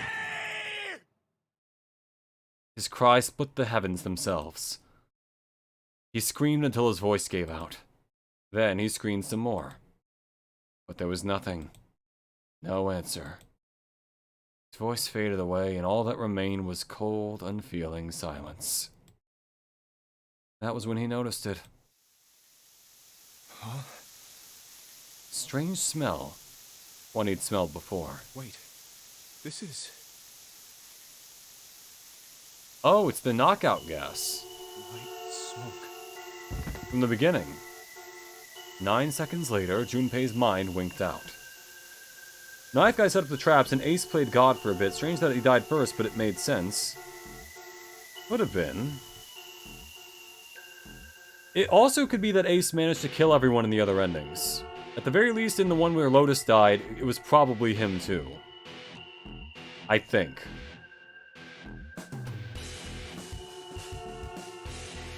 Anyways, yeah, that was...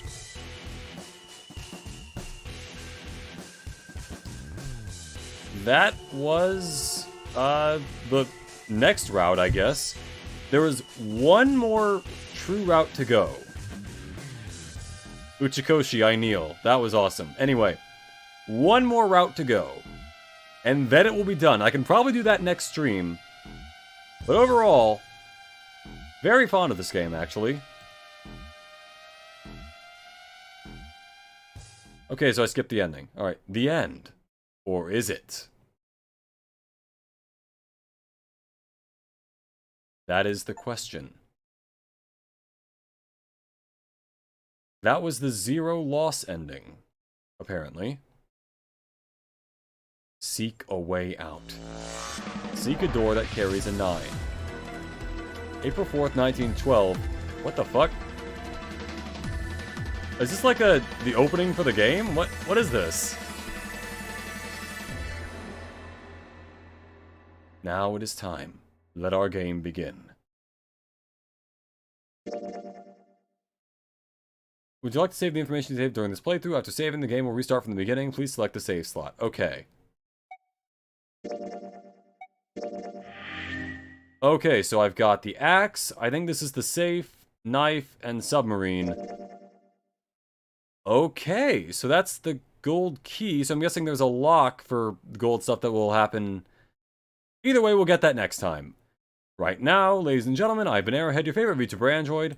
My next stream is sometime this week. As for when, keep an eye for my schedule tomorrow. Have a lovely morning, day, or evening. Remember to like, comment, and subscribe if you enjoyed. And goodbye for now.